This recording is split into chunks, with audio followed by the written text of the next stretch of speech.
mu nama igiye gutangarizwamo ibyavuye mu bushakashatsi bwakozwe muri 2025 hagamijwe gupima urwego rw'imyigire n'imyigishirize mu mashuri yo mu Rwanda LARS 2025. Ni inama rero yateguwe n'ikigo cy'igihugu gishinzwe ibizamini n'ubugenzuzi bw'amashuri NESA.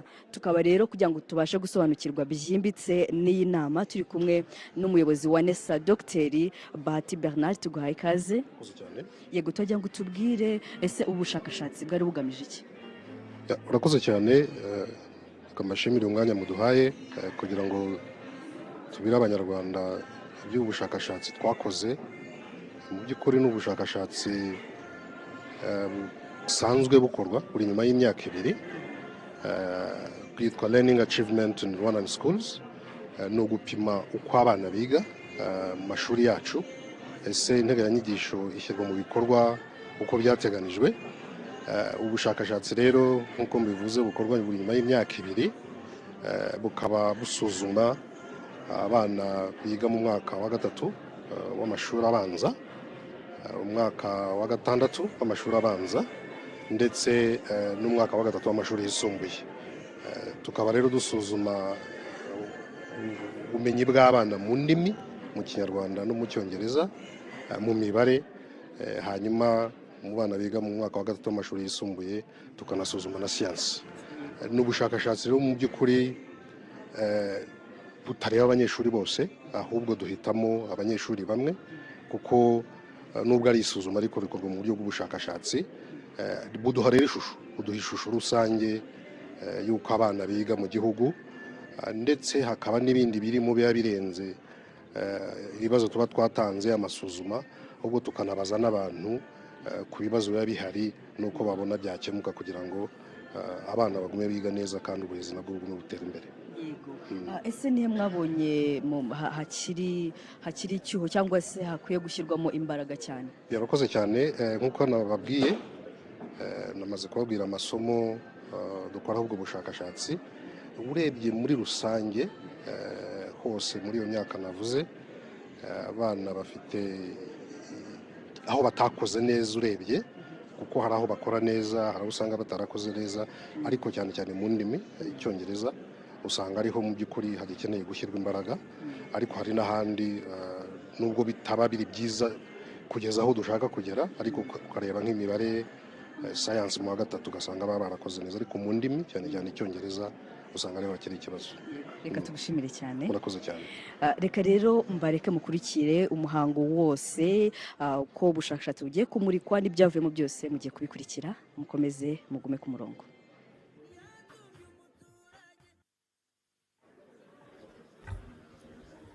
Mwaramutse mwese. Mwaramutse. Nyakubahwa Minisitiri w'Uburezi, banyakubahwa bayobozi mwese muteraniye hano, tubaye ikaze muri iki gikorwa cy'uyu munsi, aho tugiye gutangariza abanyarwanda ibyavuye mu bushakashatsi bwakozwe muri 2025 hagamijwe gupima urwego rw'imyigire ndetse n'imyigishirize mu mashuri yo mu Rwanda, ariyo benshi tuzi nka Learning Achievement for Rwandan Schools, LARS. For those who don't speak or who don't understand Kinyarwanda, we are going to start with the Kinyarwanda session, and then later we'll continue, so colleagues can help to translate to you. Mwakoze cyane rero, dufite abanyarwanda hirya no hino badukurikiye, ubwo tugiye gutangira. Muri iki gitondo turahera kuri Nyakubahwa Minisitiri w'Uburezi, araza kudutangiriza iyi gahunda atubwire muri make, ariko nanone umuyobozi mukuru wa NESA aricyo kigo gishinzwe ibizami mu Rwanda, Dr. Bahati Bernard, nawe araza kutubwira muri make ibyavuye muri ubu bushakashatsi. Nyuma ye nanone turaza kubaza ibibazo cyangwa se kungurana ibitekerezo mbere yuko dufata ifoto y'urwibutso. Nyuma yaho ndaza kubabwira izindi gahunda zikurikira. ubwo rero munyemerere ntubire nyakubahwa minisitiri w'uburezi kugira ngo dutangirize iyi nama. Nyakubahwa minisitiri, ni karibu.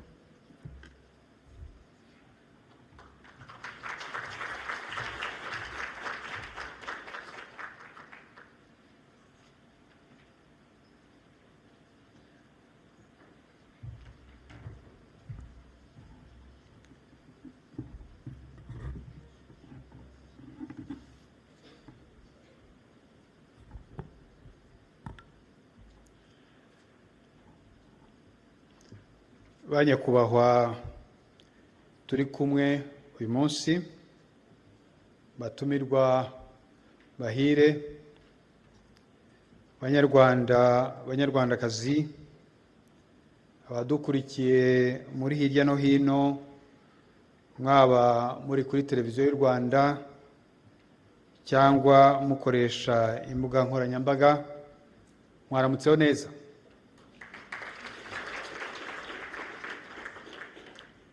Nishimiye kubakira hano muri iki cyumba cy'inama no gutangiza ku mugaragazo umuhango wo kumurika ibyavuye mu bushakashatsi bwakozwe hagamijwe gupima urwego rw'imyigire n'imyigishirize mu mashuri y'u Rwanda.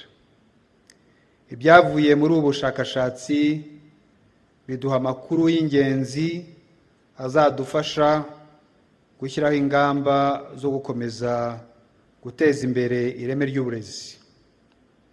Ubu bushakashatsi buzwi ku izina rya Learning Achievement in Rwandan Schools cyangwa LARS mu magambo ahinnye.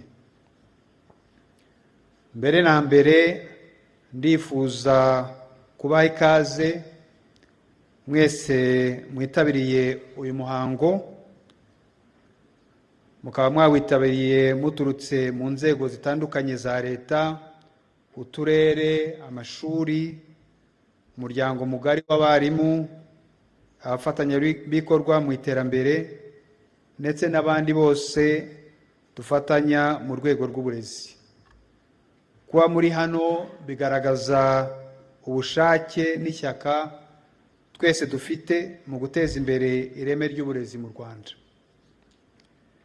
Ndashimira kandi ubufatanye burangwa mu burezi bwacu, cyane cyane hagati ya leta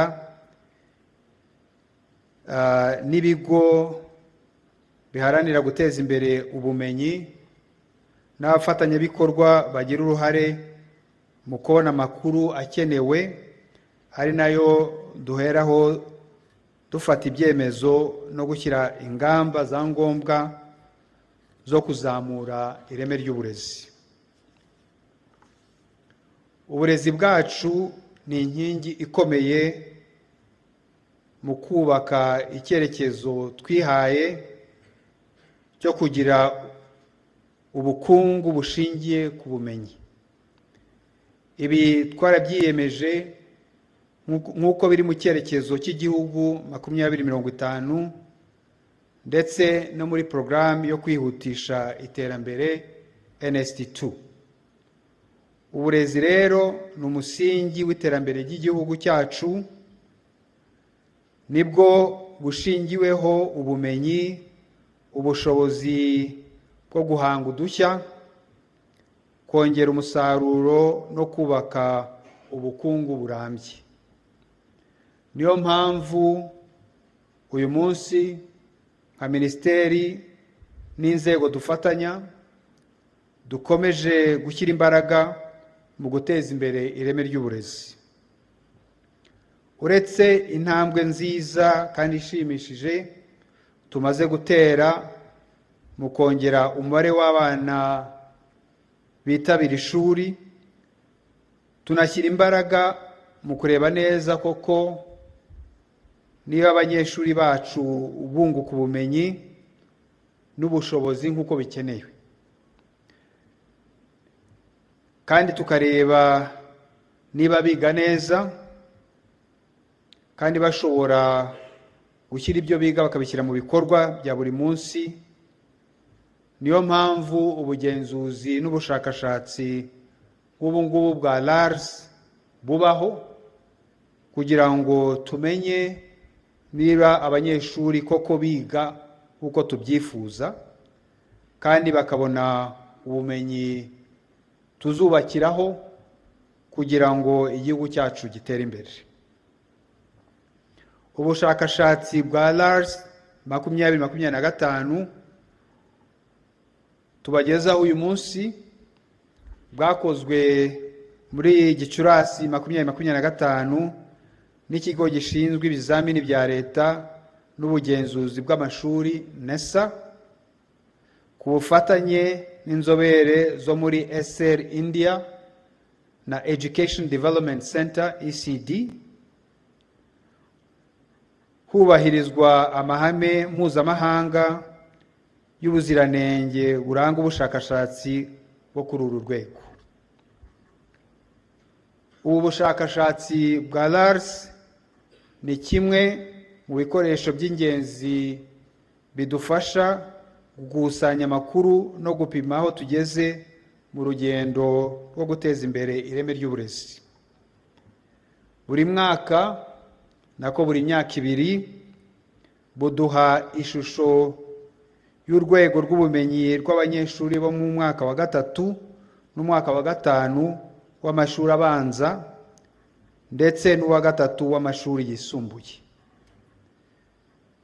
Bitandukanye n'ibizamini bisanzwe bipima umunyeshuri ku giti cye, LARS idufasha kubona ko gahunda yose y'uburezi ihagaze no gusuzuma niba politike, ishoramari n'impinduka dushyira mu bikorwa bitanga umusaruro ukwiye ku myigire mu mashuri. Ubushakashatsi tumurika uyu munsi bwageze ku banyeshuri 22,950 bo mu mashuri 592 yo mu turere twose tw'igihugu. Bwapimye abanyeshuri bo mu mwaka wa 3 w'amashuri abanza primary 3, uwa 6 w'amashuri abanza primary 6 n'uwa 3 w'amashuri yisumbuye senior 3 kugira ngo hareberwe uko imiterere imeze mu byiciro bitandukanye by'uburezi bw'ibanze. Byapimye amasomo y'ingenzi harimo Ikinyarwanda, Icyongereza, imibare na siyansi. Aya masomo ni ingenzi kuko ari afasha abanyeshuri kubaka ubushobozi bwo gutekereza, gukemura ibibazo no kwitegurira ubuzima n'umurimo.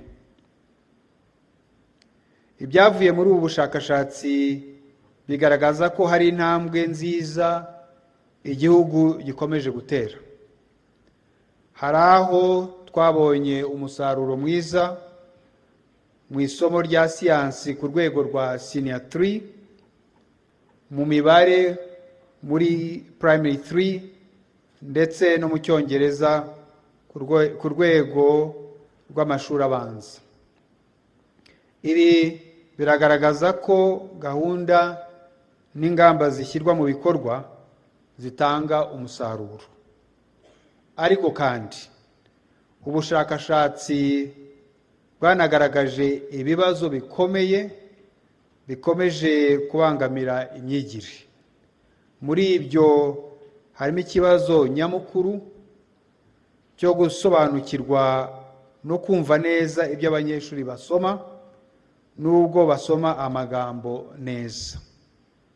Akenshi umubare utari muto byagaragaye ko abanyeshuri basoma amagambo uko yanditse, ariko isesengura rikerekana ko baba batumvise neza ibikubiye muri iyo nyandiko basomye. Ibi rero bikaba ari ikintu tugomba guhagurukira, kuko iyo tumvise neza ikibajijwe nawe ntabwo ushobora kugisubiza neza. Ubushakashatsi bwanagaragaje ko imyigire y'umwana iterwa n'ibintu binyuranye kandi byinshi, nk'ubucucike mu mashuri, ibikoresho byifashishwa mu myigire, gahunda yo kugaburira abana ku ishuri, umutekano n'imibereho myiza ku mashuri, ikoranabuhanga ndetse n'intera abana bagenda bajya ku ishuri, byose bigira uruhare rukomeye ku musaruro w'abanyeshuri. Ibyavuye muri ubu bushakashatsi rero si imibare gusa, ni indorerwamo itwereka aho urwego rw'uburezi rwacu bugeze. Bidusaba kwisuzuma no kureba niba ibyo dukora bihagije kandi bifasha abanyeshuri bose. Muri iki gikorwa cyaduhuje hano uyu munsi, ndasaba ko buri wese afata aya makuru cyane cyane amureba, agakora kurushaho.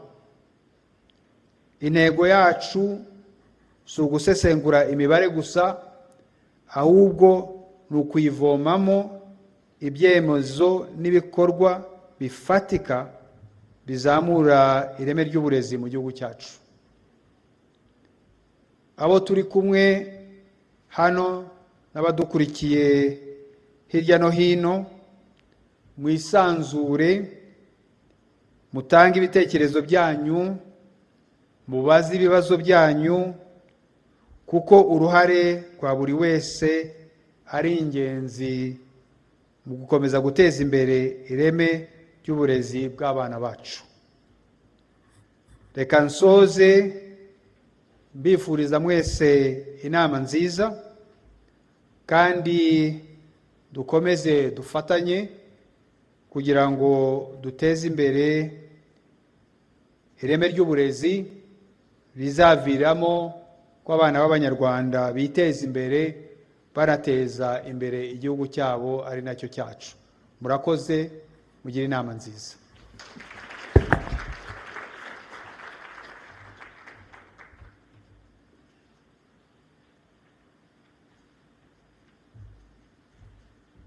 Arakoze cyane nyakubahwa minisita.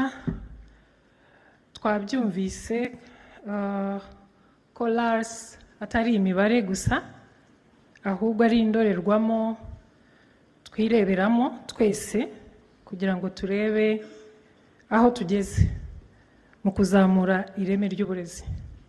Twanumvise ko ntabwo ari ibizami bisanzwe nka bya bindi dukora ibizamini bya leta, ahubwo ni ubushakashatsi butakorerwa kuri bose, ahubwo ku bana bakeya. Mwabyumvise ko ari umwaka wa 3 w'amashuri abanza, umwaka wa 6 w'amashuri abanza, umwaka wa 3 w'amashuri yisumbuye. Tukareba Ikinyarwanda, Icyongereza, imibare na siyansi, kugira ngo twese twumve neza ibyo tugiye kureba uyu munsi nk'Abanyarwanda. Mfashe uyu mwanya rero nsabe umuyobozi mukuru wa NESA, ikigo gishinzwe ibizami ndetse n'ubugenzuzi bw'amashuri, kugira ngo tugezeho ibyavuye muri ubu bushakashatsi naho tuhagaze uyu munsi. Deje.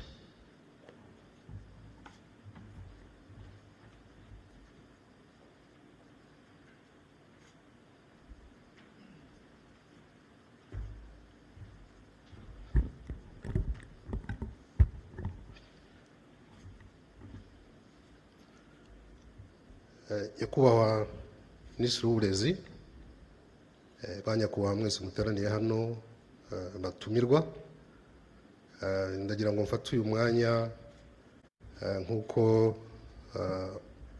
nyakubahwa Minisitiri amaze kubivuga, mu by'ukuri asa n'uwatanze ishusho yose y'ubushakashatsi, ariko noneho ndagira ngo mbugemo mu buryo burambuye hanyuma tuze no kugira umwanya wo kuza kuganira ariko abantu babonye ishusho rusange.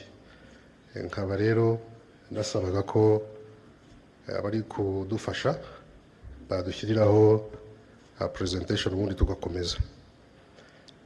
Ubu bushakashatsi rero nk'uko babivuze ni ubushakashatsi bukorwa buri nyuma y'imyaka 2, hasi mpatinda aho bahavuze.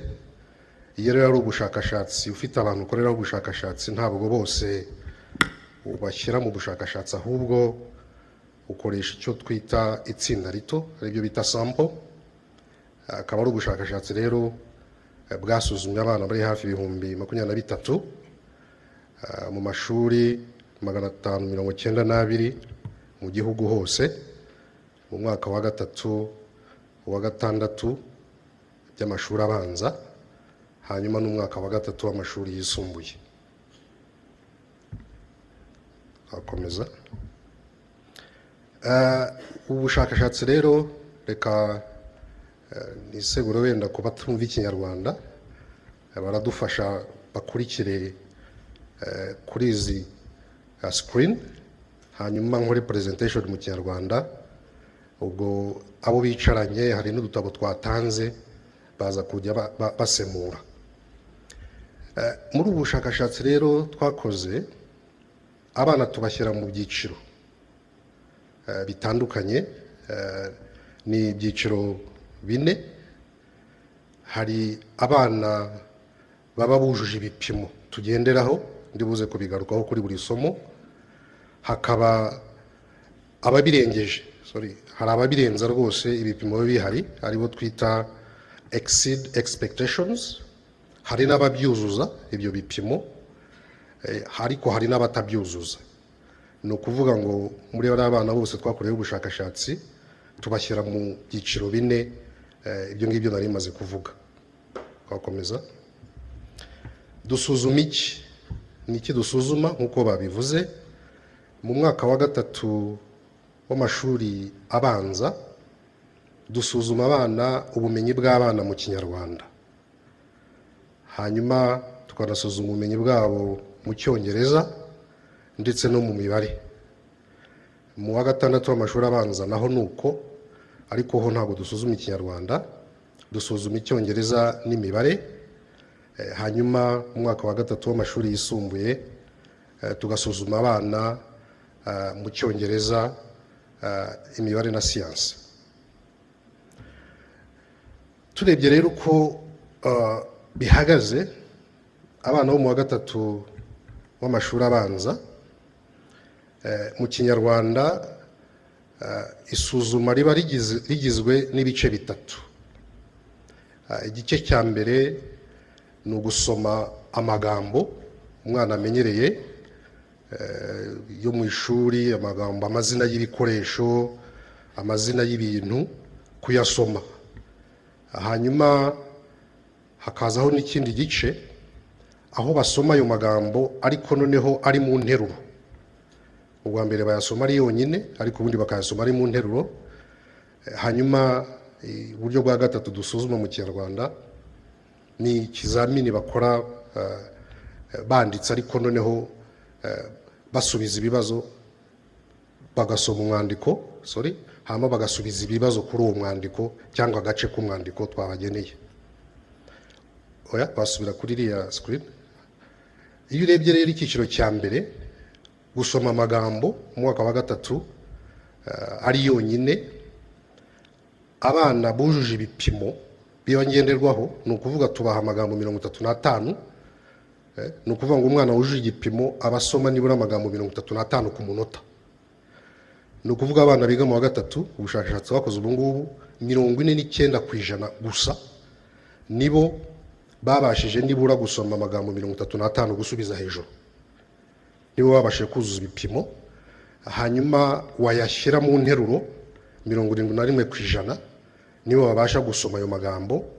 Ariko nk'uko nyakubahwa minisitiri w'uburezi yabigarutseho, dufite ikibazo gikomeye cyane cy'uko abana basoma ariko wababaza ibyo basomye 44% gusa nibo bashobora kugusubiza neza ibyo basomye ko babyumvishe. Murabona ko tugifite ikibazo cy'uko abana basoma ariko kumva ibyo basoma turacyari hasi cyane. Abana 64% bose twakoreye ubushakashatsi ntabwo babasha gusubiza neza ibibazo bijyanye n'ibyo basomye. Twakomeza. Hanyuma ikinyarwanda turebye uko abana twabajije uko bakoze ugereranije abahungu n'abakobwa ndetse n'uturere dutandukanye, aho urabona ko muri bya biciro bitatu byose navuze abana b'abakobwa b'umwaka wa gatatu urebye bakoze neza kurusha abahungu nk'uko bigaragara hariya. Hanyuma wajya uko byifashe hirya no hino mu gihugu ukabona ko intara y'amajyaruguru mu gusoma ni byiza, muri Kigali City haracyarimo ikibazo, hama no mu ntara y'amajyepfo. Mu ntara y'amajyaruguru murabona hariya handitse the Northern Province paradox, hariyo ibintu twabonye bisa n'ibidasobanutse, hari bisaba ko abantu bagura ubushakashatsi bagashaka ibisobanuro. Abana baho mu wa gatatu bazi gusoma pe, bihuta ya magambo navuze 35 gusubiza hejuru, niyo ntara yaje imbere mu zindi kuri iryo suzuma. Ariko noneho ikaza inyuma mu gihe dusuzuma abana niba bumva ibyo basomye. Abana basoma vuba, ariko noneho wajya gusuzuma kugira ngo wumve ibyo basomye ikaza ari ya nyuma. Twakomeza. Mu Cyongereza ho byifashe bite? Naho mu Cyongereza mu mwaka wa gatatu isuzuma ryari rigizwe n'ibice bitatu, aho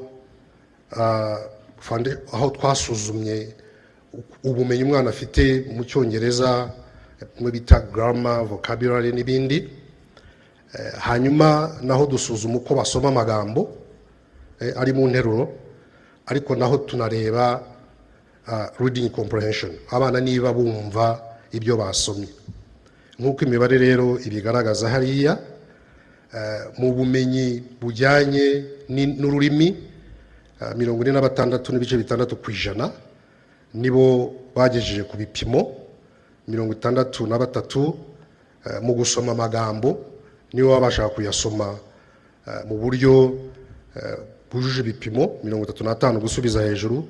Cya kibazo cyo kumva ibyo umwana yasomye ntabwo kiri mu Kinyarwanda gusa, ahubwo mu Cyongereza kirushaho kuba gikomeye cyane, kuko mu mwaka wa gatatu abana 76% bose birabagora kugira ngo basubize ibibazo biba bijyanye n'ibyo basomye.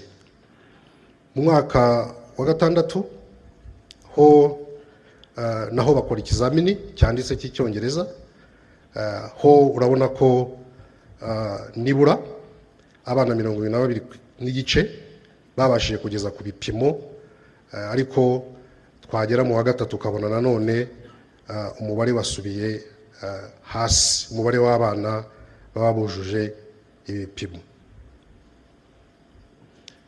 Aha rero naho tureba uko byifashe hirya no hino. Nk'uko mubibona muri Eastern Province Kigali City mu ntara zose, urabona ko mu mwaka wa gatatu urabona ko abana bakoze neza mu Cyongereza, ndetse wajya no mu mwaka wa gatandatu ukabona ko bakoze neza. Mbese iriya shusho iragaragaza ko mu myaka yose urebye muri province zose abana bagiye bakora neza, ariko Kigali City ikaza, umujyi wa Kigali ukaza urusha izindi ntara zose. Hanyuma ukabona ko mu mwaka wa gatandatu ariho mu ntara zose ndetse no mu myaka yose usanga ariho abana batakoze neza mu Cyongereza, ariko mu mwaka wa gatatu urabona ko abana bagerageje. Twakomeza.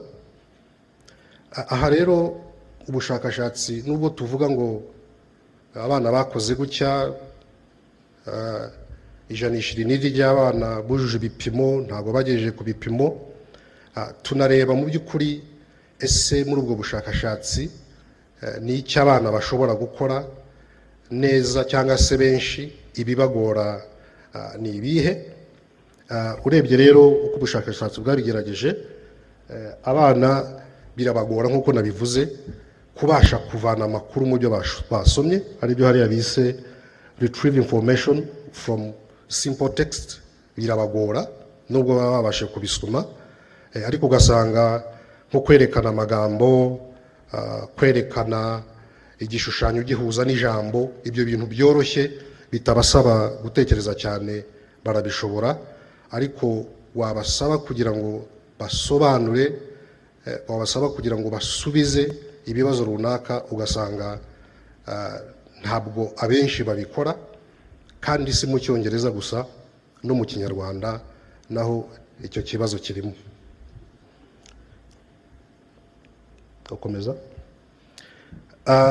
Aha muri nkuko nabivuze mu byiciro bitandukanye mu rurimi, abana mu by'ukuri usanga ibibazo bibagora, abona no gusubiramo, kwerekana ibintu biri mu nteruro birabagora cyane, ku buryo abana 25.8% aribo babishobora, cyangwa se ukababaza ibisobanuro by'amagambo runaka bakaba babiguha, ariko ayo magambo wayashyira aho twita grammar in context, ugasanga ni ikibazo gikomeye cyane. Wajya muri ibisobanuro by'amagambo naho nuko, iyo wabihaye abana barabikora hariya mu cyatsi, ariko ari hejuru mu mutuku wabibazaho cyangwa se wabishyize mu icyo ndita context, Ikinyarwanda kisa n'ikigora, wabishyira mu nteruro aho bisaba ko umwana atareba ijambo ryonyine, ugasanga byamugoye ndetse byamubangamiye. Ibi ni bya bindi bigaruka ku byo nerekanye mbere, ko gusoma baragerageza, ariko kumva ibyo basomye cyangwa se kubihuza n'ibindi ugasanga ni ikibazo gikomeye cyane. Mu mibare naho twarayisuzumye, ubushakashatsi bwakorewe muri ya myaka 3 nk'uko nabivuze, aho bakora ikizamini cyanditse kiba kirimo ibyiciro bitandukanye mu mibare, ho abana 63 bo mu mwaka wa 3 w'amashuri abanza nibo bagejeje ku bipimo bisabwa, hanyuma mu mwaka wa 6 68.7% nibo bujuje ibipimo, bagejeje ku bipimo bisabwa, hanyuma mu mwaka wa 3 w'amashuri yisumbuye urebye ugereranije mu mibare, niho ubushakashatsi bwerekanye ko abana mu by'ukuri ugereranije n'indi myaka batakoze neza nko mu wa 3 ndetse no mu wa 6.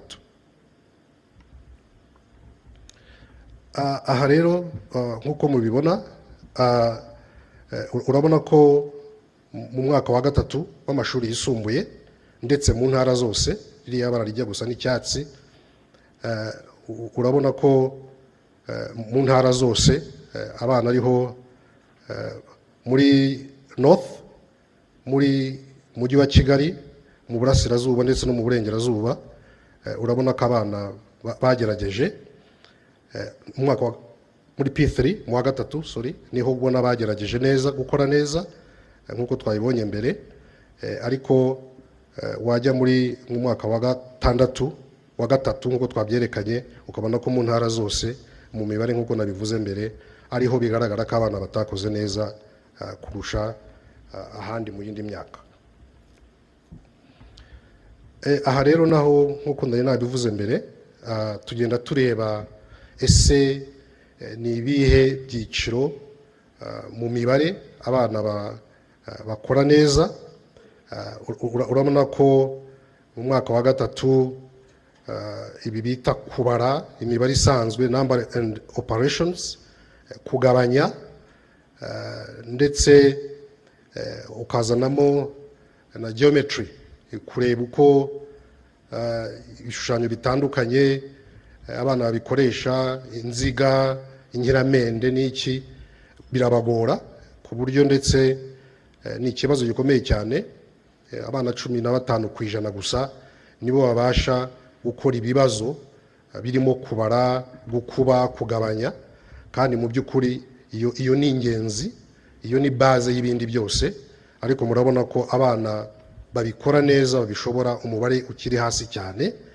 Ndetse na hariya handi geometry naho mu by'ukuri urabona ko umubare ukiri hasi cyane mu mwaka wa gatatu. Ariko wajya nko mu bibazo bibabaza, kwibuka imibare, kwerekana imibare, kwerekana kumuha nk'urukiramende ukamubaza urwo ari rwo akaba yagusubiza, ariko wamubaza ibibazo bijyanye wenda no gushaka ubuso bwarwo ugasanga ni ikibazo gikomeye cyane.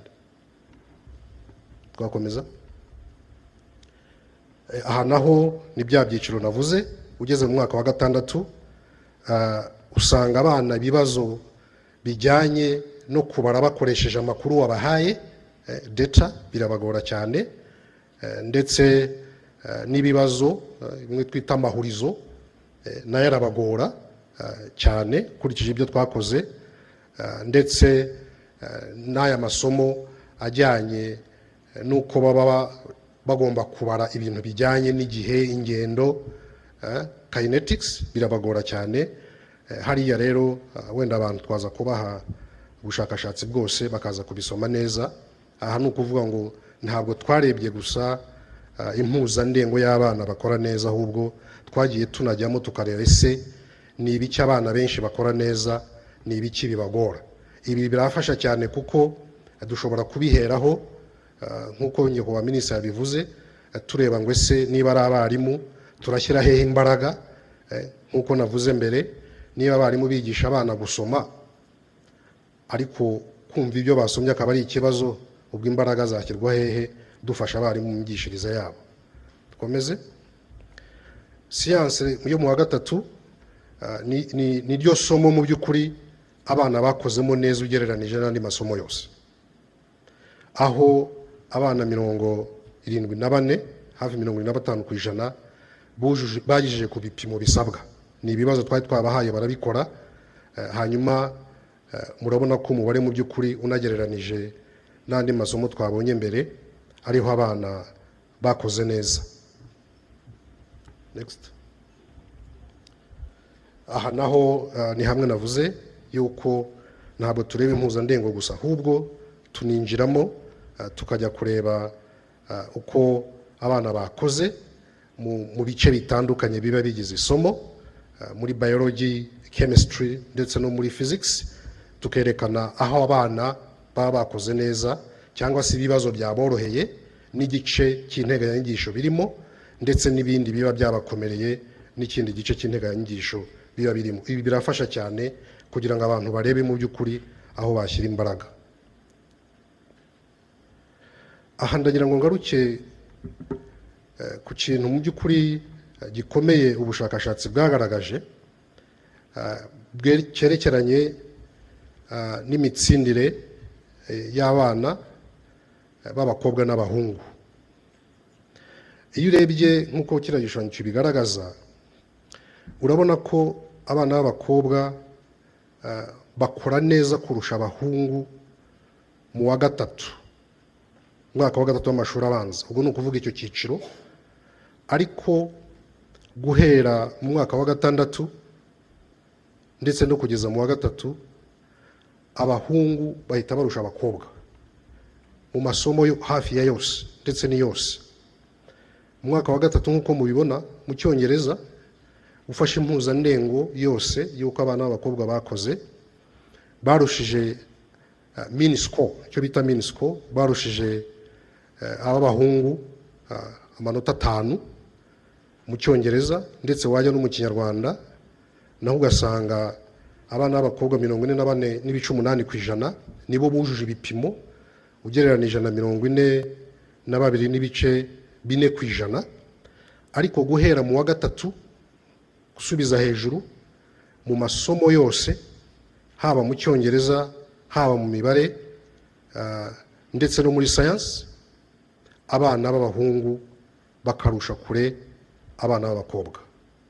Aha ni ukubitekerezaho abantu bakaba bakumva ikibitera, kuko urabona ko abakobwa batangira mu by'ukuri bakora neza, ariko uko bagenda bazamuka abahungu mu by'ukuri bahita babarusha.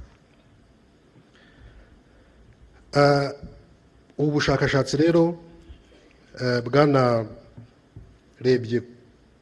ku bana bafite ubumuga bunyuranye, gusa ibi twabonye ntabwo wenda umuntu yabishingiraho cyane kuko twakoreye mu mashuri 3 gusa, ariko byaduhaye ishusho, kuko mu by'ukuri urebye nta kinyuranyo kirimo, urebye n'abana badafite ubumuga bandi, ku buryo ndetse urebye nko mu Cyongereza mu wa 3 imibare, ukareba n'Icyongereza mu wa 3 ndetse no mu wa 6, urabona ko ahubwo impuzandengo y'uko abana bakoze muri aya mashuri y'abana bafite ubumuga rimwe na rimwe bagiye banarusha n'abandi bari mu yandi mashuri, uretse wenda nko mu wa 6 mu Cyongereza, ariko naho ikinyuranyo ntabwo ari kinini cyane.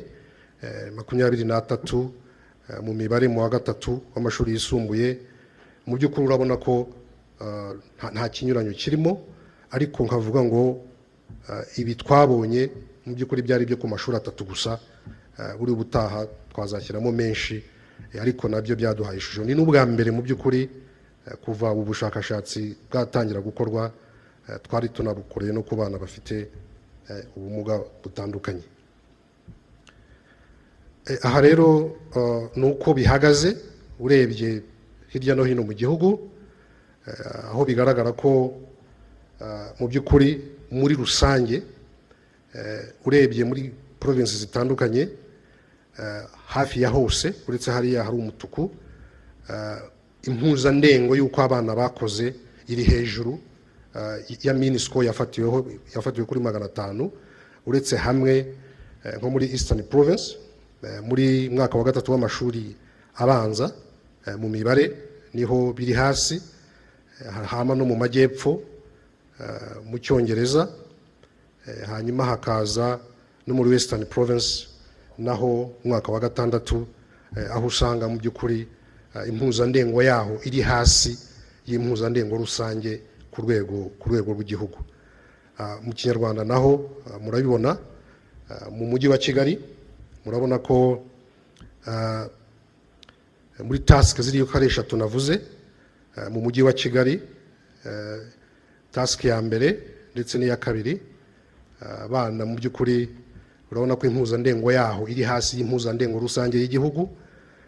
Hanyuma no muri Northern Province nk'uko nari nabivuze, aho abana mu by'ukuri basoma neza amagambo kandi bihuta, ariko bajya gusobanukirwa ugasanga kibaye ikibazo, naho impuzandengo yaho urabona ko iri hasi y'impuzandengo rusange mu gihugu cyose. Ubushakashatsi rero bunareba ngo ese ko abana bakoze gutya byaba biva ku biterwa n'iki umuntu yahera havuga ko wenda umusaruro wasobanuka ute. Hari ibintu byinshi nk'uko mubireba hariya, twarebye kuri ikoranabuhanga mu ishuri, abana bafite televiziyo mu rugo, interinete, ibitabo, ababyeyi bose bakora cyangwa se umwe akora, biriya byose mureba hariya class size, ni ukuvuga umubare w'abana bari mu ishuri, aho byagaragaye mu by'ukuri ko umubare aho abana bari hagati bari umubare utarenze 40, hagati ya 40 na 60, abana rwose bagiye bakora neza, ariko byajya hejuru ya 60 ugasanga mu by'ukuri biranumvikana abana ntibakora neza muri ayo mashuri. Ibi rero ni ibigaragaza mu by'ukuri ubirebeyeho. Ibi ngibi twabibajije abarimu, tubibaza abanyeshuri, yewe ndetse n'ababyeyi nibo bagiye baduha ibisubizo, noneho tukabihuza n'uko abana bakoze. hari cyadutangaje kirimo aho abarimu batubwiye ko iyo bigisha cyane cyane ni mu mwaka wa gatatu P3 English hari handitse Kinyarwanda code switching, ni ukuvuga aho mwarimu yigisha avanga Ikinyarwanda n'Icyongereza, twabonye ko byagize ingaruka ku mitsindire y'abana ndetse ku buryo byava ku mpuzandengo yose bivanaho amanota 12 yose. Ubwo ni ukubireba neza, ariko wajya nko kuri ku babyeyi bose bakora, urabona ko byongeraho amanota ndetse ku masomo yose no ku myaka yose. Wajya ku bavuga abafite internet mu rugo, urabona ko bigenda byongera. Aha mu by'ukuri tujya kure y'amasomo y'ibyo abana bakoze, amanota babonye, ahubwo tukajya no kugerageza kubyiyumvisha ese biterwa n'iki, n'izihe mpamvu zaba zituma abana bakora gutya. Twakomeza. Abarimu n'abantu batandukanye twabajije nabo batugaragarije ibyo batekereza. Twagabanije mu bice 4 umubare w'abana baba bari mu ishuri ndetse n'ibikoresho bindi bitandukanye. Aho mwarimu yatubwiye ati abana 60 biragoye kugira ngo ufashe buri wese. Undi ati babaye 45 byaba ari byiza. Ibitabo bibura ni ikibazo.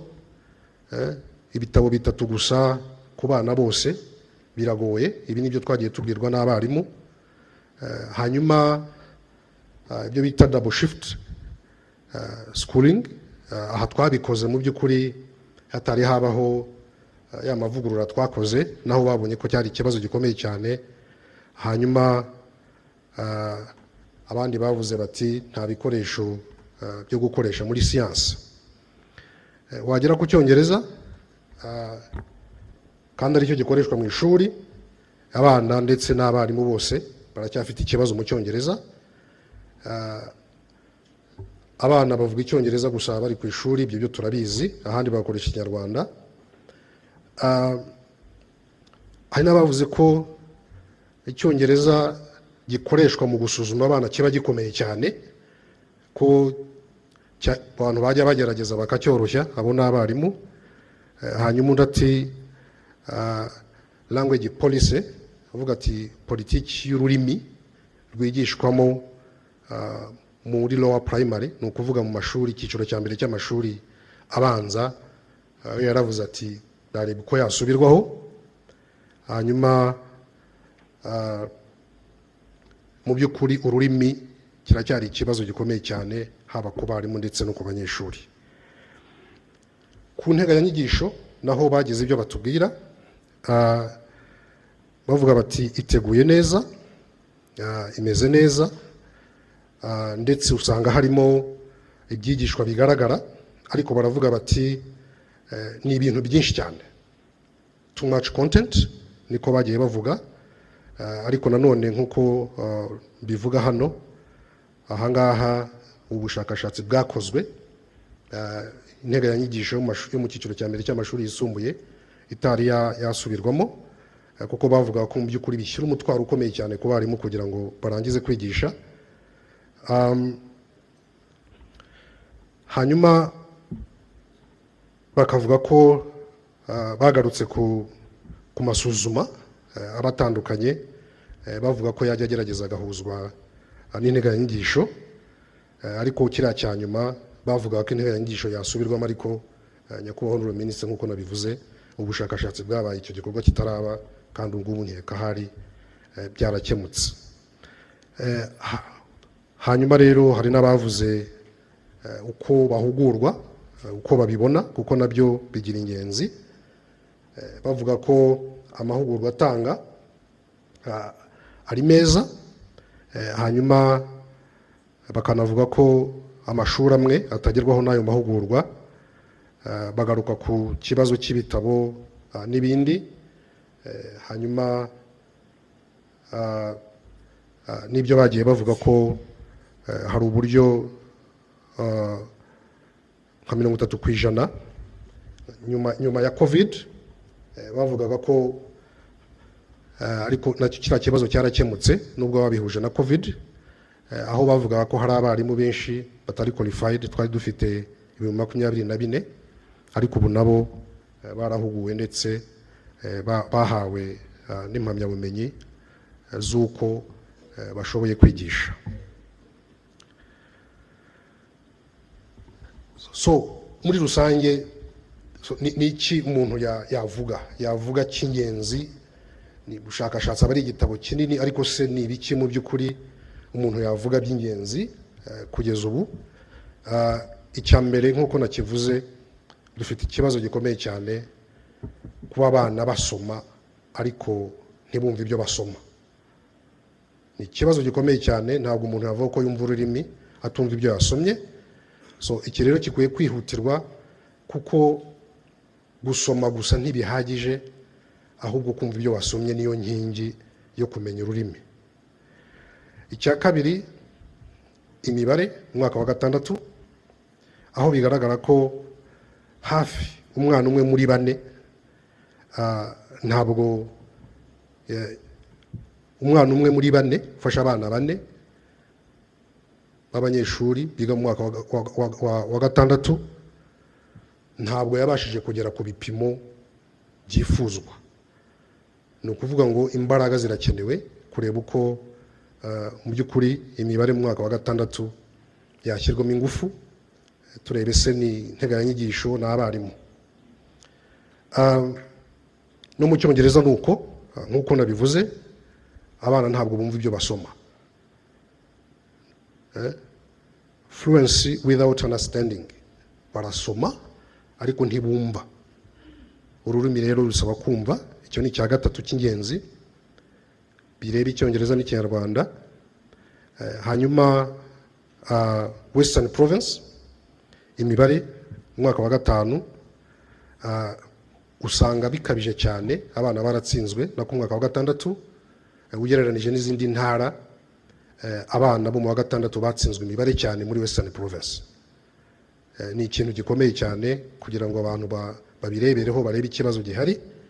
Ikindi mu by'ukuri cyavuye muri ubu bushakashatsi nuko mu Cyongereza mu mwaka wa 3 naho nari nabivuze, nubwo atari ukumva ibyo basoma, ariko ubwabyo 1/2 cy'abana bose niba mwibuka imibare ntabwo buzuza ibipimo, ndetse hose haba muri gusoma amagambo ari mu nteruro, ariko byagera mu kumva ibyo basomyeho ugasanga byabaye bibi cyane. Ikindi ubushakashatsi bugaragaje nanakigarutseho ni ririya tandukaniro rikomeye riba hagati y'imitsindire y'abana b'abakobwa n'abana b'abahungu, cyane cyane uko abana bagenda bazamuka. Abakobwa batangira bakora neza, ariko wahera mu wa 3 gusubiza hejuru ugasanga barasubira inyuma cyane. Ikindi ubushakashatsi bwagaragaje muri science, nk'uko n'ahandi tujya tubibona no mu bizamini bya leta, nubwo muri science ubona ko abana bagerageje, ariko baracyafite ibibazo muri physics no muri statistics. Ibibazo bijyanye na physics na statistics ubona ko mu by'ukuri abana babashije kubikora ari bake cyane, ariko wajya mu chemistry na biology ukabona ko bagerageje. Hanyuma ikindi navuga nuko nubwo abana bafite ubumuga nabo twabashyize mu bushakashatsi, ariko haracyari byinshi byo gukora. Ibi by'ukuri ni nka by'umuntu yavuga byigaragaje, hanyuma tugatanga n'ibyo tubona mu by'ukuri byakorwa. 8 by'ingenzi binashingiye mu by'ukuri kuri biriya nari maze kuvuga.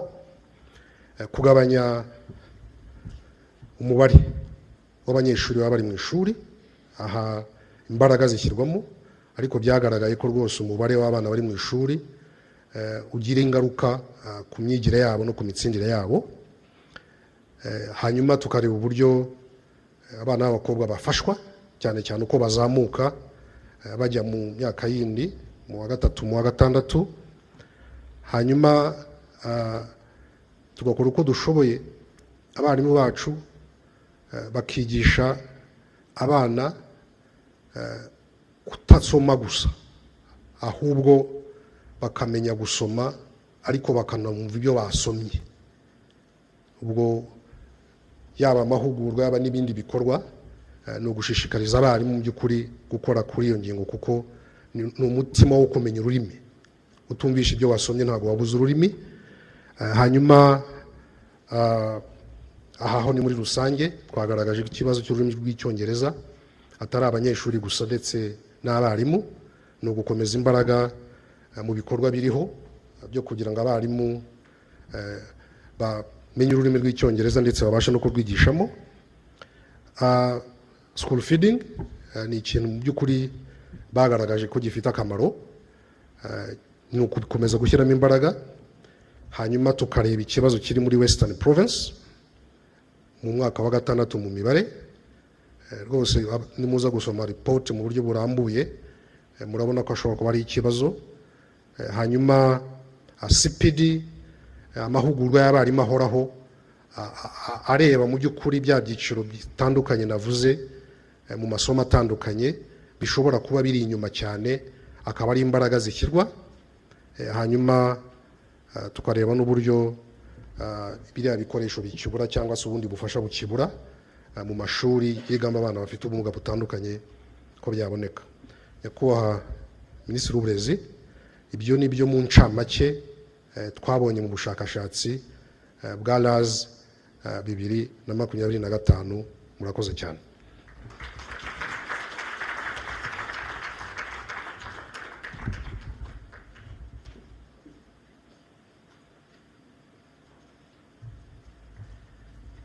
Murakoze cyane Deje Nessa. Uko niko ubushakashatsi buhagaze, ibyavuyemo twabibonye twese. Tugiye gufata umwanya w'ibibazo n'ibitekerezo. Turafata bibiri hano ku bantu bari hano muri iki cyumba, ariko dufite n'abandi ku mbuga nkoranyambaga naho turaza kubireba. So ufite ikibazo, ufite igitekerezo yamanika akaboko akivuga akabaza ikibazo afite cyangwa se igitekerezo. Abantu baradufasha, bafite mikoro hano imbere, ndabona hari ikibazo.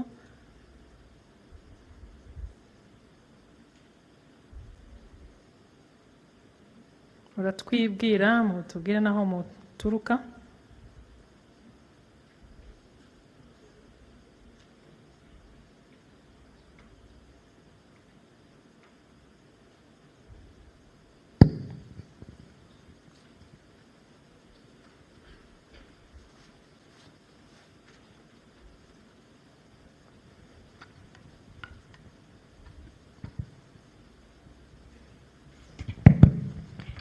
Murakoze nyakubahwa Minisita, nitwa Sirasi Bayigasenga, nkaba nkora muri projet yitwa Lift, ubwo ni mu gisata cy'abafatanyabikorwa. Mfite reflection nshaka gusharinga kuri iki kibazo cyo gusoma, reading comprehension, ariko ndaza kubaza ni ikibazo kimwe cyangwa bibiri kandi ndihutisha.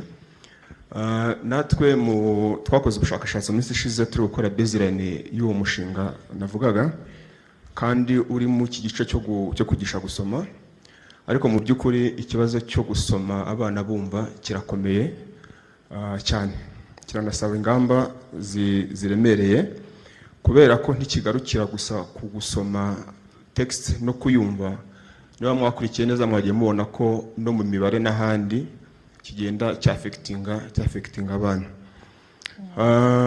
Ntabwo ngiye gutanga umwanzuro wacyo, ariko icyo nashatse kuvuga ni uko gusa ubu bushakashatsi buhuye neza n'ubwo natwe twakoze, kandi twe twabaye nk'abinjiramo cyane, kuko ubu ngubu mwavuze ko ari ku national level, ariko twagiye mu turere turi ko dukoreramo dushobora kubyinjiramo. Ariko wenda nyuma yo tugeze mu myanzuro tutaza kugenda tuganira kuri strategies zimwe na zimwe abantu bagenda bashyira mu bikorwa. Aho nk'utuntu tubiri navuga vuba nuko hari ikibazo cy'ibisomwa na karite y'ibisomwa. nkuko mwabibonye ni uko usibye kuvuga ngo reading comprehension ariko no gusoma ubwabyo biracyari kuri 44%, nabyo ubwabyo bidahagije. Ikibazo nari mfite kuri DG Nesa, nkunze cyane page ya nyuma yavugaga ku bigomba kuba bikorwa, ariko nashaka kumva neza niba mu by'ukuri dufite gahunda yo kwinjira mu bushakashatsi ku bice bimwe na bimwe twagiye tubona ko bigifite icyuho. Urugero ntanga ni cya kibazo mwavuze cyo mu majyaruguru, ndetse n'iki kibazo cy'abana b'abakobwa bagera mu mwaka wa 6 n'uwa 3 wayisumbuye, ukabona ko ikibazo cyahindutse. Nashaka kumva neza mu by'ukuri niba ari ubushakashatsi dushaka kwiyongera kwinjiramo neza kugira ngo dushobore kumva impamvu mbere y'uko tujya no gushaka igisubizo, tubanze twumve neza impamvu y'ikibazo gihari nyirizina. Icyanyuma ndangirizaho ni ikintu kigendanye na umuturage uri kudukurikira uyu munsi. Turi kuvuga kuri LARS, ariko hari n'ibizamini bya leta n'ubushakashatsi n'amassessment biratandukanye, ariko DG mutwemere mukaza kugira commentaire mu bikoraho, cyane cyane kuri performance y'abahungu n'abakobwa. Hari ibyo tubona mu bizamini bya leta bitandukanyeho gatoya n'ibyo LARS yagaragaje, mukaba mwashobora kudusobanurira neza. Donc biratandukanye na assessment zitandukanye, ariko nk'umuntu utari mu iki cyumba utabyumva cyane mugashobora kumusobanurira kugira ngo aze kumva aho ibizamini bya leta bitandukaniye n'ubu bushakashatsi. Murakoze. Silas.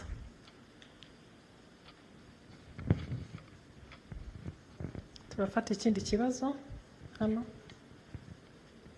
Abadufasha ku buhanga bw'ibyuma mube muturebera ibibazo biri kuri mbuga nkoranyambaga, mu kanya turajyayo. Murakoze nyakubahwa Minisita, amazina nitwa Kabamba, nkora muri Right to Play. Ndabashimira by'umwihariko ubushakashatsi cyane ko bwagutse bugana noneho no kurenga mu ishuri ahubwo bakamenya n'impamvu. Ikibazo mfite ni kimwe, yanga ibitekerezo ni byinshi nk'uko DG yabivuze n'ingamba zafashwe. Ikibazo mfite ni kimwe, ni ikibazo kibaza ngo ese ko bakomeje kuvuga ko mu mbogamizi harimo impamvu y'uko curriculum cyangwa se ibyigishwa ari byinshi, too much content, ariko bakaba batubwiye ko yasubiwemo. Ngira ngo ni ikintu natwe mu mishinga dukora buri gihe dukora baseline cyangwa se dukora assessment, nuko hagenda agaragara ko impamvu nyamukuru content ni ngari. Ese iyo content yaba curriculum yaba yarasubiwemo hashingiwe kuri ibi byagaragaye uko bigenda bigaragara buri munsi? Murakoze. Murakoze cyane Kabamba. Reka turebe niba hari abandi bafite ibitekerezo hano tutarajya ku mbuga nkoranyambaga. Hano imbere.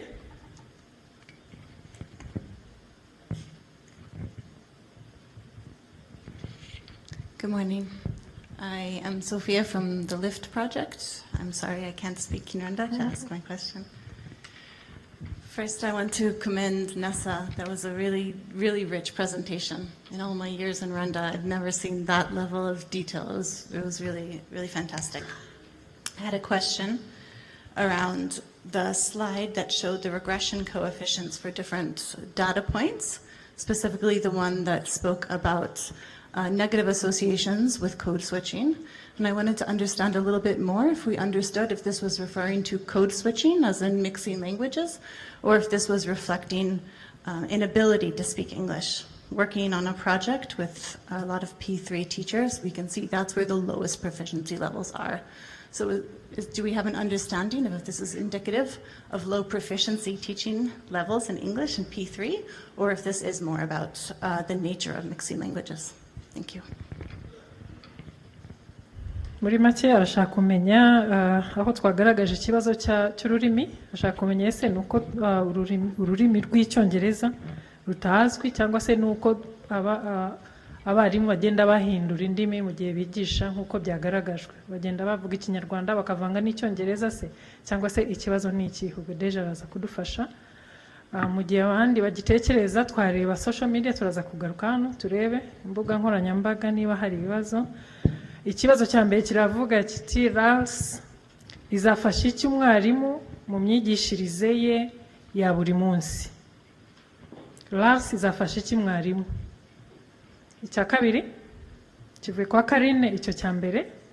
Javan nawe arabaza ati ubu bushakashatsi buzatanga uwuhe musanzu mu mitsindire y'abana bacu cyane cyane mu mashuri abanza.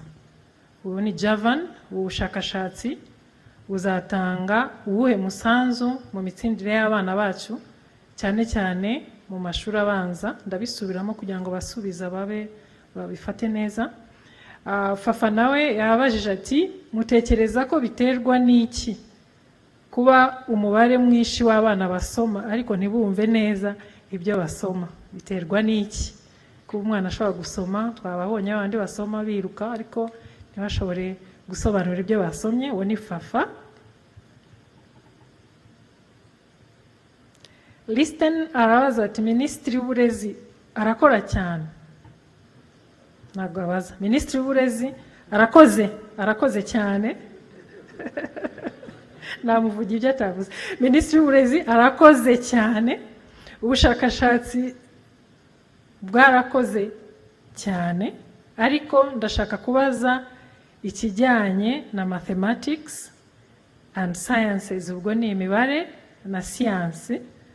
Kuki abanyeshuri ba P3 umwaka wa 3 w'amashuri abanza na P6 umwaka wa 6 w'amashuri abanza ubona bakomeza kugerageza muri aya masomo, bagera hejuru ugasanga basubira inyuma? Ubwo barabaza impamvu batangira bagerageza ariko bagera hejuru bagasa n'abasubira inyuma. Ubwo twaba dufashe ibyo.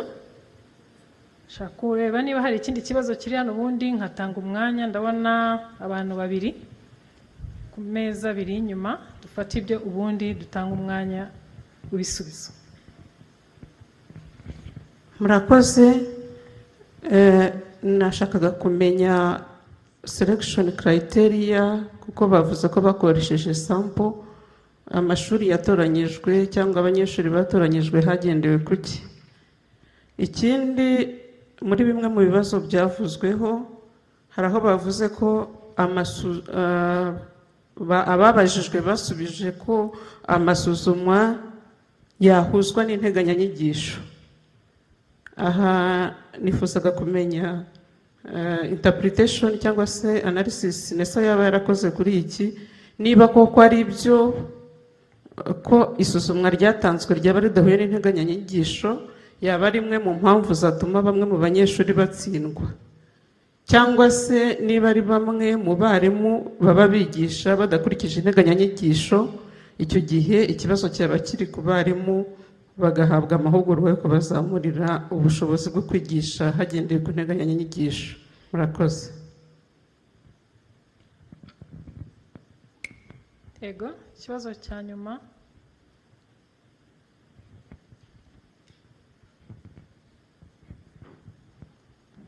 Yego, murakoze Minisita ndetse na Deje Wanesa. Banyita Habiyaremye Hashituki, nkorera umushinga wa Prisme ni Jaika. Umushinga wa Prisme dufatanyijemo na REB, twe dukorera specifically muri TTC gusa. Nihuse, ikibazo mfite ni cyangwa se ntabwo ari ikibazo, ni konsani ku byabajijwe abarimu bavuze yuko hari lack of textbooks ndetse banavuga yuko banakeneye speed. Twe ku byo dukora cyane ni ku mibare na science ndetse no gufasha muri teaching methods and practice. Of course hakoreshwa ikoranabuhanga. Twabonye yuko kuba hari ikibazo cy'ibitabo ariko kuri learning byariho cyane, tufata content ko yari meze dukora structure, abarimu barabikoresha cyane. Noneho ngeze rero ku cya CPD, ubu twari turi kubafasha cyane kandi twabonye yuko bitanga ubusaruro dukoresheje ikoranabuhanga, ariko konsani yari kumenya minisiteri cyangwa se NESA baze kutubwiraho ku murongo bafite wo gufasha abarimu gufata CPD bakayigira culture, kuko twabonye yuko abarimu CPD bayikora mu buryo butandukanye, ariko twabonye yuko bayigize culture byagenda neza. Murakoze. Murakoze cyane Ashtuki. Reka dufate ibyo bibanze bisubizwe, umwanya n'utwemerera turongera dufate ibindi bibazo. Nyakubahwa Minisita. Murakoze. Ngira ngo ibibazo byinshi byabajijwe DG Nessa, ubwo ndaza kumuha umwanya bisubize, ariko ngira ngo hari ibyo nagira icyo mvugaho kuri bimwe byabajijwe. Uhereye kuri iki ngiki, iki kibazo cya nyuma Habiyaremye yarabajije kijyanye na CPD kuyigira culture. Nibyo koko CPD cyangwa Continuous Professional Development, kwihugura ni ibintu bigomba kuba culture twese tugomba gukora, kuko ibintu bigenda bihinduka. Ntabwo rero wavuga ngo narize hashize imyaka 10 ngo nararangije nta kindi nzongera kwiga, ahubwo ni uguhozaho. Rero mu gufasha abarimu kugira ngo bihugure, CPD hari no ku every Wednesday ngira ngo hari n'umwanya uteganijwe kugira ngo CPD ishobore gukoreshwa, ndetse turashaka kureba n'uburyo twashyiramo imbaraga kugira ngo uwo mwanya koko abarimu bashobore kugira batiruka inyuma y'abanyeshuri, kugira ngo koko bashobore gukoresha uwo mwanya kugira ngo bige. Ubwo ngira ngo ni muri izo ngamba niyo CPD ba culture nk'uko yabivugaga, noneho abarimu bayikoreshe mu kwiteza imbere no gufasha abanyeshuri. Ibyo ni ngombwa kandi biriho birakorwa. Ikindi nari kuvugaho cyerekeye na changes, hari byahindutse umwaka ushize, ngira ngo DG Nessa yabikomojeho, bijyanye no guhuza integanyanyigisho n'umwanya uhari wo kwigisha. Ibi twabiganiriyeho ubushize tuvuga cyane cyane nko mu myaka 3 ya mbere ya primaire, aho abana bigaga amasomo menshi arenze igihe bafite cyo kwiga. Ibyo byarahindutse, ariko nk'uko yabivuze, ubu bushakashatsi bwakozwe mbere y'izo mpinduka. Ubwo rero duteganyije kongera gukora ubundi bushakashatsi kugira ngo turebe impinduka zakozwe niba koko zarakemuye iki kibazo. Ngira ngo ibi ngibi hari babiri babikomojeho babaza ibijyanye n'icyakozwe kirebana n'inyigisho ndetse n'umwanya utwarwa kugira ngo ibyo bikorwe. Ngira ngo ibyo ni ibintu bibiri bari babajijeho cyane cyane. Ikindi nakongeraho, ngira ngo yera nakomozaho, ngira ngo DJ araza kukivugaho, kijyanye n'ikibazo mugenzi wacu yarabajije hano, uri muri lift, kibajije mu Cyongereza. Ubwo ngubwo yenda nagerageza kugisubiza mu Cyongereza, kuri icyo nkivugaho mu Cyongereza, ariko mbere nanabivuga no mu Kinyarwanda.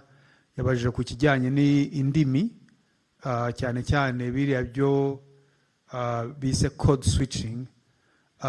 Ubundi kwiga ururimi urugereka ku rundi rurimi wari usanzwe uzi ntabwo bituma utarwiga, ndetse unarwiga neza iyo wubakira ku rwo wari usanzwe uruzi neza, ariko biterwa n'uburyo ubikoresha.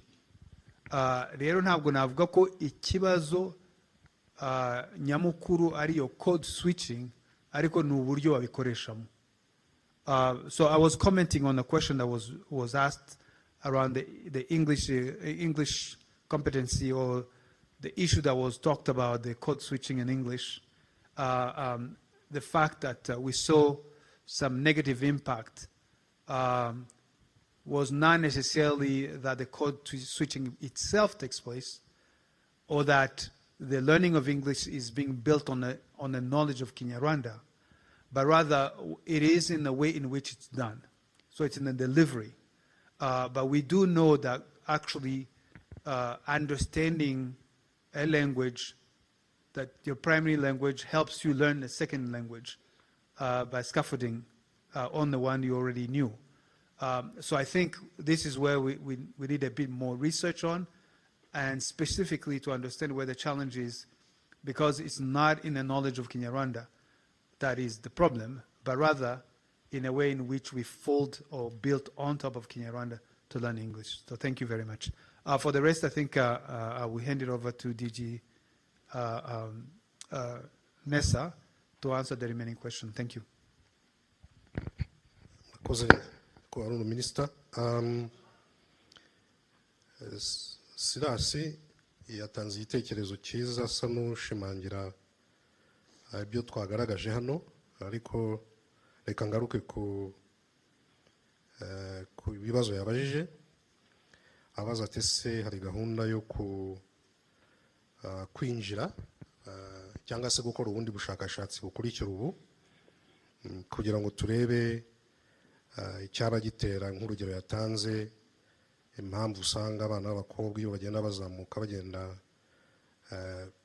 badakora neza nk'abana b'abahungu, kandi mu myaka ya mbere barakoraga neza. Ubu rero iyo dukoze ubushakashatsi nk'ubu, ahubwo tuba dutanze nka basis yo kugira ngo n'abandi bashakashatsi yaba Nesa n'abandi muri za kaminuza ahubwo babuhereho bajya gukora ubundi bushakashatsi busobanura mu byo tuba twagaragaje hano, ariko natwe tuzagerageza turebe, ariko n'abandi mu by'ukuri iyi ripoti irajya hanze, abandi bashakashatsi nabo babihereyeho bakagerageza gusobanura bimwe twagaragaje hano, byarushaho kuba byiza. Yanagarutse ku byo twagaragaje hano, cyane cyane bijyanye n'uko abana b'abahungu n'abakobwa bakoze bishobora kuba bihabanye n'ibyo mu bizamini bya leta. Ntabwo bihabanye rwose, niko bimeze. Usanga ko mu bizamini bya leta byaba ibisoza amashuri abanza, icyiciro cya mbere cy'amashuri yisumbuye ndetse n'icyiciro cya kabiri cy'amashuri yisumbuye, usanga hari ikinyuranyo hagati y'uko abanyeshuri b'abakobwa n'abahungu bakoze. Gusa mu bizamini bya leta ntabwo ikinyuranyo mu by'ukuri usanga aba ari kinini cyane, aba ari gitoya, ariko trend ni imwe, usanga abanyeshuri b'abahungu bagerageza gukora neza kurusha abakobwa. Kabamba ati imbogamizi, hano nyakubahwa minisita yabishubije ku byerekeye amavugurura yakozwe mu nteganyanyigisho.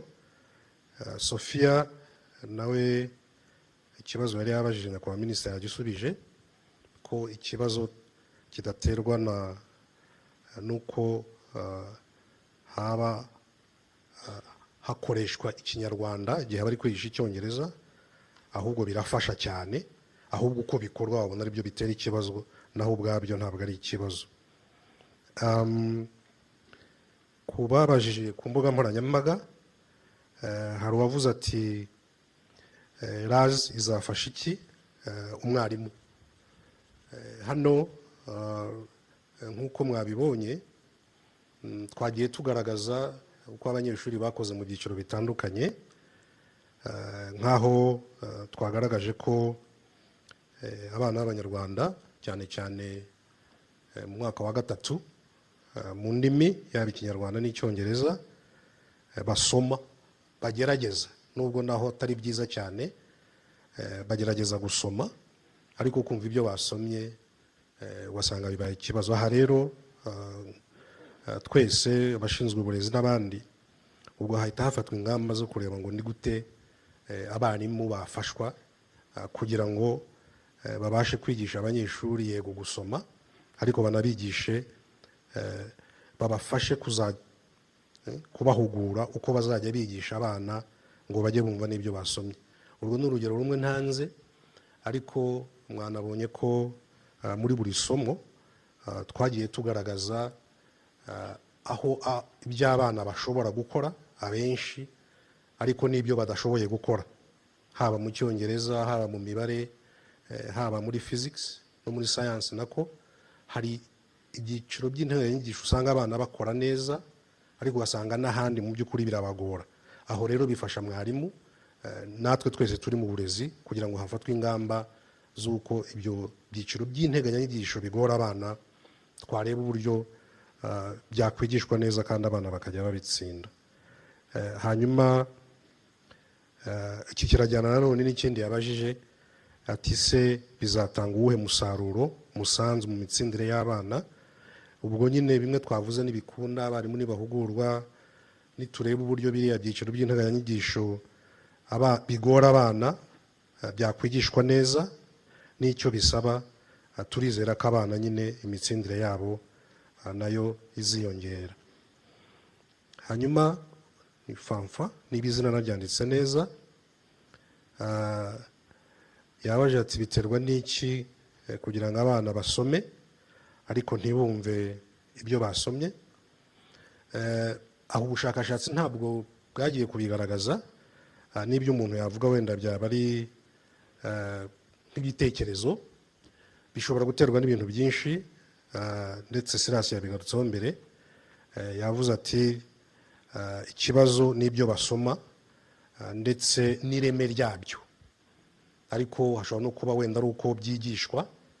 Ahangaha ni nabyo yavuze, iyo ubushakashatsi nk'ubu busohotse ubwo abantu bagerageza gukora n'ubundi kugira ngo turebe mu by'ukuri icyaba kibitera, tumenye impamvu abana bashobora kuba basoma bagerageza gusoma ariko kumva ibyo basomye kikaba ikibazo. Hanyuma undi nawe hari hano ku mbuga nkoranyambaga avuga ati mu mibare mu mwaka wa 3 n'uwa 6 abana bakora neza, ariko byagera mu wa 3 w'amashuri yisumbuye ugasanga ntabwo bakora neza. Gusa hano ikibazo yavuze imibare na siyanse ni mu mwaka wa 3, ariko koko urebye imibare mu mwaka wa 3 n'uwa 6 ubushakashatsi bwagaragaje ko abana bakoze neza, ariko wagera mu mwaka wa 3 ukabona byaragabanutse. Nk'uko nabivuze, hano birasaba ko turenga ubu bushakashatsi ahubwo tukajya kureba ngo ni impamvu ki. Bishobora guterwa n'ibintu byinshi, yaba integanyanyigisho, byaba uko babyigisha. Birasaba nyine ko abantu binjiramo neza, kandi ubushakashatsi bwa LARS n'ubundi bukorwa mu byerekeye imyigire y'abana kenshi usanga ibyo yavuze buhuza ibishobora kuba byatera umusaruro wabonetse, ariko mu by'ukuri ntago biba bibisobanura. Mu Cyongereza nibwo byumvikana neza, correlation is not causality. Ni ukuvuga ibintu bishobora kuba bifitanye isano wabirebye, ariko atari ngombwa ko kimwe gitera ikindi. Aha rero impamvu zishobora kuba zitera abana biga mu wa 3 no mu wa 6 w'amashuri abanza batsinda neza imibare, ariko byagera mu wa 3 w'amashuri yisumbuye ntibatsinde neza. Bishobora kuva ku mpamvu nyinshi, ariko abantu babireba bagasubiza icyo kibazo. Hanyuma undi aravuga ati se mwakurikije iki mutoranya amashuri? Hakurikijwe n'amashuri yose yo mu gihugu yari candidate, bashobora kujya mu ishuri iryo ari ryo ryose, ariko hari uburyo bukoreshwa mu guhitamo ayo mashuri butandukanye, ku buryo twahereye ku bintu bitandukanye. Niba ari amashuri harimo abana mu mwaka wa 3, ese ko ari mu gihugu hose, niba tuvuye mu karere runaka amashuri ari menshi ugereranije n'akandi karere, ubwo muri ako karere havayo amashuri menshi. Ni method ihari nyine ya sampling yakoreshejwe isanzwe mu bushakashatsi bundi, ariko buri shuri ryose ryo mu Rwanda ryari rifite amahirwe yo kuba ryakwibona muri bari abanyeshuri twasuzumye, ariko nyine kubera ko twakoresheje sample bake muri bo mwabonye ko ari amashuri 500 arenga yitabiriye ubu bushakashatsi. Hanyuma ikibazo cyo kwihugura CPD nyakubahwa minisitiri yakigarutseho, kandi numva yagisubije neza. Ahari ndumva nta kibazo nasubije mu byari byabajijwe, Murakoze MC.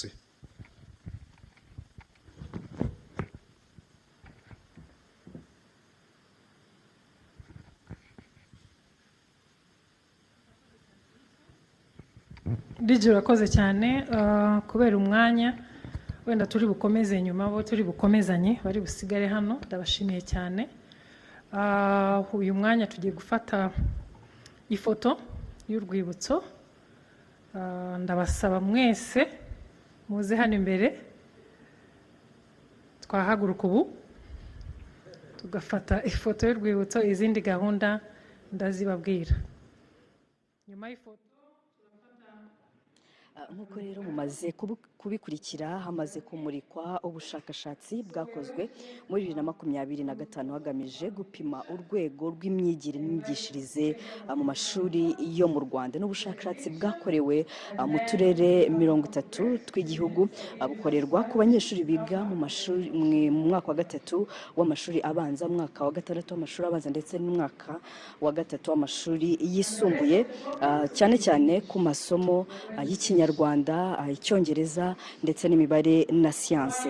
Ubushakashatsi bwagaragaje byinshi bitandukanye, ariko by'umwihariko hagarutswe ku hantu hakigaragara ibibazo bitandukanye bikibangamiye imyigire yo mu Rwanda, harimo ko abanyeshuri basoma ariko ntibumve ibyo basoma, haba ku rurimi rw'Ikinyarwanda cyangwa se mu Cyongereza. Hakaba kudatsinda neza isomo ry'imibare, ndetse hakaba itandukaniro mu mitsindire hagati y'abakobwa n'abahungu. Hakaba no kuba abarimu n'abanyeshuri batumva neza ururimi rw'Icyongereza. Minisitiri rero w'uburezi Joseph Nsengimana yavuze ko ubushakashatsi atari imibare gusa, ahubwo ari indorerwamo yerekana aho uburezi bw'u Rwanda uko buhagaze. Anasaba abantu bose bari mahanga bafite aho bahuriye n'uburezi kwifashisha ibyagaragajwe muri ubushakashatsi, bafata ibyemezo bitandukanye mu guteza imbere ireme ry'uburezi. Rero iki ni igice cya mbere, reka tubararikire gukurikira igice cya kabiri mu kanya. Bagiye gufata akaruhuko gato, murabikurikira ku mbuga zitandukanye za RBA.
and learning reforms, implication for LARS 2025 findings. We have after that a session on questions and answers, and then we have a panel discussion on LARS 2025 findings that DJ just presented, and then a few one question and answer session before we go for lunch.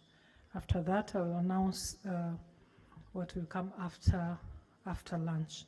So for now, we are going to have Mr. Benjamin Piper, who is online right now. Benjamin Piper is a Global Director of Education Programs for Gates Foundation. He's a member of Global Education Evidence Advisory Panel. He's based in Kenya right now.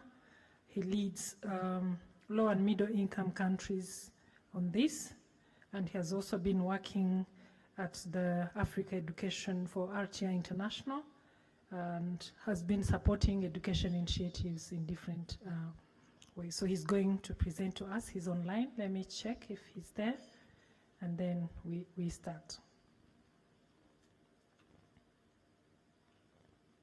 Yes, I'm here. All right, go on.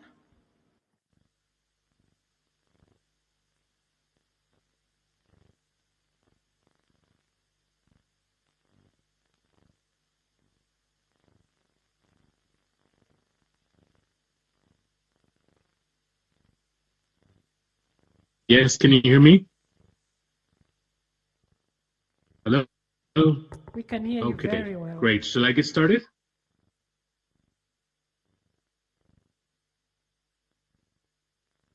Yes. Greetings, colleagues. Wish I was there with you in Kigali, but I'm in your neighbor over here in Nairobi, and excited to be part of this paper discussion on LARS. And congratulations to Nessa and the ministry on the release of the results. From where I sit at the Gates Foundation, we're always impressed with countries like Rwanda that do national assessments of this type and then share the results broadly. So congratulations on that. So my task is to fit the results that you discussed into the global context. In particular, on this, if you look at the title of my talk, it's the regional and global perspectives. And we're looking specifically on literacy and thinking about what the implications of the LARS results are from the global point of view. So my name is Benjamin Piper. You can call me Ben. I work for the Gates Foundation as the Global Director for Education. But in today's session, I am representing something called GEEP. It's a very long acronym. It stands for the Global Education Evidence Advisory Panel. And it's a group of researchers. I can show you the panelists here, who are very talented researchers from across the world. And we look at the evidence and look at what the evidence means for policymakers and for implementers. And so this panel has been working on a few different papers over the last couple of years. I'm going to talk to you about the one on the left, but the ones you might have seen in the past are the ones on the right, which are largely about what are the cost-effective approaches to improve learning. And we have so much more evidence now about how to improve learning and how to do that cost-effectively. And our paper in 2023 looked at something called the best buys. These are the buys, the buys that a policymaker in Rwanda can consider investing in that have both strong evidence, rigorous evidence, and evidence from countries like Rwanda that show that this sort of approach would improve learning. But not only that, that they show that they would do that cost effectively. So that's the publications on the right, the three on the right. But today I'm going to talk about the one on the left, which is a new paper, a GEEP endorsed paper called Effective Reading Instruction in Low and Middle Income Countries. And it's all about what the evidence shows. So I'm wondering, as you're thinking about the results you heard today, how those results link to this global evidence, which I'll talk about just now. So here's the paper. The authors at the bottom left, these are a superstar group of authors, including some from Sub-Saharan Africa, some from the Middle East, some from South Asia, and some researchers from the US and UK. And the idea and the reason for this paper was to think about people like Minister Joseph and Minister Pauline, who've been thinking about how do I improve learning in Rwanda, and do that in a way that can really have the biggest impact, given the investment, the huge investment that the Rwandan government has made on ensuring quality of education. So what is the evidence from across the world that could help as you think about that? So in summary, the two questions we want to answer today is, what is the science of reading, particularly now when we are no longer basing the science of reading, that term, on what we've learned from the rich world, from the US and the UK, and now we know so much more about what the science of reading is from countries like Rwanda, in sub-Saharan Africa, South Asia, countries that are similar to not only the economic status of Rwanda, but also the idea of becoming a country that is taking its own human capital as a priority and wanting to improve it. And so how does the science of reading apply for Rwanda in the context of this LARS report? So I am supposed to summarize a paper which has been very recently launched just this year, and is drawing on studies from over 151 studies in low and middle income countries that are drawing from over 160 languages globally. And so the types of, if you look at the left, the evidence base draws from both large-scale program evaluations as well as meta-analyses that look at research from across several contexts. And fundamentally, one of the main things you should hear from me, if you remember anything, is that when we're thinking about the science of reading, we used to only talk about that from the US, the UK, other countries like that. But now when we pull this 151 studies together, we can really show that there's a lot of consistency about what the high-income country evidence says and what we now know is the science of reading. So what are the reasons you might care about this study, the scope and use on the right? So if you're in a country like Rwanda is, that has interventions that are looking at learning outcomes across a variety of sub-areas, this paper can help you think about how to improve your intervention and how to get better outcomes. And so we also are able to look across the world, and across sub-Saharan Africa in particular, and across agglutinating languages like Kenya, Rwanda, what are the patterns that are there across languages and implementers? So second thing to remember from this talk is that if you want to improve outcomes that you find in Rwanda, you've already made some improvements, but if you want to go to the next step, you need to make sure that every child every day has opportunities to practice two skills: decoding, which we'll talk about what that means, and language comprehension. So the best evidence for the science of reading shows that every day in a whole package, in a whole program, kids should have interventions that teach decoding, figuring out what these symbols mean in both Kenya and Rwanda for lower primary, as well as English moving forward. And then language comprehension for kids who are learning both of those languages. Do they understand what those oral language, what the words mean? Do they understand how to comprehend what they read? Those two skills, which are big skills and encompass several sub-skills I'll show you in a second, they have to add up, they have to connect, they have to go together. So here are the 6 skills. Let me pause. This is the third thing I want you to remember. These are the 6 skills that children need instruction in. And if you look at the title of the slide, it says not just any instruction, but explicit and systematic instruction. So every day, kids need help on learning these 6 skills. So we'll talk about several of these that fit in the decoding bucket and several of these that fit in the language comprehension bucket. So one of the first language comprehension buckets is this one, oral language. Does the program in Rwanda have enough time for children to practice the oral language skills? In Kenya, Rwanda, which many of them learn at home, and then in English, which many of them are learning at school, do they have opportunities to play with the language orally? Second one, phonological awareness. Do they have an opportunity to learn how these sounds work together and play with those sounds? That's what phonological awareness is, and it's often forgotten. Third, and this is a key point for the paper, the new evidence on effective literacy programs says that phonics instruction is critical. It is not the only thing. As you see, it's one of 6 things. But one of the things that Rwanda can look at is, do you have enough phonics instruction? At least there was some moment in a program that previously existed in Rwanda.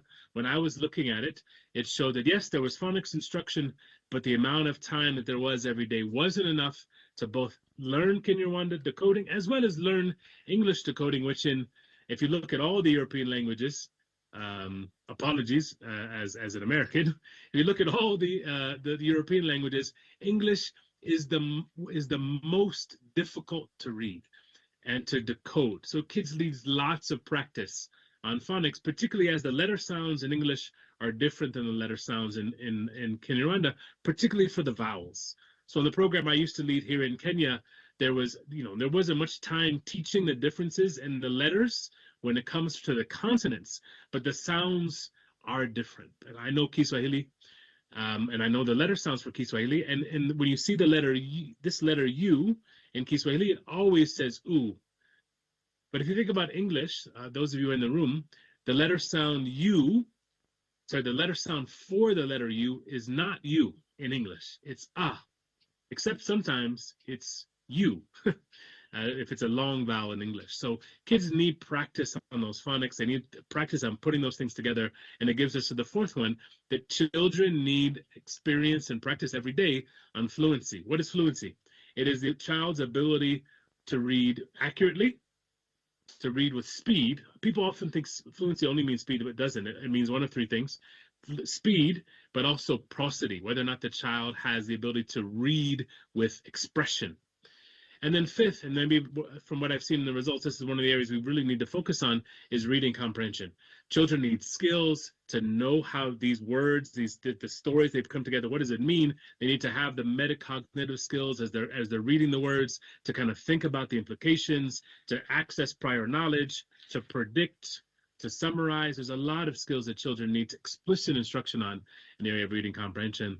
And then finally, one of the main contributions of this paper is that children need practice writing, not just handwriting, because it's true that children do need to have time where they learn how to make the letters, but they also need practice on the types of writing, the informative writing, the expressive writing.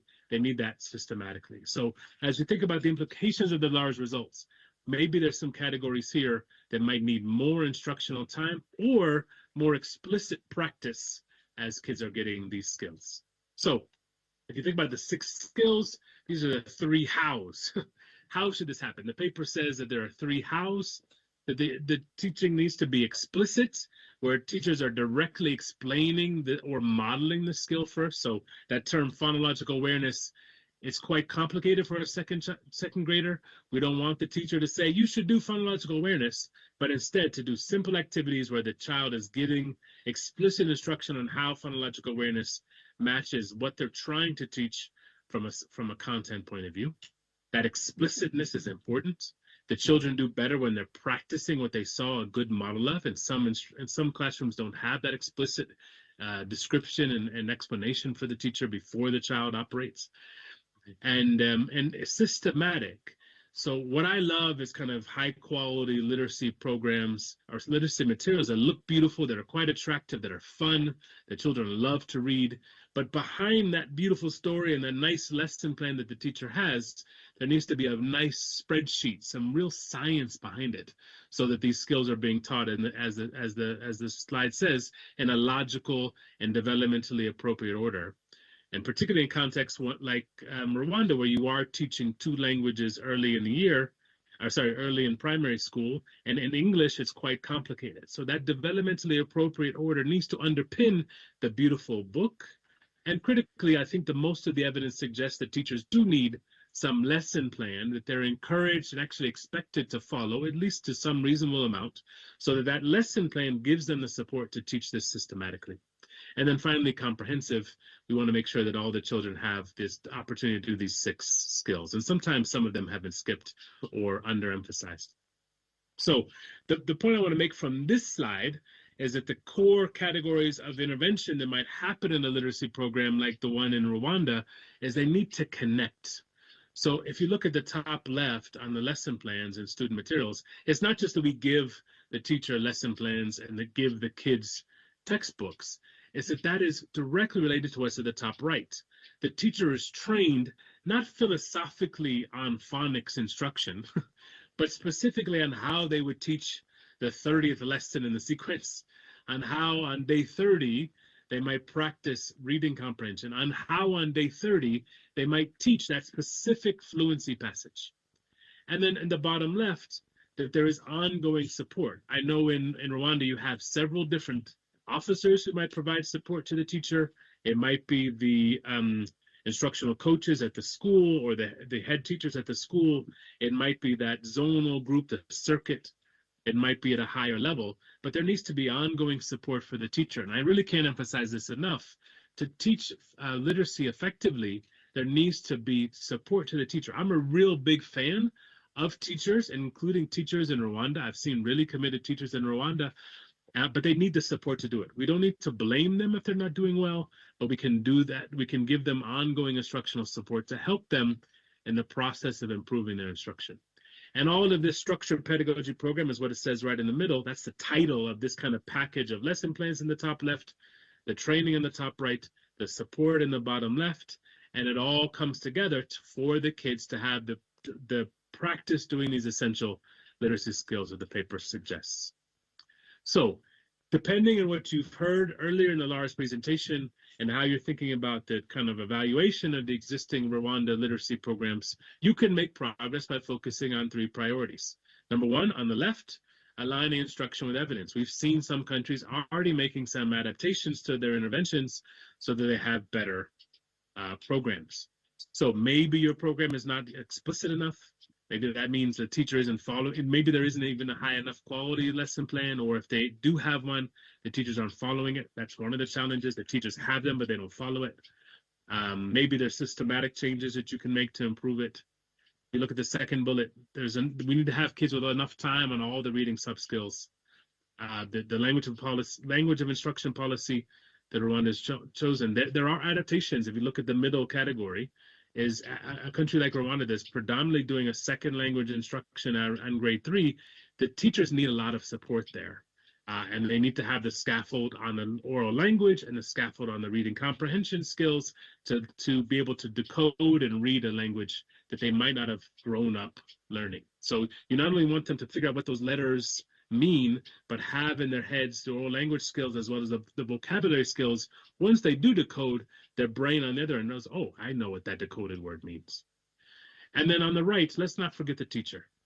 That teacher needs high quality teaching materials.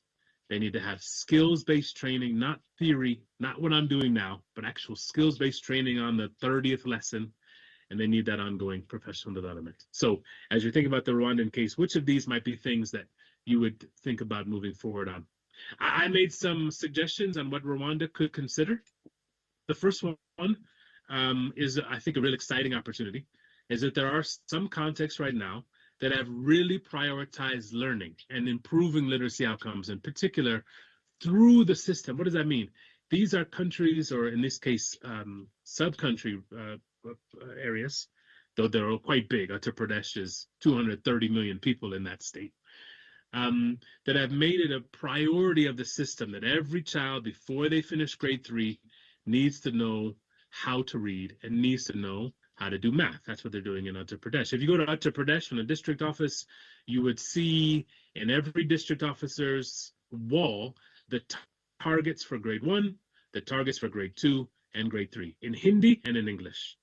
So we are not blaming a child if they're not hitting the fluency level, or we're not blaming a child if they haven't quite done the comprehension percentage that they need. I know we saw the results on the comprehension percentages for lower primary, but in Uttar Pradesh, it's clear from the district on down that this is my expectation as the district officer. And if a school has a lot of children who are behind, it is my expectation as a district officer that we're going to provide the support down to that teacher and to that school to get the kids what they need, because the kids are capable. It's whether or not the system is able to help them enough. And similarly in Western Cape, just 2 months ago, the Western Cape did a similar assessment like LARS, and they found that children dramatically improved. They had 50% more kids hitting the benchmark that Western Cape had set, both in English as well as the local languages, because of this kind of systematic prioritization, the implementation of a high-quality evidence-based program, and some external support to make their system more effective. That's point number 1. Point number 2, Rwanda could consider to review their foundational learning program against a new report. So there's this structured pedagogy program in Rwanda. What needs to change? Could it be the materials could be improved? Could it be a more explicit teacher's guide? Could it be more time on particular areas? Or could it be that the time for practice is higher than it currently is? This is one theme I think has been in a lot of countries that are reviewing their programs against the evidence. Maybe you don't have in the second bullet here, ensure all 6 skills have sufficient instructional time. We're finding in a lot of contexts that there isn't enough time on the oral language. Kids are not doing enough talking. They're not doing enough talking about what the words mean. They're also not spending enough time actually decoding words. Their eyes are not on print enough. And then third, both the Uttar Pradesh and Western Cape examples had a lot of assessment. And I won't tell you which one of them. There's sometimes too much assessment. There's a level where it's too much. But the system does have some idea. LARS is a good summary number, or summary every couple years. But are we getting kind of termly evidence of whether or not the overall program is having impact? And I think when I saw the executive summary of the LARS report, I was thinking about Rwanda, and it did strike me that comprehension could be something that has particular emphasis, because it requires both decoding. The kid needs to be able to decode what that word means, and it requires a language, both oral language and vocabulary skills, that once you figure out what that word is, when you decode it, you have to know what it means. So, and critically, there are some specific comprehension lesson routines that, again, the program I used to work on here in Kenya had lesson routines on how to predict, lesson routines on how to summarize, lesson routines on how to think about what's going to happen next. So could there be more time focusing on decoding and also on these language skills? And just to reinforce that, I think the evidence in most countries would suggest that teachers need support to do this well. They need to have the system reinforce the message that structured pedagogy lessons are important, having the right lessons in language of instruction that are structured. And I think one of the things that we're excited to start partnering with Rwanda on as the Gates Foundation is some AI tools that can help. Student assessment. We're working on a variety of pilot programs that eventually have the pathway to scale, to think about how tutoring and how coaching for teachers might be helpful. And critically, that ongoing mentoring. I'm patient with teachers. They're not going to get it. Having a large-scale reform is not easy, but ongoing, frequent support to observe how the lesson is going, to give them feedback on how to improve it. I was just in a classroom last week myself, and seeing a teacher who was trying her best, but that kind of even in her eyes, the kind of being able to see and do, okay, yes, you did this well, but this might be some area you can teach decoding a bit better, was quite helpful.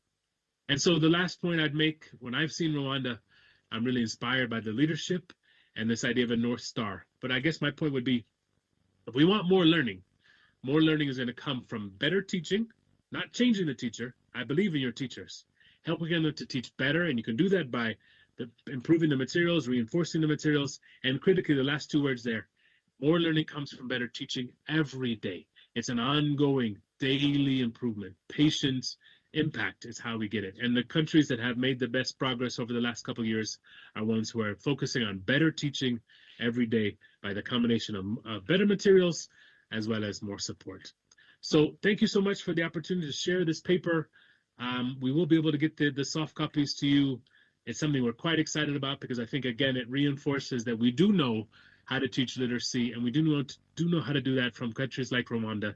And we look forward, even as the Rwandan reform extends, to be able to have Rwanda as a core example of one of the best performers in improving learning outcomes. Thank you so much. Thank you very much, Ben, for this presentation. Before we take questions, I have a key. I don't know who lost it. See me if you lost your car key. So we're going to take a few questions, and I already see one hand here, another one over there. We have 2 hands. Please help me with the mic. 3.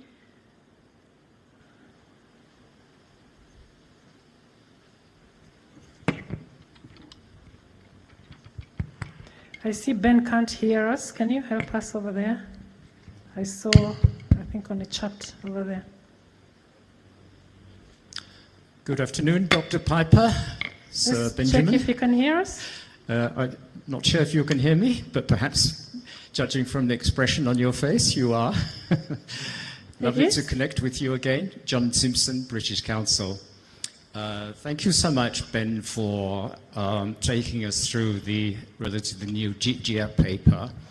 I'd just like to make a few observations, if I may, and relate those to the LARS findings, and then perhaps put back to you for your comments. Really great to see that both pillars in reading comprehension are being foregrounded, decoding and language comprehension, and also that the 6 key literacy skills include those within the language comprehension pillar.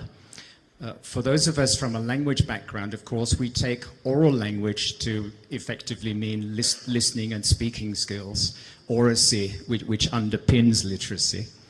And of course, there's good evidence, particularly for very young learners, that listening comprehension is the strongest predictor of reading comprehension.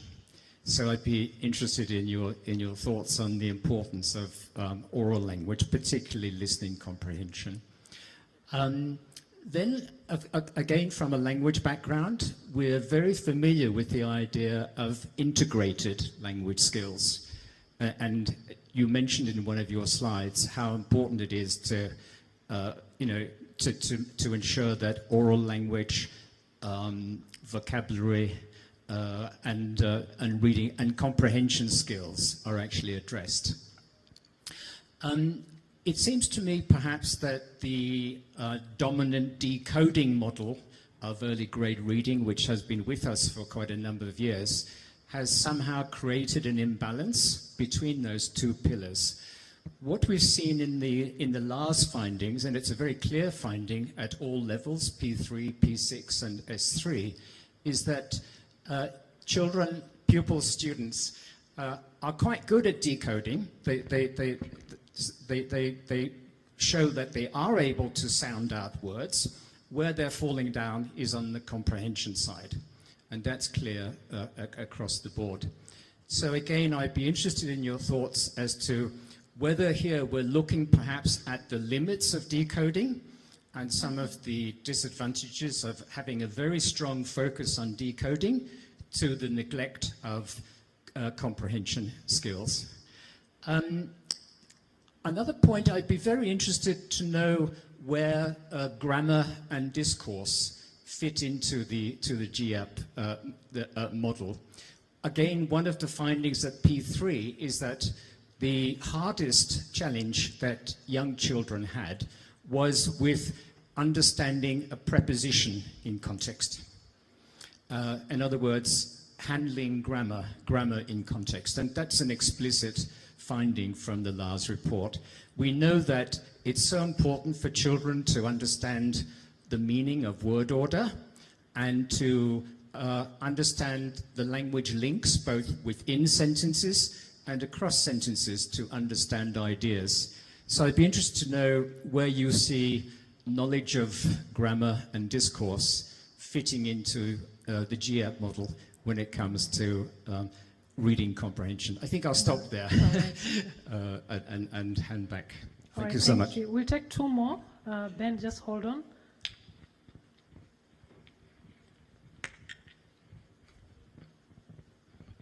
Whoever gets the mic first, speak. Hello, good morning, everyone. My name is Cyprien Bunani. I'm the CEO at Education and Development Consult. Education and Development Consult is the company which conducted this last assignment. My question is, when you were on the field conducting last assignment, I have been asking different learners, more specifically on reading, they have been reading fluently. But when we asked them some comprehension questions, it was difficult for some students. So within your global perspective or your understanding, what might be the cause of that if the children are able to read fluently, but very hard for them to respond to comprehensive questions? Right. Then number 2, I'm interested to know, government of Rwanda is just investing in LARS assignment in every 2 years. So I'm asking what is the implication of LARS on the GDP of a country? Would you elaborate more on that? Thank you. Thank you. Ben, I think the first question was, what do you think would be the cause? Can you hear me? Okay. By his expression, he can't hear. Let's take more questions, then you will help me. Yeah. I have the mic, so maybe I'll go next. Yes, please, Charles. Good afternoon, Ben. Good to see you. My name is Charles Avelino. I work for UNICEF. Thanks for sharing this research finding. My question is about what you've just elaborated. I think is very clear.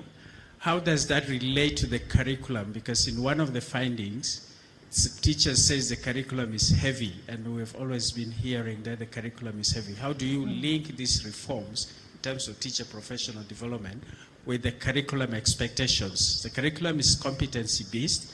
Ideally, these should already come clearly as areas to be covered, but if those connections are not clear enough, how do we address that, especially considering that Rwanda has been undergoing a curriculum review, both for the pre-service as well as for the normal curriculum. Thank you.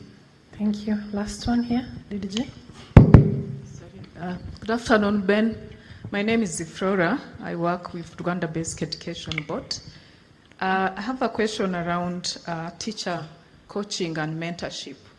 So teacher coaching and mentorship is a very important element of the structured pedagogy, but I must say it's the most difficult part to be implemented. I want to understand from your experience, what are the best and cost-effective approach of teacher coaching and mentorship? Thank you.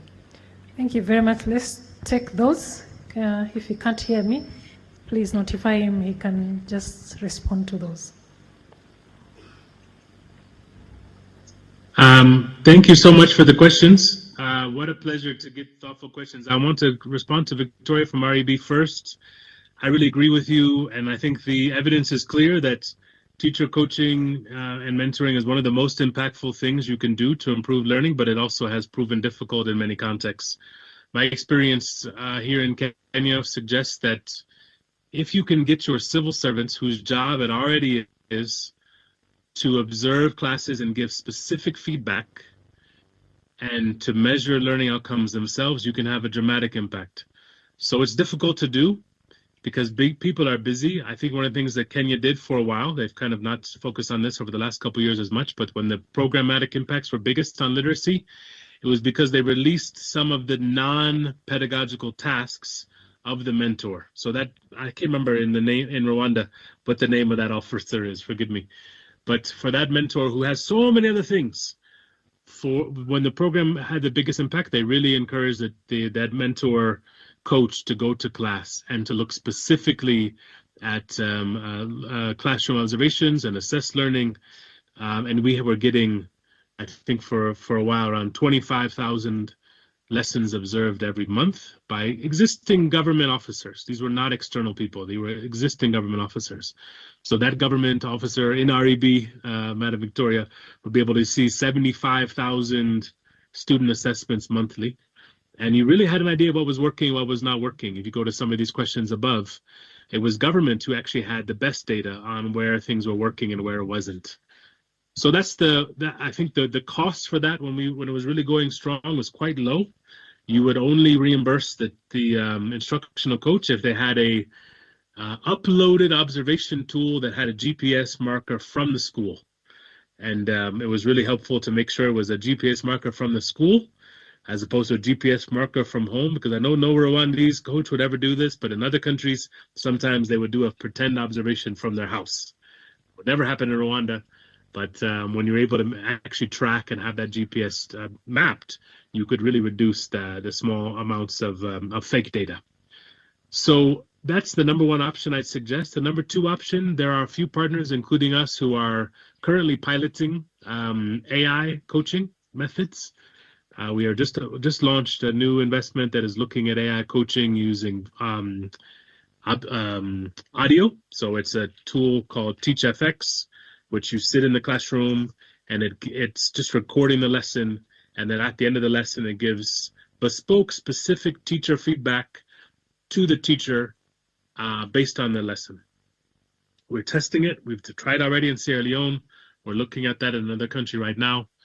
Another one is a virtual video coach, which will do the same idea but using video from the lesson. These are experimental.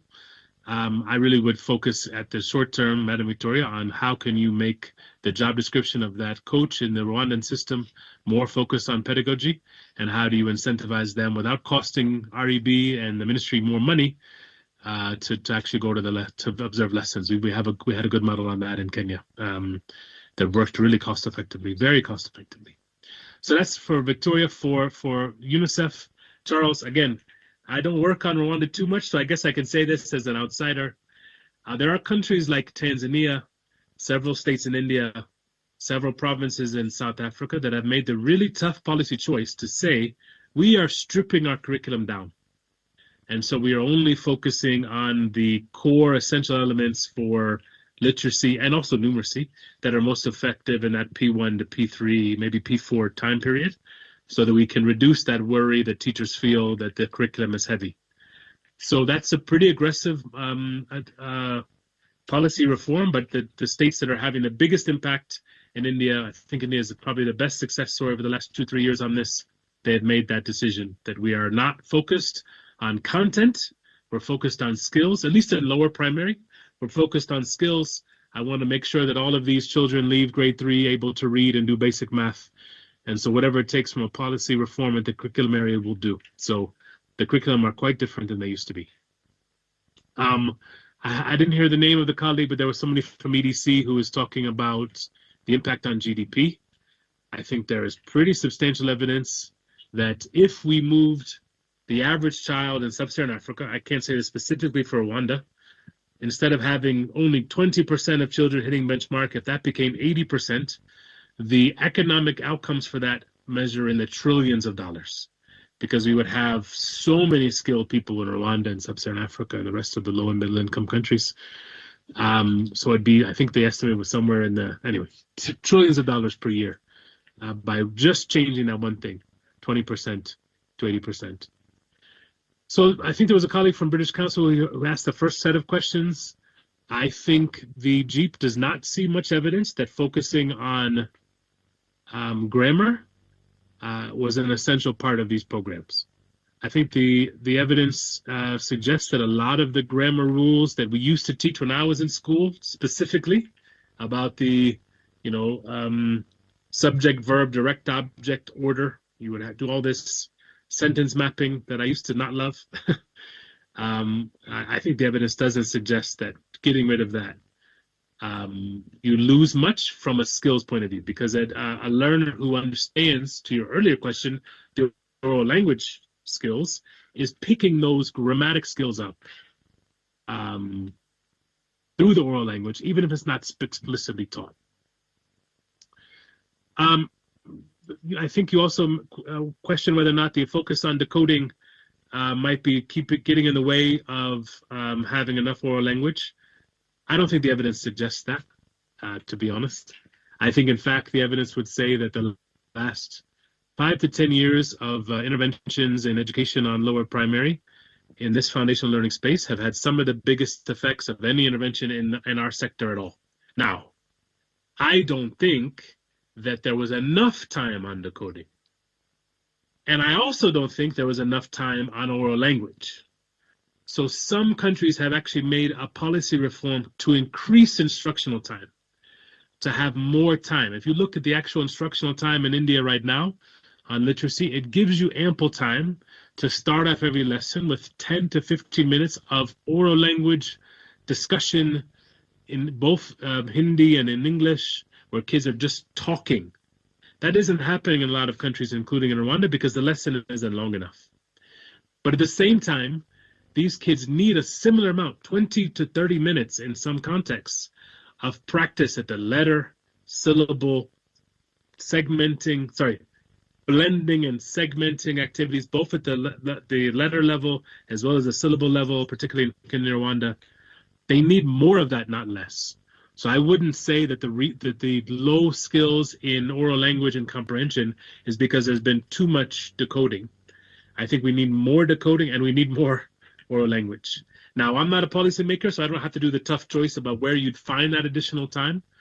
But I think there are some countries who've made pretty aggressive changes to their curriculum and to how they manage their timetable to give kids enough time to do it. I have seen beautiful lessons, to my colleague from British Council, where kids are practicing how to interact, they're engaged, they're doing a lot of time on this kind of like prediction and retelling and storytelling parts of the lesson. Those are important. But I wouldn't say that you want to drop decoding to have more of that. I think we need more of both. And your point, I think, at the very one, I'm answering the last question the first question at the end is kind of the relationship between listening comprehension and reading comprehension. It is definitely the case that having time where kids have an opportunity to talk and build their vocabulary is essential. I think in I've done a lot of data analysis on these EGRA type data sets. I haven't seen that listening comprehension is the strongest predictor of reading comprehension. In fact, it's often fluency, so the ability to decode is often the last barrier to higher levels of reading comprehension. It's not the only thing. We want to make sure that the kid has, particularly in English in Rwanda, they have their oral language skills. But in many contexts, I haven't run analyses in Rwanda data myself, but in a lot of, I think, 12 other countries in Africa, decoding, having time with fluency, practicing reading, was the key predictor. We have a paper on this. You can look it up with Young Suk Kim, kind of the percentage relationships between the various areas, and decoding was critical. But I think the bigger point is we need more time decoding and we need more time on comprehension. That said, part of the challenge has been on the instructional point. Some of the reason why we haven't had enough time is because teachers are doing too much of what I'm doing of talking and not enough time of giving the kids the chance to decode and giving the kids the chance to work with vocabulary. So sometimes it can be improved by just the percentage of time where the teacher's talking versus the student is practicing. Thank you. Thank you very much, Ben. It was so interesting to hear about your insights on science of reading, especially after listening to DG Nessa on the findings on the 6 skills that we need to support in. I wish we had teachers in this room, but I know this message goes to everyone in education sector, but also on the priorities that we have to focus on as education sector in Rwanda. So thank you very much. Please join me to thank Ben. Thank you very much. Thank you very much, Ben. So we are going to our last session before lunch today, not the last for the day, but before lunch. And this will be a panel discussion. We're still discussing LARS findings. So I would like to invite Lilian Mutesi from the World Bank to come forward. She's going to introduce her panelists and take over the session. Lilian.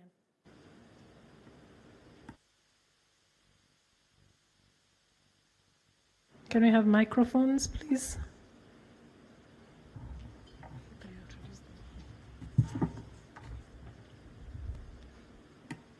Good afternoon, everyone. Good afternoon. Oh my God. Give me some energy. So my name is Lilian Mutesi, just as HOD Rose mentioned. I'm an education specialist with the World Bank, and it's my pleasure to moderate the next panel discussion. So we just had 2 enlightening presentations, one from DG Nessa on the LARS finding. Let me also take this opportunity to congratulate Nessa for this major undertaking. I know it's not been easy. Thank you so much thank you, well deserved. So we had this interesting also presentation from Ben Piper, which really gives us perspective on the regional level, but also global perspective on the science of reading and what that means for Rwanda.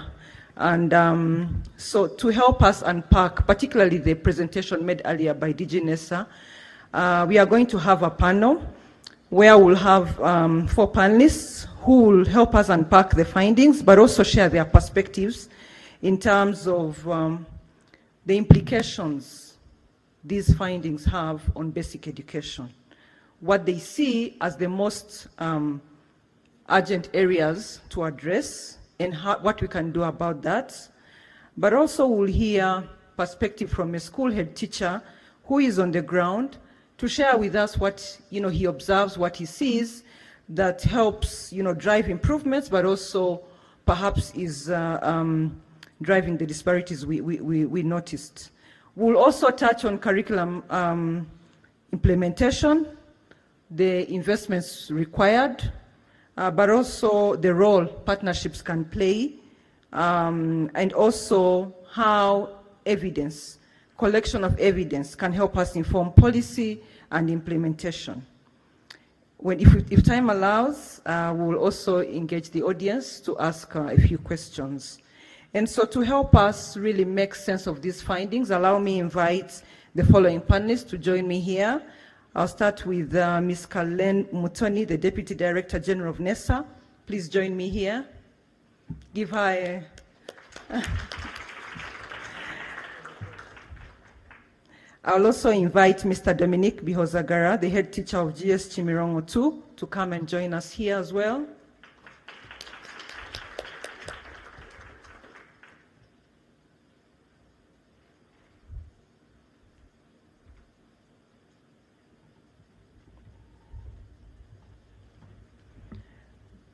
Let me also invite Dr. Flora Mutezigaji, the Deputy Director General of REB.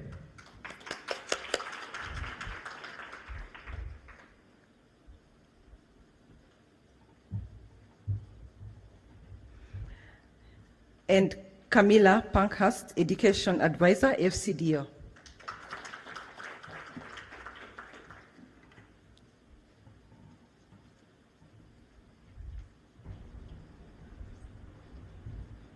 Welcome.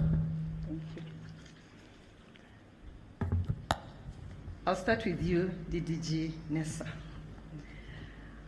What do the results we just saw presented by DG Nessa tell us about the current state of foundational literacy and numeracy among the basic education learners? And in your opinion, which areas require the most attention? Thank you very much. Good afternoon, everyone.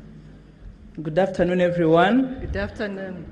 Having a session before something very interesting is it's not easy, but I thank you for your attention ahead. Thank you very much. Actually, this is a very good question and also very tricky because most of the findings were very well shared by the Honorable Minister, by the DG, also very well elaborated on with Dr. Piper, and I hope I'm going to make more insight, with a very good justice. One of the things that we have been really observing, our education system is improving.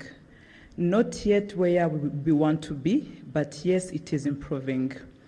We can have a very good examples of where the improvement is, but if we go by examples, we can say that even why we are moving from P3 to P6, we are going to really see a very good improvement. In terms of English, you will see that from P3, we are at 46.6, and those are the learners which who actually meet expectation. And at P6 level, that there is an increase because they are now at 72.5. Of course, in mathematics, you will see in P3, it's at 63% learners who meet expectation, and at P6, they are 68.5. Actually, there is an improvement while a student is staying at school. In science, you will see at senior 3, I think this is the only highest, I can say, ranking at the highest. We have, of course, it's at 74.8 learners who meet expected level. But if you go into gaps now, the gaps as has been already shared before, but the reading comprehension, as we have been seeing since morning, is the biggest challenge we need to face and work on it. We need to make it happening. We need to make sure that the learners are really able to read and understand what they are reading.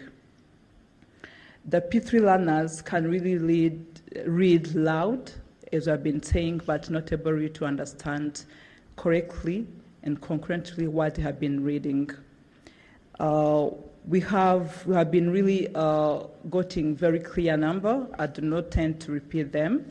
And also in English, P3, the same as in Kinyarwanda and English, the reading, they can read loud, but not able really to understand what they have been reading in English and in Kinyarwanda. And also, just want to highlight that as long as they are not able to understand what they has been able to read, you understand that they are not going even, let's say a learner at P6 is given a scenario question, as they are not able to understand a question, they're not even going to be able now to be able to respond to that question. So actually reading and comprehension impact other subjects, mathematics, science, and so forth.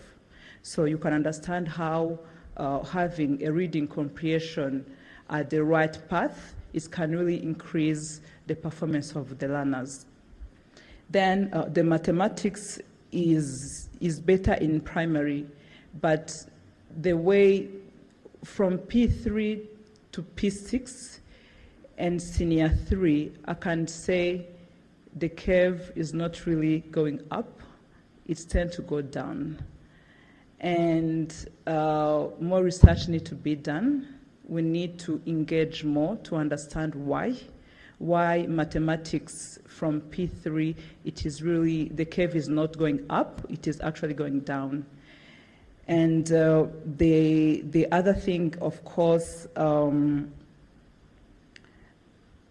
I just want, as I have been saying, whenever the students are able to do simple calculations, but whenever there is measurement, statistics, and using mathematics in real life, which actually the students are now going to be exposed to while they are moving into grade to grades, that's when I think even data have been showing them that the curve is really going down, and we need to engage to see if there is any correlation with the reading and comprehension. The last thing is the senior 3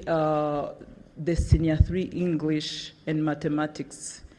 The reason why I want to point out the senior 3 English and mathematics is the senior 3 students are the ones that are going now to go in through learning pathway to choose what exactly they can do. And as long as they are not really doing quietly good in English and quietly good in logical mathematics, you understand how they're going really to be struggling even moving forward. The English is at 63.8. Learners meet expected level.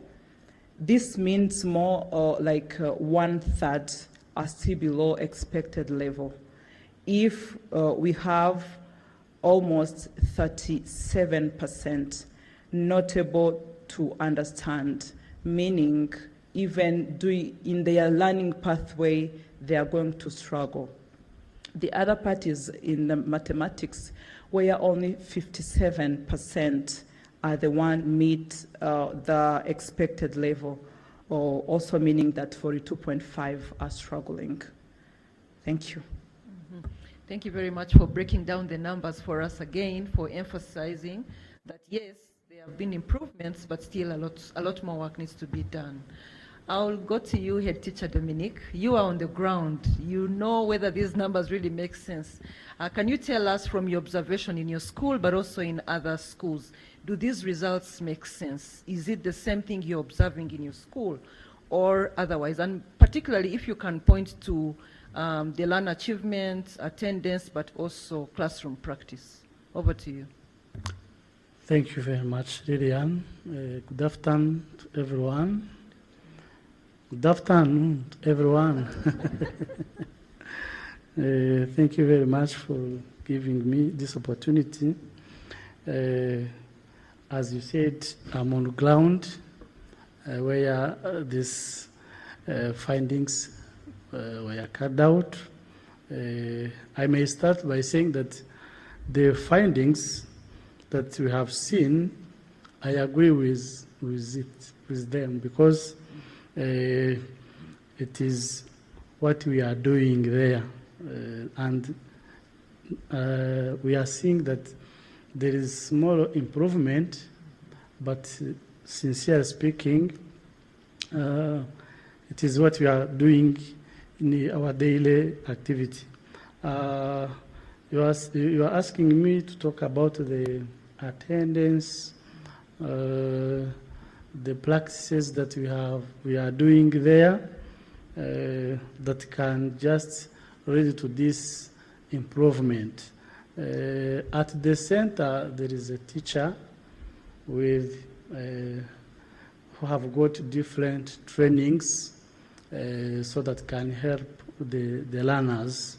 And we have also the ICT integration, where we have some ICT tools. So by these ICT tools also helps the learners to study in a good way. And there's also talked about the school feeding program. This also is playing a key role, because the learners cannot study when they do not take food. So I think I may just raise those 3 points. Maybe I will have another time so that I can go deeply. Thank you. Thank you very much. I'll go straight to you, DDG Flora. In the presentation or the report itself, they highlight the role support dynamics play in terms of within the school, within the homes and communities. And these are really coming out as strong predictors of students' achievement. What do these findings reveal about the current key school teacher and learner level factors driving academic performance and underlying learning disparities that we've observed in the presentation? Yeah, thank you so much, Lilian. The last result has highlighted a number of factors that contribute to learners' academic performance. And I can maybe categorize them into 3 main categories. One, school-based factors, and family or home-based factors, and of course individual factors or learner factors. So the school-based factors are, to me, they are the most important, because we have a little bit of control over the school-based factors. And there are so many school-based factors, as the report highlighted, that of course contribute to learner academic performance. One and the most important school-based factors that contribute to learner performance is, of course, the quality teacher. As head teacher highlighted, and also the report. So the quality teacher is one and the most important factor. And to me, a quality teacher is the one that has a content knowledge of the subject, has a pedagogical knowledge, but also a teacher who is motivated and supported, and a teacher who is responsible. So I think that is the main part of the school-based related factor, and we need to do a lot, and we are doing a lot to make sure that teachers are competent, they are supported, but also motivated. The second part of school-based factor that is also very critical, that was highlighted in the report, is the curriculum. And of course, the curriculum support materials, especially textbook and the ICT tools, all those curriculum support materials. The report highlighted the curriculum, the heaviness of the curriculum, but we are expecting maybe to see an improvement in the next LARS now that we have revised the curriculum. And the implementation fidelity that we did 2 weeks ago to understand the view and opinion of the teachers on the revised primary education curriculum, the feedback from teachers and head teacher was very positive around the curriculum age appropriateness, curriculum language, and the time. So we had a very good feedback from teachers around all the issues that we wanted to address when we did the curriculum review. So it's very important that we have a curriculum that is age appropriate, that is context and culture relevant, and that is the main reason why we revised the curriculum. But curriculum is not enough. We need to really have curriculum support materials, especially textbook.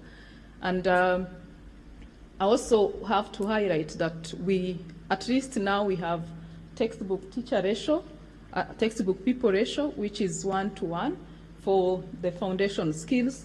We're also expecting to see at least an improvement in the next LARS.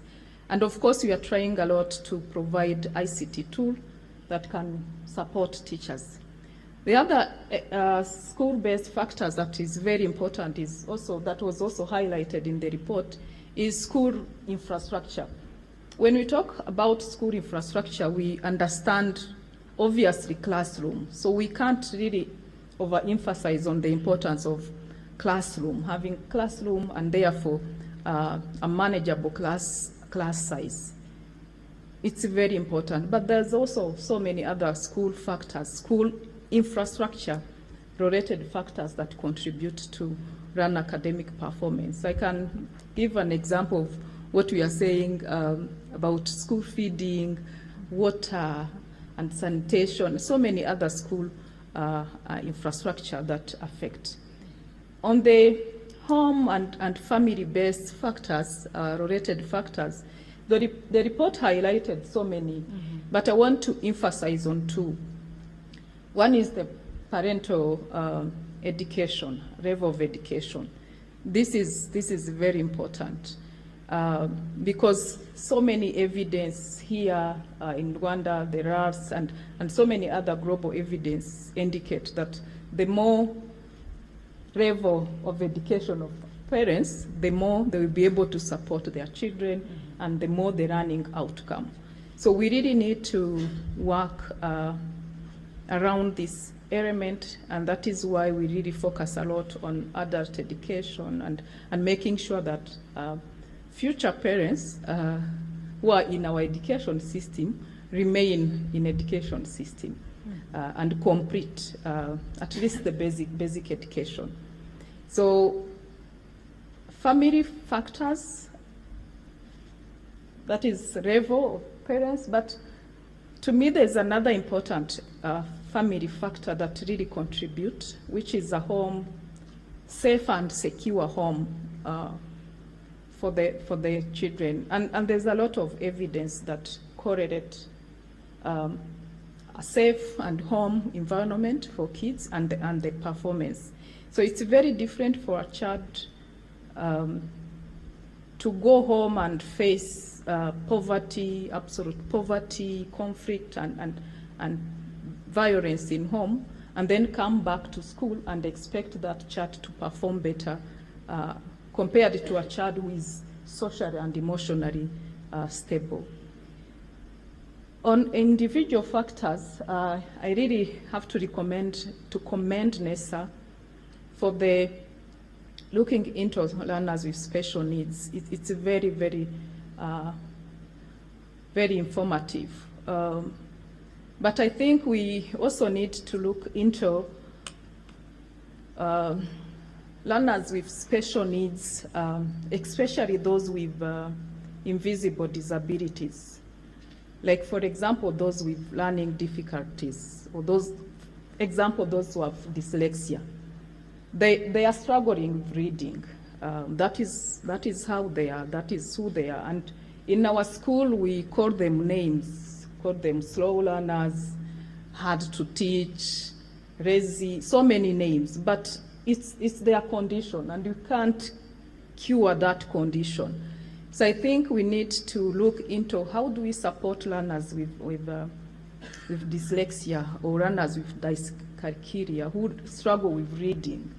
So I think those are mainly individual factors that has an impact on academic performance. And I must say that we really still have to work around supporting learners who have invisible disabilities. Thank you. Thank you very much. NESA has put out these findings, and I think we all have homework to go and actually see what we can do better in terms of, really supporting learners to really have stronger learning outcomes. And so I want you to come in and weigh in, Camilla. And from the perspective of a development partner, a stakeholder in the education sector, what positive results in the LARS report show good progress, and what areas, I think it's just for emphasis, because some of them have been spoken about, what areas need improvement and require more investments for us to be able to get some quick wins, but also long-term results going forward? Thank you, Lillian. Miriwe. So I think this is a really important question, and there's clearly a lot to be unpacked from the LARS 2025 results. I'll just take a moment to also really celebrate NESA and the Minister for doing this assessment so well, and then for sharing the results so openly, and for giving us a whole day to really dig into it, because it makes the investment even more worthwhile if, as a sector and as a country, everyone understands these results and if we're able to act on them. So that's amazing. And for me, that really is the first positive, and that's a sign of how strong Rwanda's assessment system is, and it's only getting stronger. So LARS 2025 is incredibly rigorous in kind of methodological terms. It's going to be used to report against international standards for the first time. So the Sustainable Development Goals, Rwanda will be using your own assessment system to report against SDG 4, which is a huge achievement and I think really needs to be celebrated. It means that Rwanda is serious about evidence. It means that you're serious about accountability and serious about improvements in learning outcomes, and that can't be said necessarily of every other country in sub-Saharan Africa. And as a development partner, that really matters, because it means that investments here are guided by that evidence. They're not guided by assumptions, and it means that we can really work together to kind of keep making things better. The second achievement that I would talk about, and it's been mentioned before, there is a clear sign of progression across grades. More learners are meeting standards as we go up the system, and that's great. That tells us that some learners really are benefiting and the system's working for them. So as a baseline, that means we're not starting from zero and we've got something to work from. But clearly we're not where we want to be for Rwanda to be a knowledge-based economy. So let me just talk about a few areas where, as you asked, Lillian, a bit more investment is needed. And the first one's had a lot of airtime, but I do want to labour it, and that is the link between decoding and comprehension. And I think what we can see from the P3 results is that foundational learning still is low and needs more work here. And I think we should see those results not as being just about P3, but about everything that a learner has experienced until they get to that point. And it suggests to me that we need to be really shifting investment further down in the system, because evidence tells us that even a very marginal gain in learning at the lower levels can have a huge impact as that child goes up through the system. And as DG Carlin explained so beautifully, that gap of understanding at P3 really is a barrier, and it does constrain all other learning, particularly when the language of instruction is English. So the more we can invest at that part of the system, the better.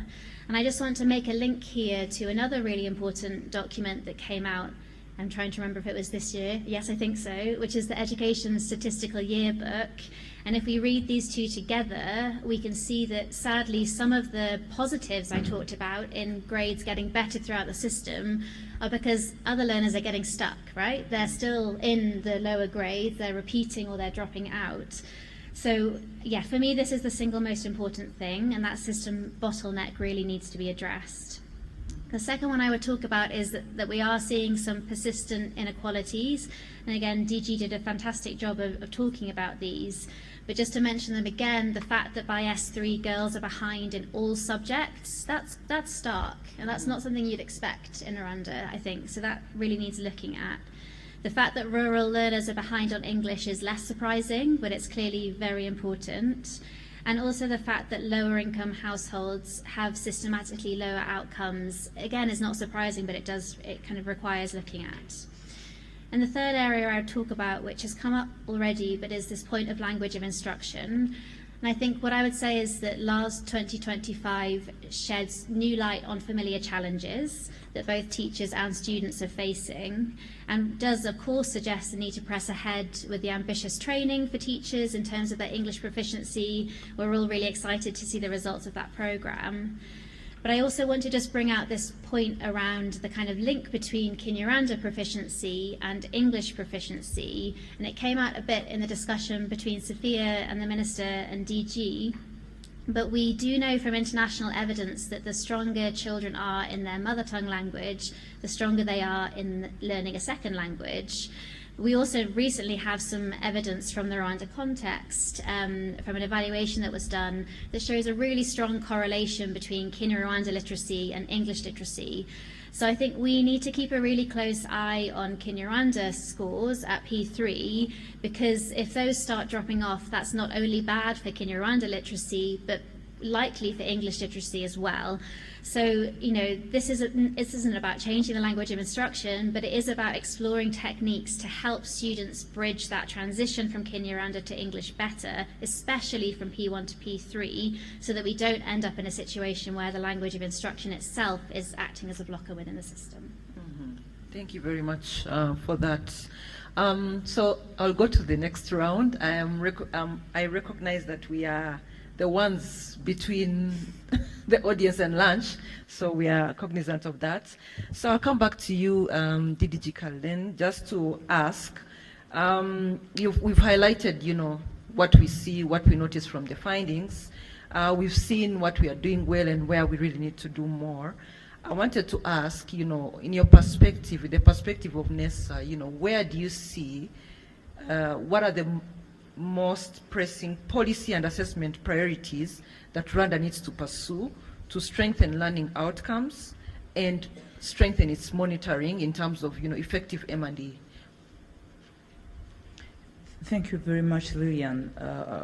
I just want to emphasize what my previous colleagues has been sharing. The early learning, the foundational learning is very key.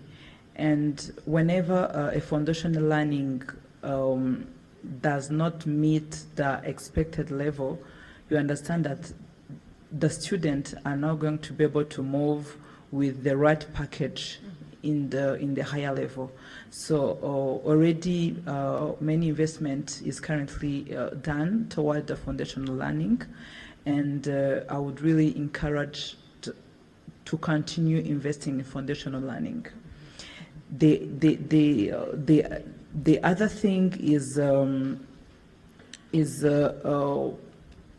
strengthening mathematics problem solving beyond basic calculation.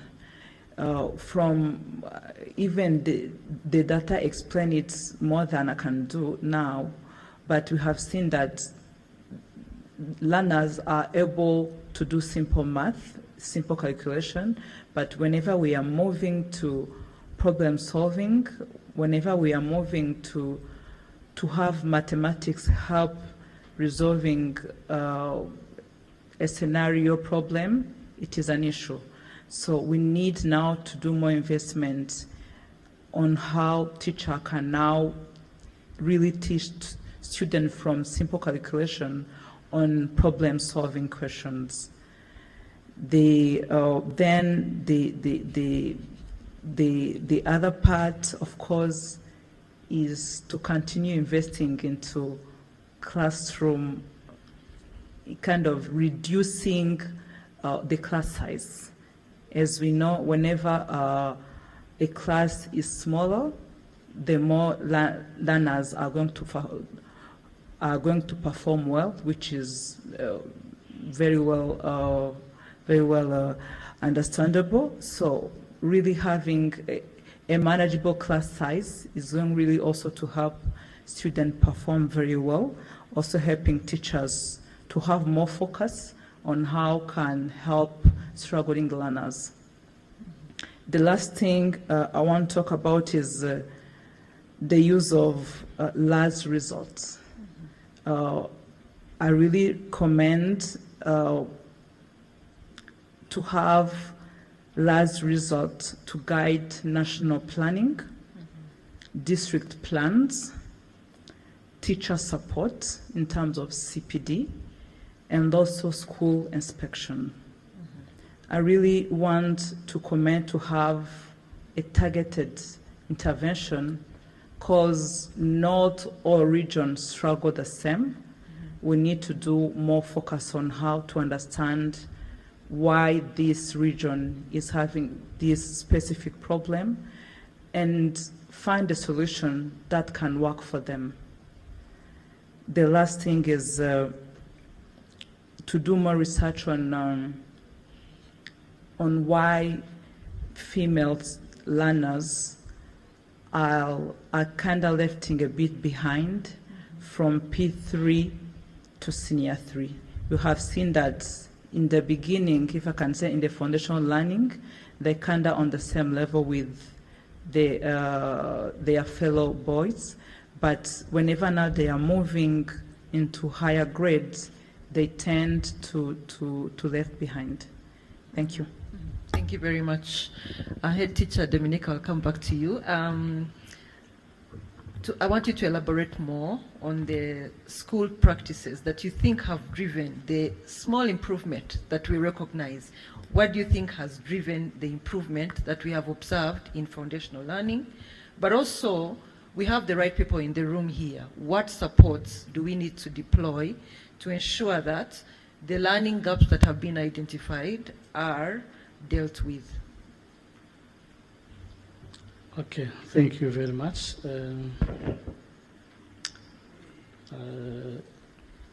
Let me start by the first question. Sincere speaking, when we are at the school level, we have different scenarios when we are teaching these learners.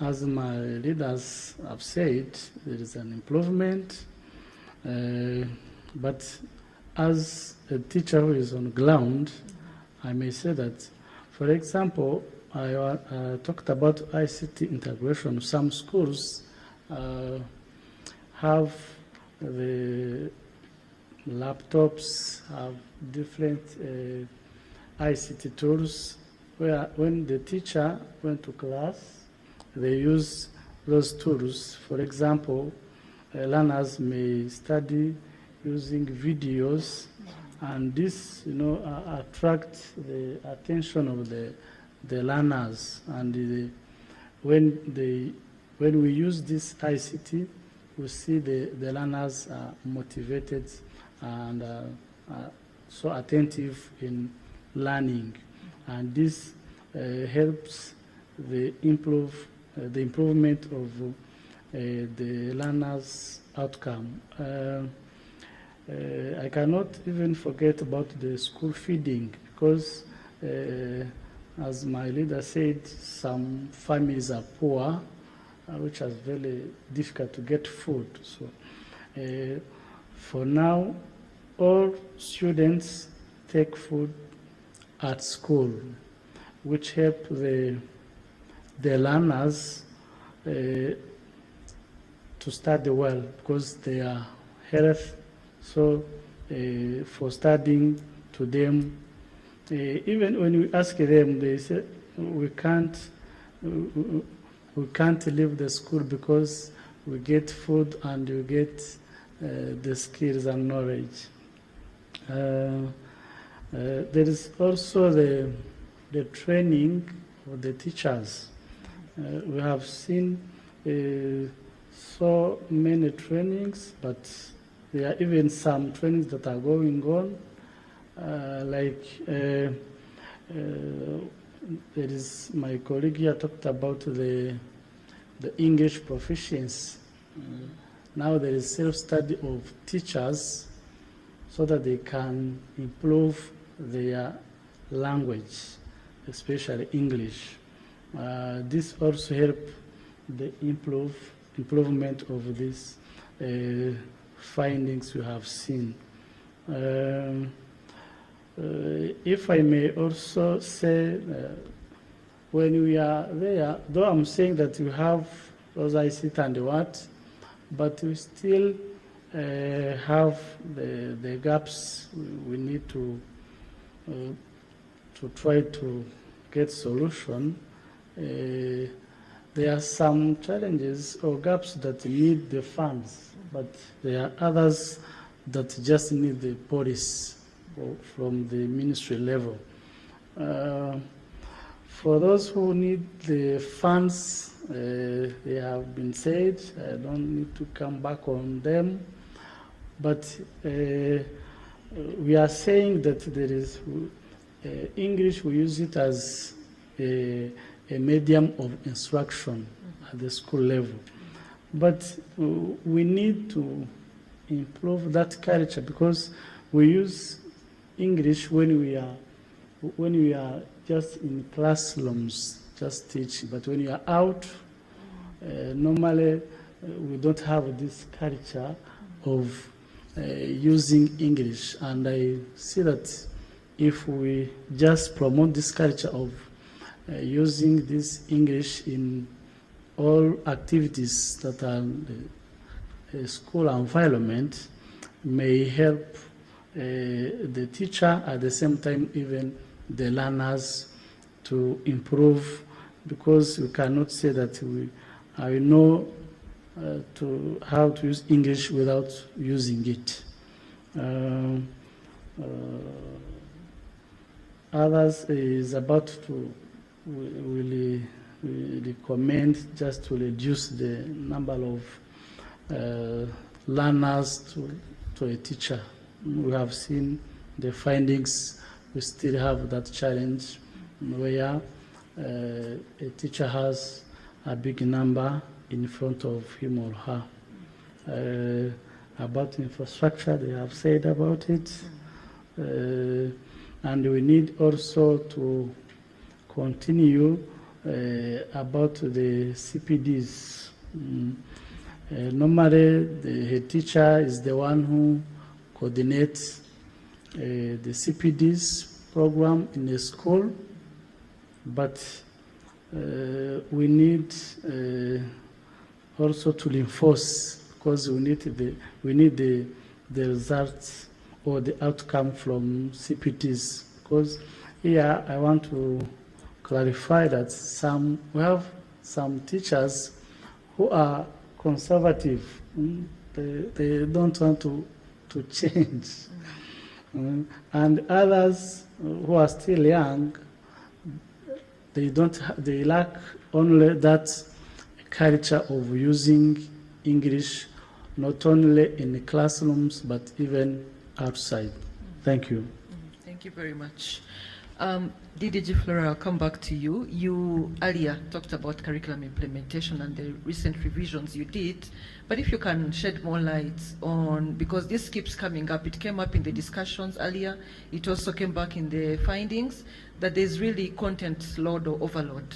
But you mentioned that recently there have been revisions, but please highlight what has changed so that when we also visit schools, we observe, that which you're saying. But also, could you touch on teacher professional development and CPD? It also came out in the earlier conversation, and the head teacher also highlighted that.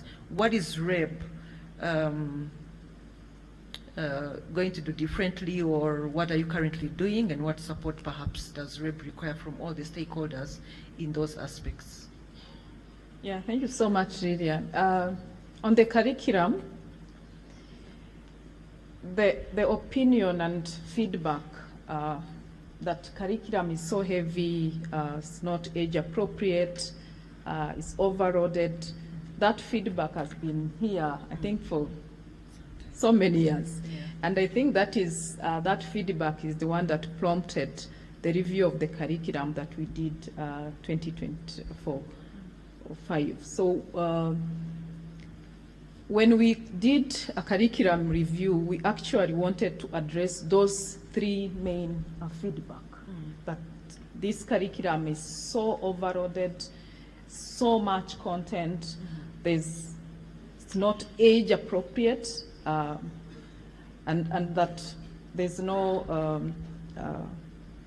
enough support materials for the curriculum.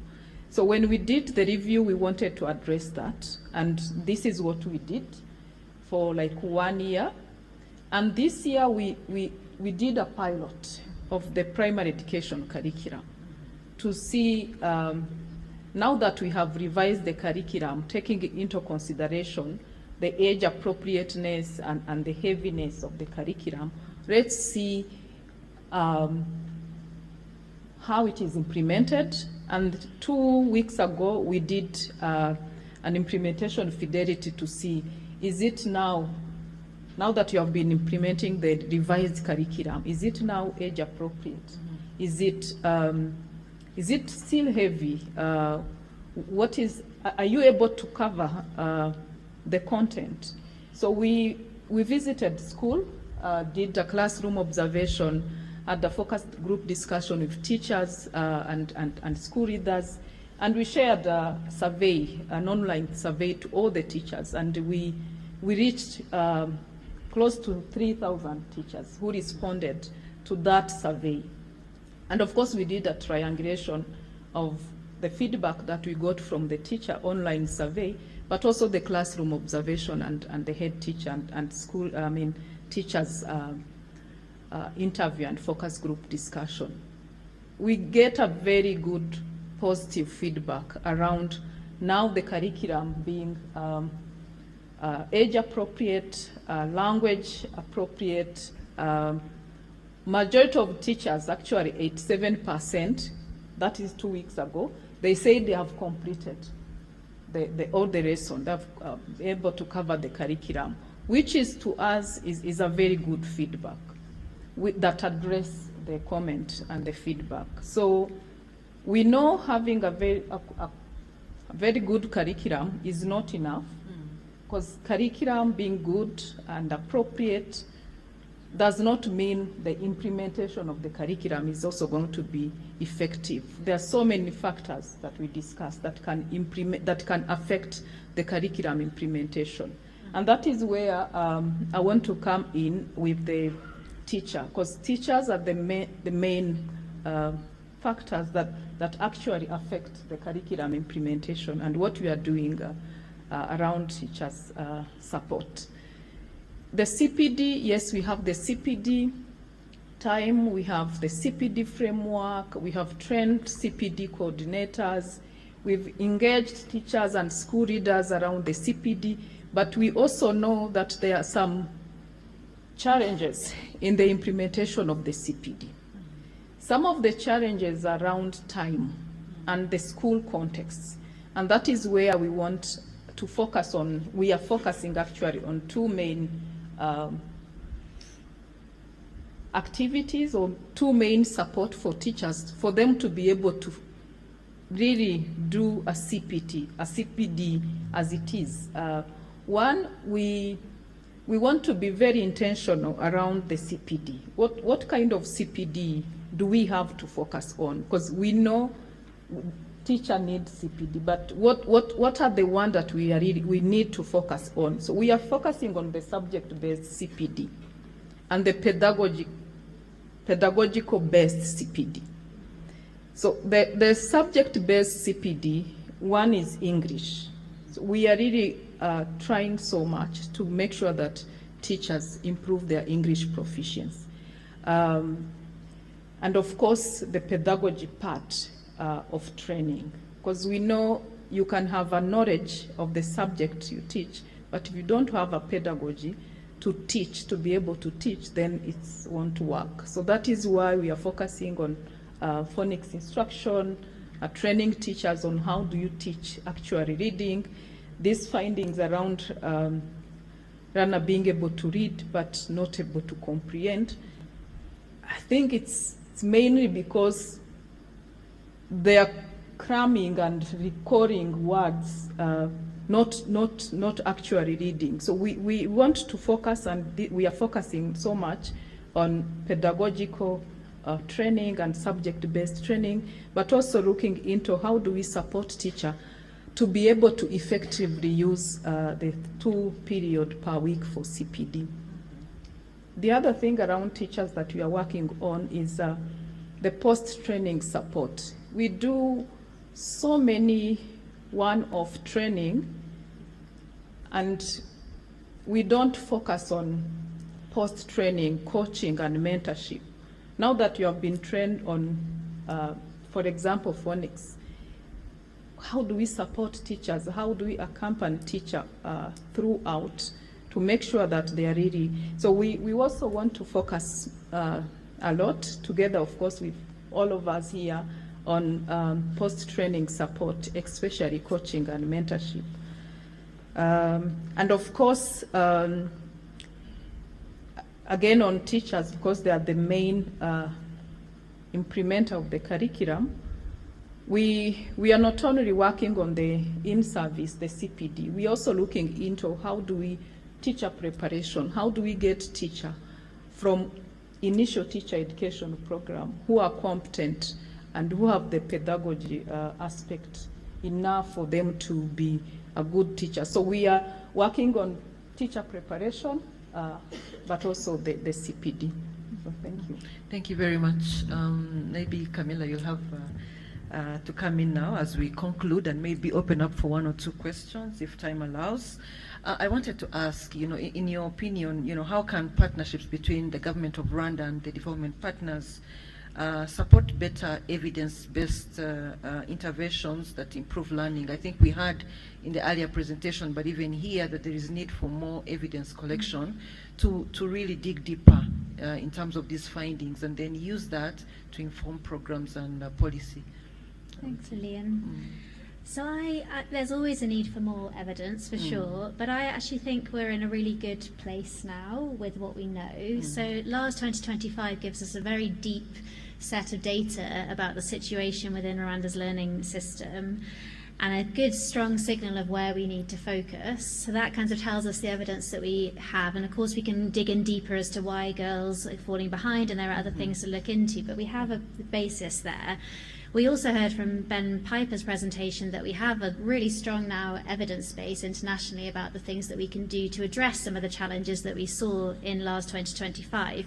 So we have 2 very important halves of the coin, and I think the question of where partnerships can come in is that we really just need to be very disciplined about aligning partnerships and therefore partners around a small number of high impact priorities. And if we choose the right things, and if we're able to kind of coalesce around those, and I'm talking about that strong focus on foundational literacy, English comprehension, therefore allowing access to the rest of the curriculum progression, then I think we could see some really remarkable changes, and it doesn't need to take too long. So as partners, we really need to be supporting those national priorities and the evidence-based interventions that we know work. So structured pedagogy has been talked about a lot, phonics instruction and broader science of reading approaches, targeted remedial support. These are things that we know work and that we have seen evidence of them starting to work here in Rwanda. So I think we just need to double down. And if we do that, we could have system-wide impact. Related to that, I think there's a growing imperative for partners to really focus on strengthening the national system in Rwanda and not to deliver parallel projects. And that's a trend that's been happening here for some time, but I would suggest it really needs to accelerate. And that as development partners, we need to be leaning in behind the government of Rwanda and supporting your amazing work. And that means working through government systems, it means strengthening capacities. And I think if we do that, then we can really achieve scale and sustainability. And then the last thing I'll say, because I know everyone wants to go to lunch, is I really think as partners we need to be focusing more and more on that last mile of implementation. So we haven't talked, I think we haven't talked, you may have spoken about this in Kinyarwanda, in which case apologies, but one of the things that struck me from LARS is that we have all the right policies in place here. We have a competency-based curriculum, we have very clear national strategies, extremely strong political leadership, but it's not yet translating into the outcomes that we want.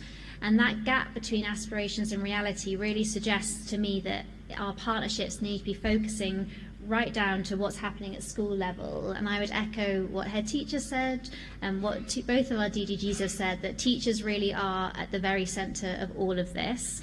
And it's only when teaching improves that learning outcomes can improve. So I think whatever we can do to shift our focus to what's actually happening in the classroom will help. Maybe just to end on a positive note, which is that I really do think that a lot of the right reforms are already underway here. And what we've seen in LARS 2025 is obviously we have a time lag. And I think when LARS 2027 happens, we will see real improvement. I hope I'm sat on this stage celebrating that improvement. So long as we all continue working together and make sure that our collective effort is coordinated, sustained, and really rooted in the kind of national systems and national priorities. Thank you so much. Do we have one or two, or should we wrap up? Okay. I see we have, maybe I'll hand over to our MC. Good afternoon, everyone. Thank you so much to the panelists and the other presentations that took place previously. I wish to come back to DDG Flora's comments on family involvement. I feel like, given the fact that a large number of our students actually come from parents who are not educated, I want to say we shouldn't actually leave them out.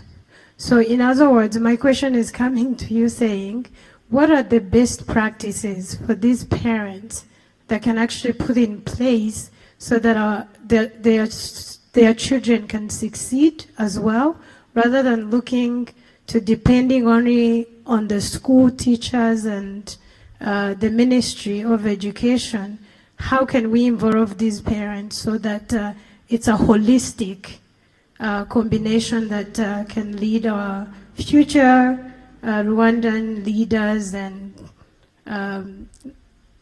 development makers in a better place and making our country even to a much more successful as we wish it to be. Thank you.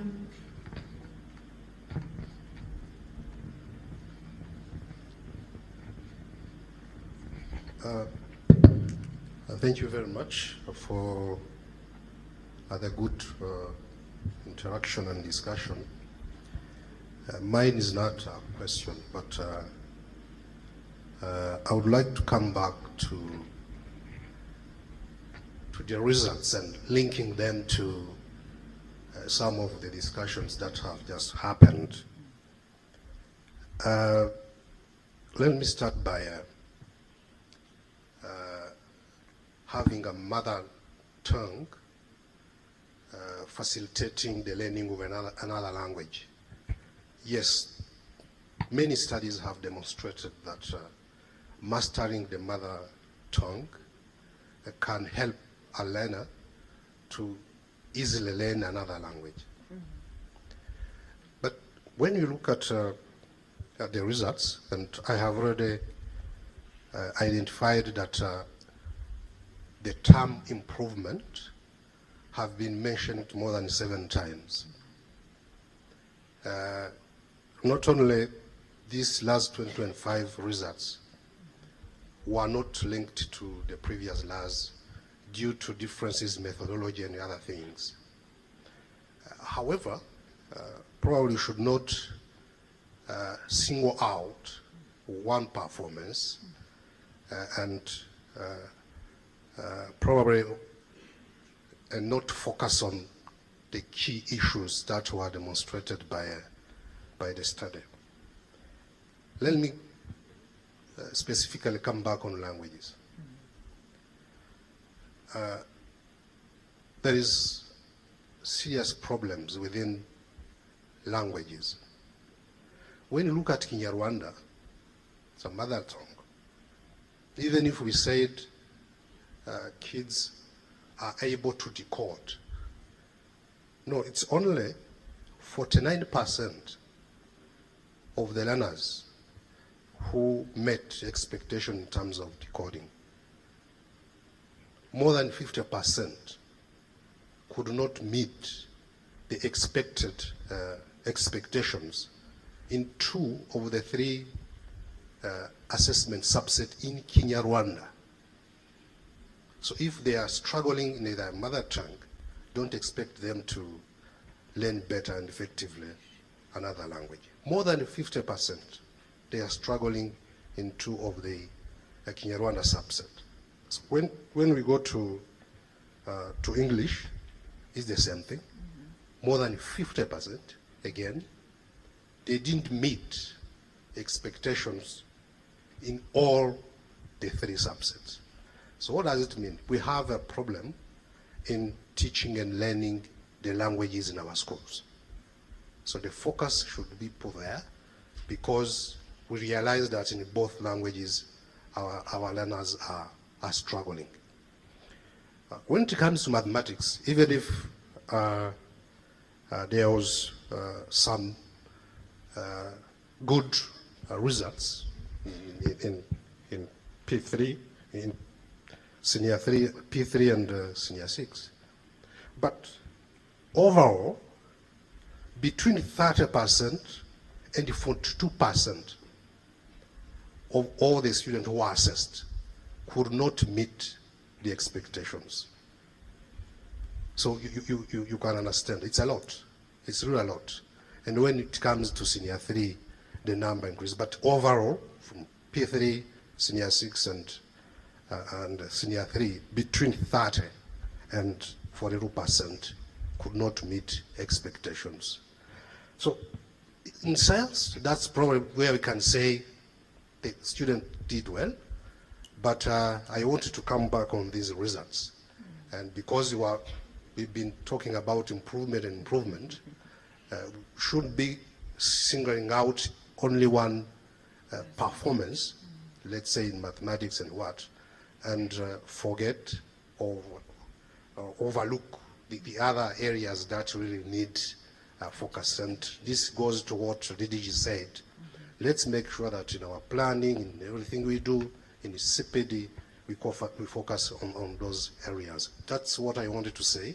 Coming back to the results and really make sure that, yes, improvements in 1 or 2 area does not cover everything else in terms of areas that need improvement. Thank you very much. Thank you. We are running out of time. We're taking those 2.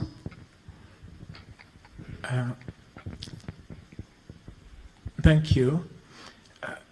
Thanks to the Ministry of Education for a very revealing LARS. I have questions that I would like to direct to head teacher Dominic.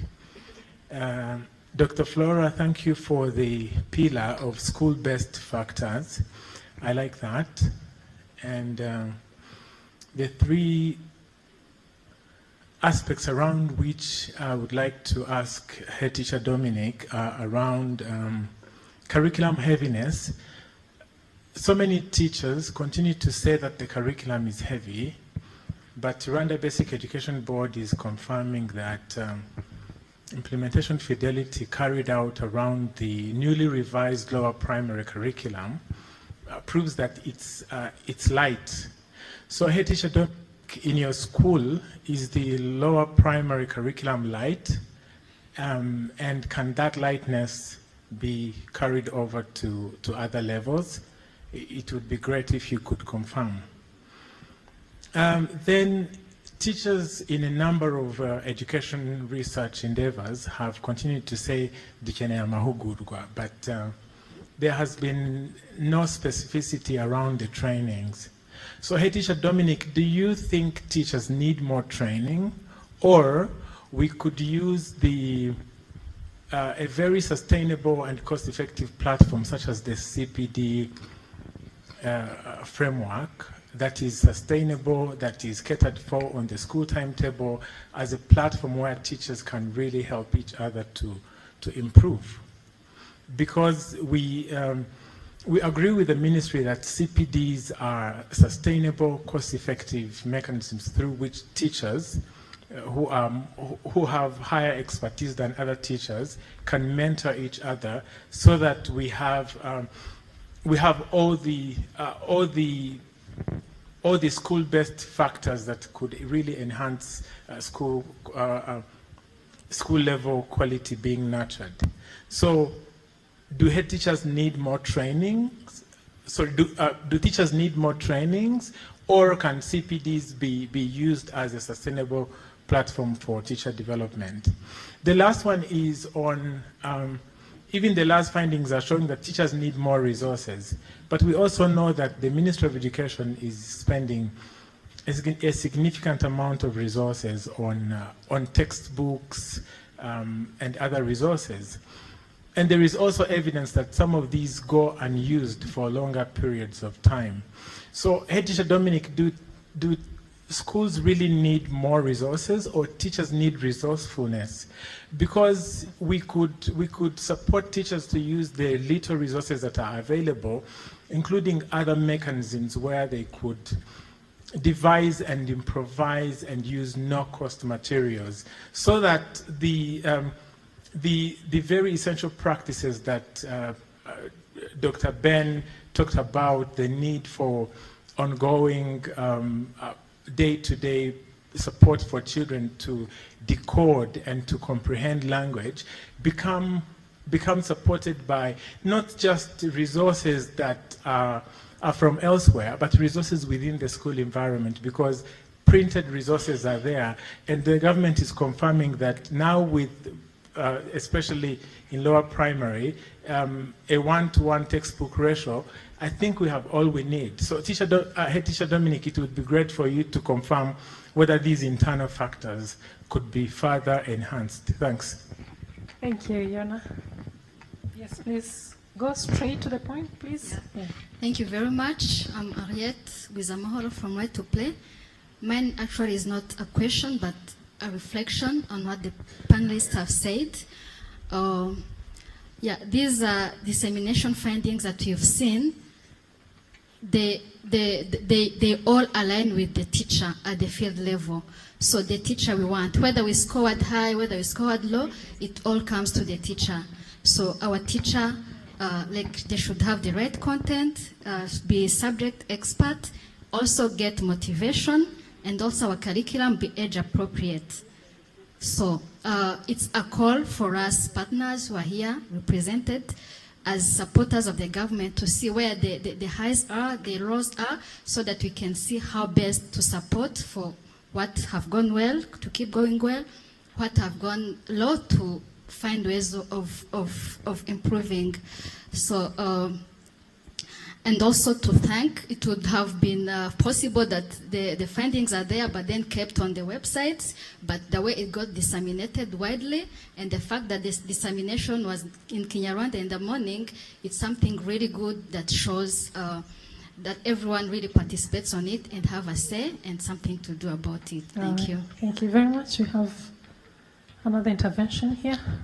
Thank you so That will much. be the last one.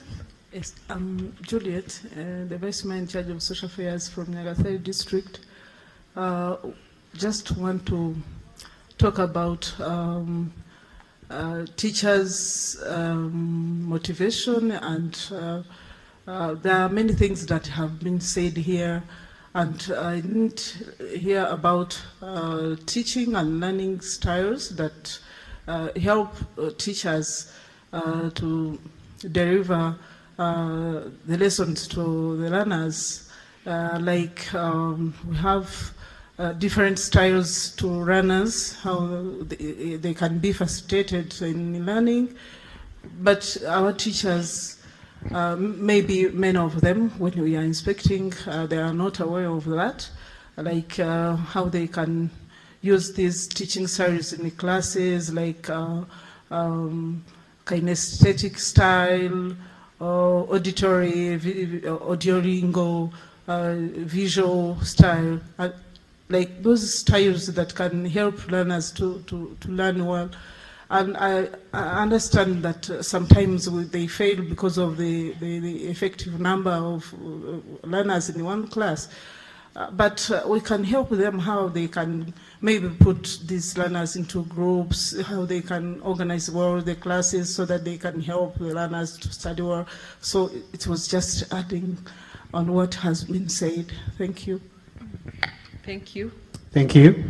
I think I've been asked to be brief. My question is around the assessment. I think it goes to both DDGs, NESA and REP. I would like to know what is being done or what can be done that our teachers are equipped with the necessary skills to assess children in terms of tackling on the logic and science of every concept. So meaning that maybe DDG's REB somehow tackled about this, but maybe NESA. I think from the Ben's presentation in the morning, he was saying that North Star, where he was saying that better learning outcomes comes from better teaching. But I think it goes with assessment. And also this would also somehow support in terms of comprehension and logical teaching where they were saying that mathematics on P3 it's okay, but from P3 up maybe the curve diminishes. So I think which is somehow goes with how do you assess. So in this I'm asking myself what is being done and what can be done so that our teachers are equipped with skills and knowledge to assess that tackles science concepts and logical teaching or logical concept of the topic, not just completing and then the assessment can be either diagnostic or formative or summative, but how to make sure that in every assessment we are tackling these key concepts and logical thinking. Thank you. Yes, please. Thank Very you. brief. Thank you. My name is Francine Mkakalisa, Vice Mayor in charge of Social Affairs in Rusizi District. Mine is just a suggestion. You talked about the investment and the further measures that to take to improve the quality of education in the future. I would just suggest to take particularities of the province or district, and we do not use the approach of one size that fits all. In the findings, you highlighted the issue of lack of performance in mathematics in Western Province. It's not just being defensive because I'm in the district, but you have to consider that the long distance could be the reason. Even if you said that this assessment could be the basis for the future assessment, but we can think some of them. The long distance sometimes could be the reason because it can affect the attendance and the punctuality for the teachers, for both teachers and the children, which could cause the school dropout and the shortage of teachers and the turnover as well. This could cause the instability in the teaching, which will also could cause the and performance in a subject. What I would suggest is just to consider that particularities of district in remote areas specifically, just to, when you want to invest in education, to consider all those factors. Thank you very much. Good afternoon. My name is Anastas, representing Rising Academies. We run initiatives that strengthen foundational learning in literacy and numeracy at primary level. My question is directly, addressed to head teacher Dominique, whereby we quite often hear teacher continue teaching in Kinyarwanda despite the medium of instruction being English. Why is it the case? Is it because teachers want the learners to understand better, or is it there any other problem? And what would be your recommendation to other head teacher probably on how this can be improved? Thank you very much. I think we'll have another time after lunch. Okay. Maybe to share. Let me give the floor to the panel. Thank you. Maybe let's start with head teacher Dominique. You heard the questions that were mentioned. I think the last one was about the issue of teachers teaching in Kinyarwanda as well, while the language of instruction is English. Could you shed more light on why that is done?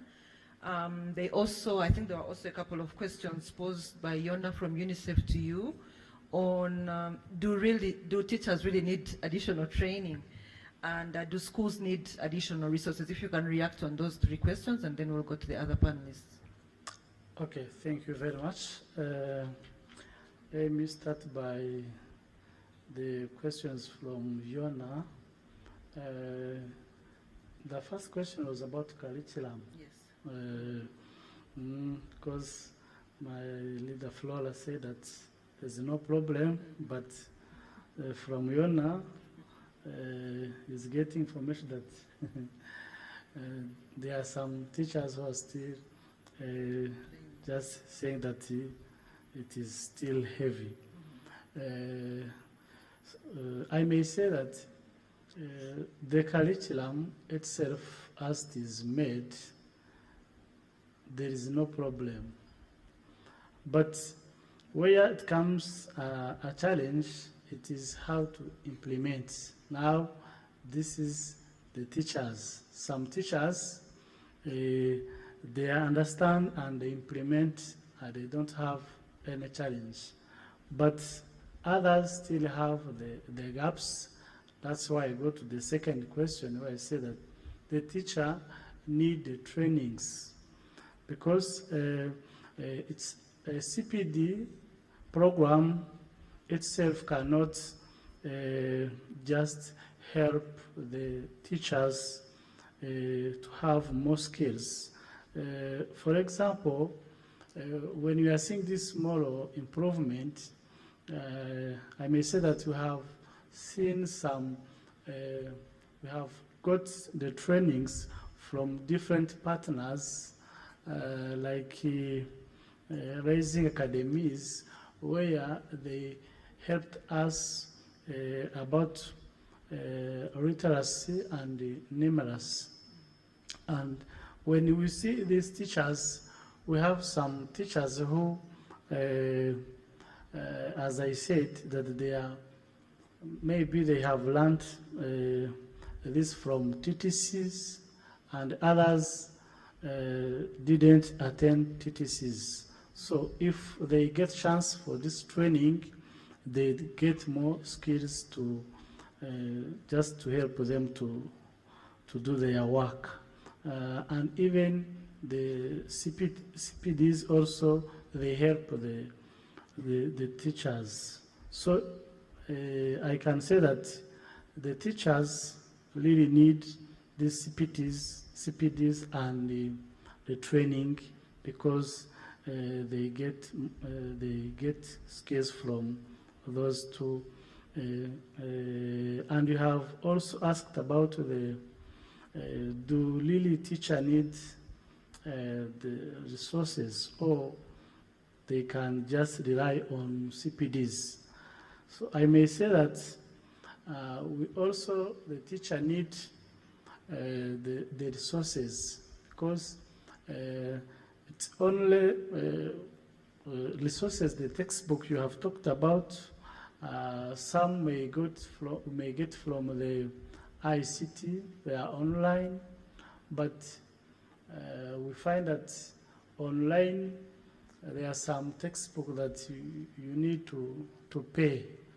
So that's why we need the support of textbooks from the ministry, so that the teachers may just get these books to help them just to prepare the lessons. Sincerely, the teachers need this.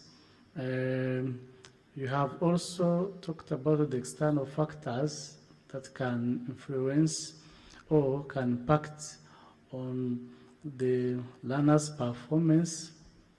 Of course, if we take an example of this conflict in the family, when we are seeing the learners in front of us that come from that family is struggling, sincerely speaking, to study. Let me go to the Anastasia questions. We are still seeing the teacher who are using Kinyarwanda, while we are supposed to teach in English. I agree with you, they are there. As I said, in our teachers, we have some who are conservative. They don't want to change. Others may say that they are young teachers. They do not attend TTCs, so they are having that problem of just using English. As a recommendation, I may say that we, as head teachers at the school level, we are just going to make or to monitor regularly how they use English as medium of instruction. Thank you. Thank you very much for those responses. Maybe in 1 minute, TDG Nessa, if you can react on the two questions. One on how better we can equip teachers to be able to assess. I think he was making reference to the earlier presentation from Dr. Ben Piper. How can we support teachers to also be in position to assess their learners across the 6 skills that were highlighted?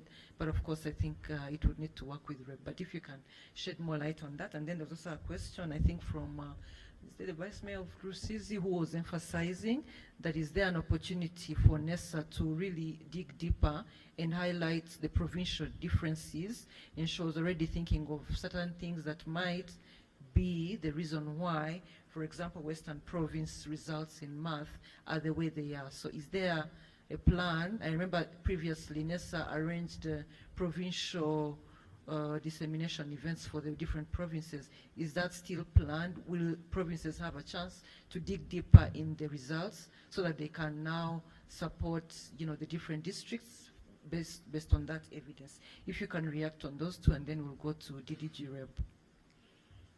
Thank you very much. The question regarding how can we make sure that we are assessing the critical thinking or the problem solving. Currently, how NESA is actually doing it, it's we need first of all to understand that we can be assessing without having the teacher teaching those kind of skills to students. So, and I think that's how it needs to start from the classroom. How are they really being taught in the classroom? Are they being taught just to memorize the formulas, calculations, to do some simple calculation, or are they taught to use the gain knowledge from the formulas on how now to solve real life problems? Then after that, then that's how now NESA comes in. And what we have been trying to do since this year, this academic year, since term 2, we do prepare assessment standards, where now I can say we do assess what we have been able now to see. And of course, we assess from what the curriculum is actually giving, how the content is structured, and what are the competency from the content.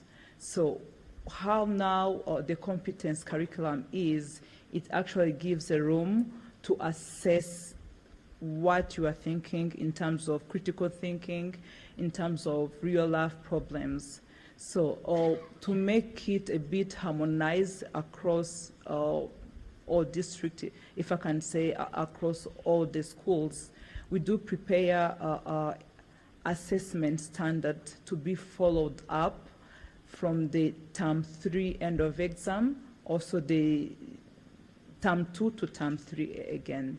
And we also train head teachers and nurses on how the question should be formulated.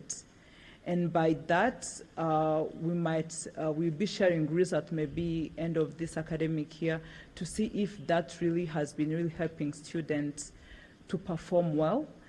And we do believe through CPD, of course, CPD, it does not only mean that we are training teachers on how to teach, but it's also how we are training teachers on how to well assess, because they can be well teaching, but not assessing also in a very good way. Then we are going to have a gap.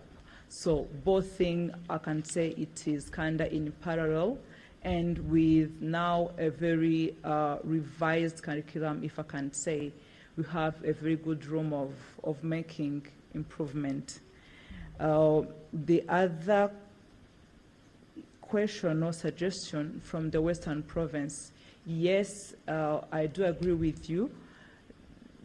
The solution on these concerns we do have currently is not going to be a one-size-that-fits-all, because the issues differ from one region to another. And yes, we are planning to have a district, not provincial, a district dissemination. We might even end up saying that maybe we need to do further than a district, depending on the challenges that some of the districts are facing. So from the district dissemination, we are going now to go deeper, but specifically in that district. And in any case, there is furthermore engagement needed. We are going to help to unlock many of them. Thank you. Thank you very much. DDG Flora, if you can react to the question from DDG RTB on best practices in homes and communities and how that can positively influence learning outcomes, but also if you can make any reactions on the other questions, that would be good. Yeah, thank you, Lilian. On the question around how do we involve parents in education, I think it's a high time that we become honest to ourselves, that government and development partners, we will not be able to improve quality the way we want if we don't involve the most critical stakeholders in education, which are parents. So it's very important that we become so intentional and aggressive around involving parents in education. There's a study that Ben shared of the cost-effective approach that improve learning globally. And one of the great buys of that report is actually parental involvement and explaining to parents the importance of education. So one way to do it, to involve parents, is we have to really do a number of campaigns to show parents, look, education is actually an investment. You can invest in your child and you will get benefits. They have to understand the importance of education. It's not an easy task, because as government and partners, we have to show them that it is working.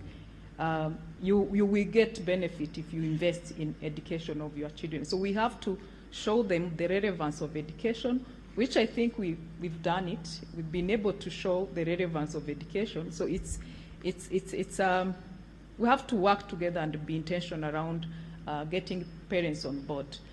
But the other approach that we are actually working on is we also have to invest in adult education, and we are doing it as REB, but also education sector, because we have statistics that 22% of parents, 15 up, they are not educated.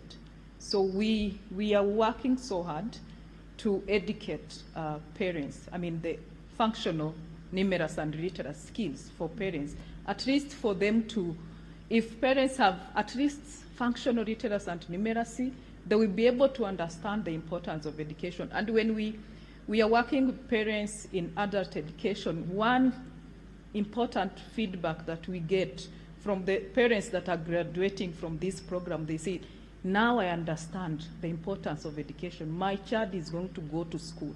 So that is two approaches that I think we can use to involve parents. One is being really intentional around the campaign to explain the importance of education and their role, but also invest in adult education.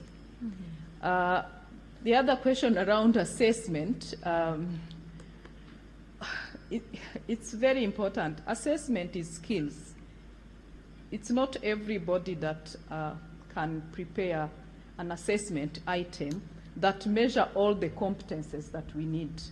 Actually, we were struggling, even the curriculum team, when we are doing a curriculum review, how do we set up an assessment item that measure knowledge, skills, and values?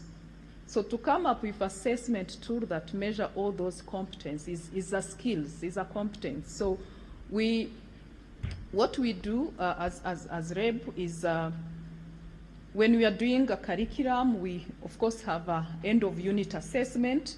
We believe that when teachers are teaching, they will look into the assessment item, end of unit assessment, and see how the assessment question and item are formulated, and then be able to mirror or emulate the question as they do assessment. But we know that it's really an area of improvement to train teachers on how to set assessment items that are really comprehensive, that measure all those skills that children should have. Thank you very much. I think DG Nessa earlier was emphasizing the need for us all to take these findings, if we talk about improvement, to really contextualize it in terms of what really the assessment found. Do you want to make any quick reactions to that? I did. I don't actually know if this phrase crosses cultures, but I wanted to say snaps to DG Nessa for that point. For what I read, what I took from it was let's be really real about the results, and I agree, and thank you for kind of bringing us back to those stats. And it made me think, and one of the threads of the questions that came out there was about how do you set the level? How do you set the level of the curriculum? How do you set the level of the assessment? And there is a real balance between national relevance and international comparability. And I just wanted to make the point that, in itself, assessment is an aspirational act. And by aligning with international standards and benchmarks, Rwanda's making a statement, right? It's making a statement about the type of learners you want, about the type of countries you want to be compared to, and about the type of future that you aspire to, because today's P1 students are going to be driving the economy in the 2040s. So actually, we have to be really serious about the level of education that they're getting and what they're achieving, and closing that gap between aspiration and reality is pretty urgent. So I just wanted to pull that point out as well. Mm-hmm. Thank you. I think we'll end here, but maybe before we end, just the key words that really came through in this discussion for me were the need to really focus on languages. I think that is a key that I've taken note of. The other is the story on gender. I think there is a lot to unpack there, and also ensure that our programs really are informed based on what we are seeing in the evidence. DDG highlighted the need for us to really use and utilize the evidence that we are getting from LARS 2025, but also, if need be, for researchers, they can do further research to really unpack some of the good evidence that was shown here. I think reading comprehension really came through many of the exchanges here that needs our urgent attention. A motivated teacher could be really our best bet in terms of really driving learning outcomes. But also the panel here noted the need for us to really pay attention to factors outside the school, in our homes, in our communities, that can influence learning. Of course, we recognize that there's need to reduce the class size to ensure that teachers really have a manageable size to be able to support learners. But also, I think what we also hear is the need to dig deeper to understand the regional province disparities and then use that and support them directly to be able to improve learning in those different contexts. With that, thank you so much. I think it was a fruitful, though long, but fruitful discussion. Thank you.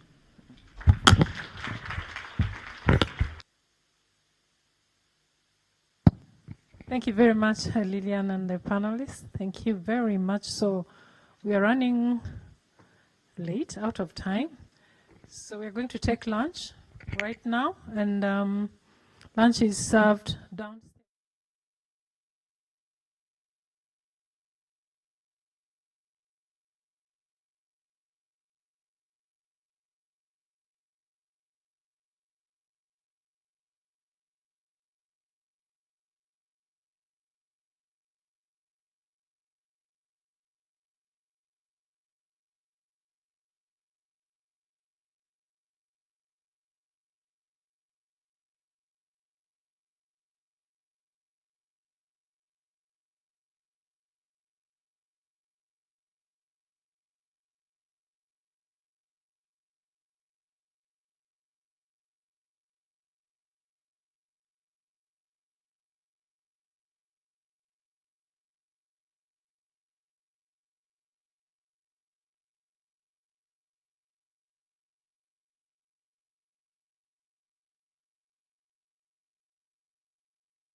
Teachers, whether it's through the CPD framework, but also the inspectors who are at the sector level. So I think in brief, we all agree that the teaching profession or teachers, the critical elements of what the system needs. Let's look at how the teacher is supported in a more holistic way and so that we address the elements instead of addressing them individually, address them in a holistic way so that we get holistic, sustainable outcomes. Yeah. Thank you very much, Charles. And you have highlighted the key elements. And for your information, we are on track on recruiting new teachers and placing them next month on July. So this teaching professional is key. Silas, last 2025 also confirms on this exact challenge. From your experience, what are the real barriers at classroom level that stop kids from moving from decoding to comprehension? Thank you so much, Ido. Let me confirm once again that the findings from LARS are true. We observed the same, and that's partly why Rift is here, because we are actually part of the solution we are bringing in the sector, because you are specifically addressing this issue of reading, but not just reading in a form of word coding, but definitely comprehension. So there's a number of hindrances, of course, but I will just mention like two of them because of the time. The first one, as I mentioned in my previous submission, is related to materials, reading materials. And here, when I'm talking about reading materials, we need to underline three aspects. These reading materials should be age appropriate, something that a kid, P2, P3 kid will read, and it's related to his age. The second one should be in the context of where children are. I remember once I was reading, when I was studying, I was reading, I think a book, and it was talking about the stories of UK. I had not been in the UK myself, and I was just reading because it was completely off my context. The third one, this material should be engaging. When you see most of the materials you have are just textbooks, but those want to be really helpful for the young ones. So they have to really be engaging with right illustrations and images, which make children attractive to be reading them, but also add a bit of comprehension when they are reading them. So insufficiency of reading materials or lack of reading materials is one of the challenges that we saw when we are implementing this program. The second one is related to time constraint for both teachers but also students. You will see we're discussing this morning about the overall curriculum. Very good. It has been revised. That's very good. But I also, as I talk about time, need to really appreciate the effort that the ministry has done this academic year of putting reading periods in our timetable. I think Thursday and Friday, we have those two periods which are fully dedicated for reading, which is really a huge milestone. What they are reading, it's a different thing, as I said before. How they are reading it is another thing, but at least those 2 hours two periods are dedicated there. So it's a starting point, and we definitely start from there as we build this. Then the third one, as I stop, is related to teacher capacity. Our teachers need really training on how to teach this. Part of what the job Rift is doing is also training the teachers on instructional literacy with the aim, of course, passing on the same message to students. But and I'm calling you, whoever has time to jump out to schools and have that experience with teachers. But even the teachers themselves are really struggling to even do the decoding, which is part of it. The first step of it. So what about now the comprehension? That's for teachers. So the good thing is that there's a good will. Of course, teachers are enthusiastic about it. There's a critical will. We have support from all of us. But the teacher training is another hindrance that we find in as far as this aspect of reading comprehension is concerned. Thank you very much, Cyrus. I think reading materials, the time for reading, and also capacitate our teachers how to support students are very, very important factors. Tina, the World Bank supports Rwanda's education investments at scale, and based on last 2025, where should future financing be directed to get the biggest gains in foundation learning? And I'm thinking of areas like remedial programs, teacher training, and so forth. So as World Bank, what do you think? Thank you, Julie, again. So one, I think we should think about like what do we mean by future, right? Because June 2027, like a year from now, NESA will be out in the field collecting the next LARS data. So are we thinking, what are we going to do this coming year so that LARS 2027, we have a year, right? Mm-hmm. Or is it LARS 2029? I think we should be really, really specific, right? Like, because in thinking about the investment, for example, one of the results we show is, or the DG presented was, overcrowding, when especially you have students above 60 per classroom. It's one of the factors that's correlated with, lower learning levels. That will take a longer term to advance, both because the financing is substantial, but even you have financing, classroom construction and so on takes longer. But then, so I think we should really be very, very specific on timeline and not leave it like as vague future investments. So next year, what can we do? And then, for 2029, in 3-year term, what do we do? And then, we can keep setting it. I think that's one thing. And I think in terms of this LARS is really amazing. I think the way that it's done, it's really unpacks where exactly are students lacking, right? Like for each grade level and subject level, which competencies are missing. I think we should really exploit it. The factor analysis, they are correlational as DG elaborated, but still it really points to some of the areas. So timeline, and then within that, how are we gonna address each of these problems that were identified through LARS, right?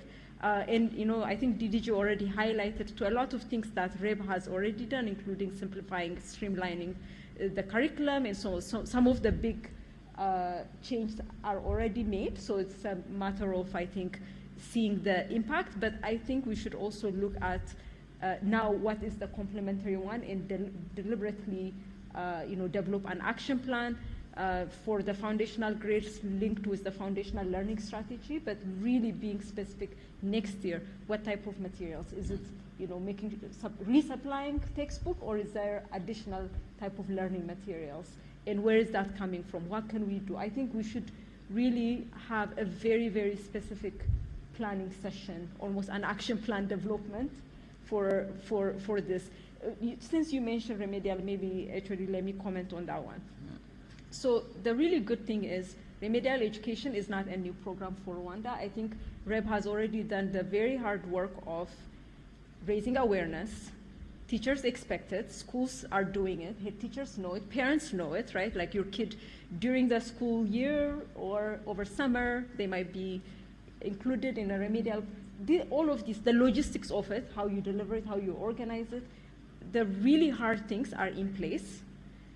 I think given that you have this vehicle, can we look at it and see, like, okay, the summer remedial program, which was initially intended to really address the repetition program, is there something specific on foundational learning, but also for the higher grades, like S3, for STEM education, that needs to be added and really be a focus on to make it really improve, these results for the next iteration. The same for, under QBE and also through other, the UNICEF-supported programs, the LIFT program. I think there are elements that are being implemented, and there are, a plan for REB to scale up some of these programs next year. But now I think we should look at them based on the LARS findings and say, what elements do we need to emphasize on so that these programs are actually going to help move the needle, right? So I think we have the evidence on where we should invest. Ben has already shared, what is specifically. I think it's a matter of really honing down on the few priorities in a very, very deliberate way, time-bound way, that will help us move the needle. Thank you, T. That's very interesting to be specific in our planning, and for sure to focus on what gives us the best return. That's very interesting. Charles, UNICEF work centers on the whole child, and learning, nutrition, protection, family support. LARS shows us that what happens outside the classroom shapes what happens inside. And how do we get government, community, families, and partners truly working together to build that supportive environment for children to learn and thrive? Yeah. No, that's really a very good question. And there are quite a lot of things that that could be done, and in a more holistic way that involves more than the Ministry of Education, and that includes early childhood development. Because when children come to school, there are a lot of things that should have happened before they come to school, whether it is in terms of cognitive development, in terms of nurturing care, we call it in UNICEF. That is not only the education aspect, but the education starts more from even stimulation. How a mother talks to a child when the child is still a baby makes a difference in terms of the child's brain development. So I think adopting that holistic approach is really needed, because that involves the Ministry of Health, it involves a National Child Development Agency, and of course, before it gets to the Ministry of Education. Fortunately, I think Rwanda has done a lot in the area of early childhood development. What is remaining is really strengthening the linkage between what happens to the child just before the child comes to school, so that that connection is built. And we say that it's readiness to school. So when you are in early childhood development center, NCDA says there are about 32,000 early childhood development centers across the country. And those early childhood development centers not only provide nutrition and health, but they also provide the early learning aspects. So I think working more closely with NCDA and the Ministry of Health, and also the parents, would also strengthen that linkage, so that by the time the child becomes 3 or 4, the elements of brain development and readiness to start opening a book or even holding a book the correct way, it's already done. So when the child comes to pre-primary at the age of 5, that child is ready for school. So I think the platform is there, the early childhood development centers are there. NCDA, I think, is working with Ministry of Education at the moment with REP in terms of clustering even some of those ECDs around schools. I think in addition to clustering the centers that are more preparing children for school readiness, pre-primary angle, also working more closely with NCDA understanding and the Ministry of Local Government to say what happens in those centers, so that when the child becomes 5 and comes to school for pre-primary, this child is ready. So I think that's an area that we need to strengthen, because one, we also have evidence that if a child misses that by age of 5, that affects the child's learning trajectory going forward. So why not arrest this issue early? And secondly, we also know that the kids who are performing now, LARS shows, who are not doing well are in rural areas, which is where the parents, or they come from the background of families that are less able, and where you don't have materials for children to start learning at home. So having early childhood development and REP extending that arm through clustering would also ensure that these children, before even they come to school, they have some access to resources. They have access to trained caregivers who will be able to prepare them to. So I think those are the areas. That way we'll address not only the child's development, but we'll also will be reaching the children who are at least, I don't know what's the right word, but from families that are least able to afford to buy a book or talk to their children and so on. Yeah. Thank you, Charles. I think that holistic approach to support child development is very important. It's a key. And Silas, now, the comprehension gap is real now. And kids are decoding, but not getting meaning. You work directly with teachers on this, and what should we prioritize right now? Training, coaching, material, class time? What actually helps P1 teacher make that jump from say the word to explain the story? Yeah, I think you have already answered the question, part of it, and also Charles did. Let's start with this support from the communities, parents, and everyone, because reading comprehension or learning at large is not a one-time thing. Yeah. It's a practice. It requires consistency across. So if you start from communities, definitely teachers will be supported in a way. Children will have at least time to even keep interacting with reading, even when at home or weekends, etc. So there is support from communities at least. Secondly, teachers, as Ben said, is integral into this whole thing. So teachers need support. They need to be supported to get enough skills when it comes to reading comprehension.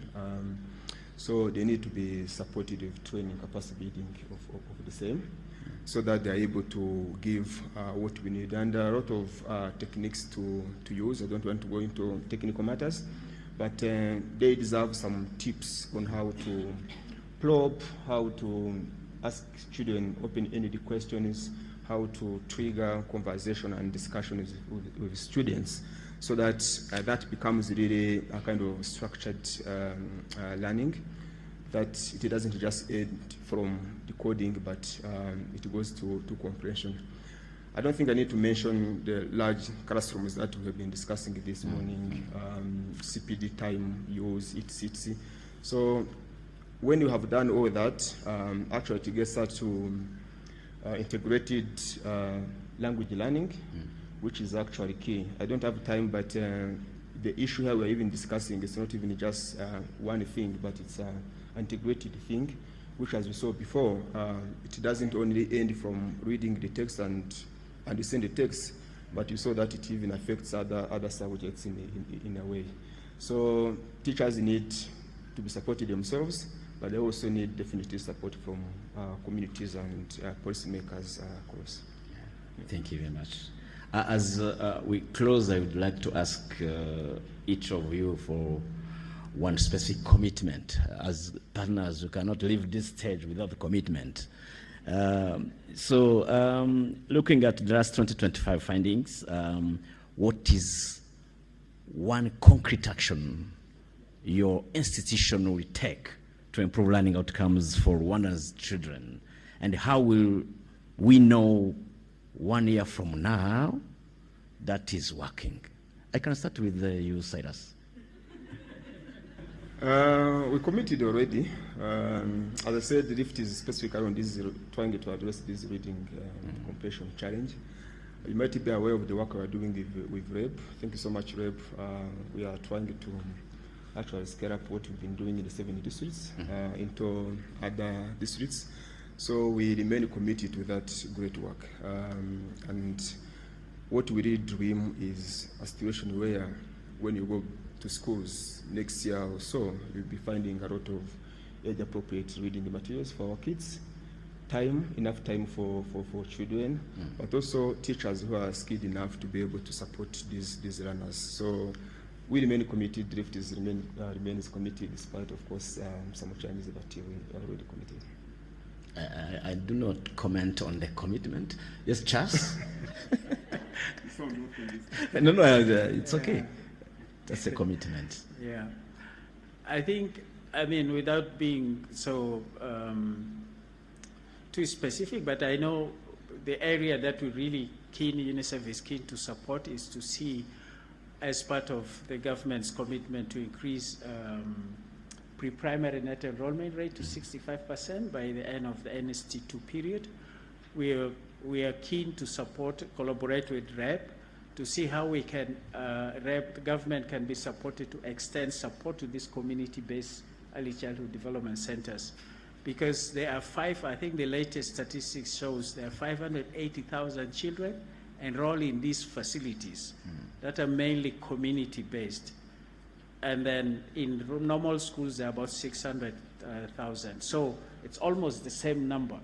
So if we can improve the quality of services for these 580,000 children, I think this will have a significant impact on the LARS in subsequent years, because these kids would be school ready when they come to P1, and by progressing, as we all know, early childhood education or early learning opportunities also increase learning outcomes. So that's what I can say.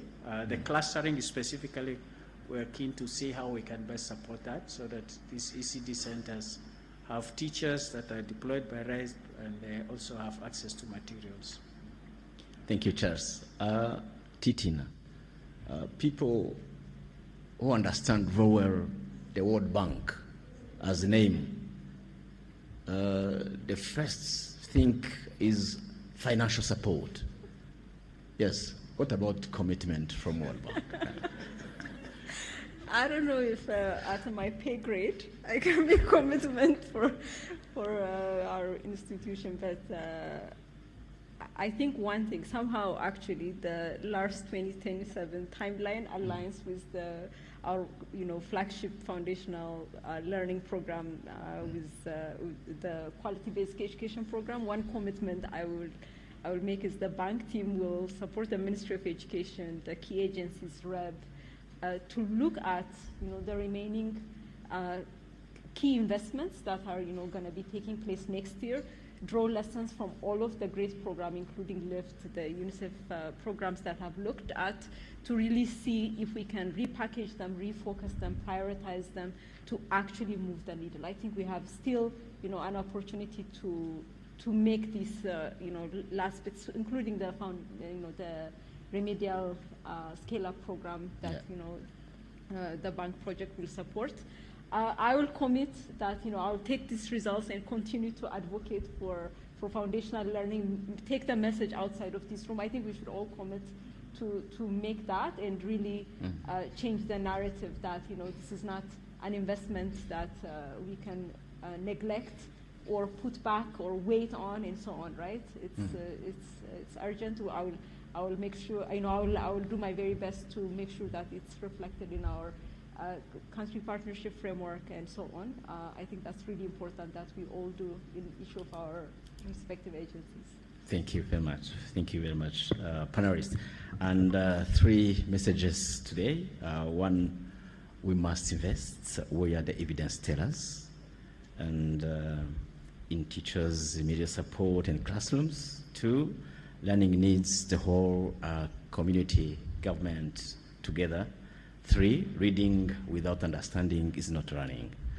So last 2025 give us that diagnosis.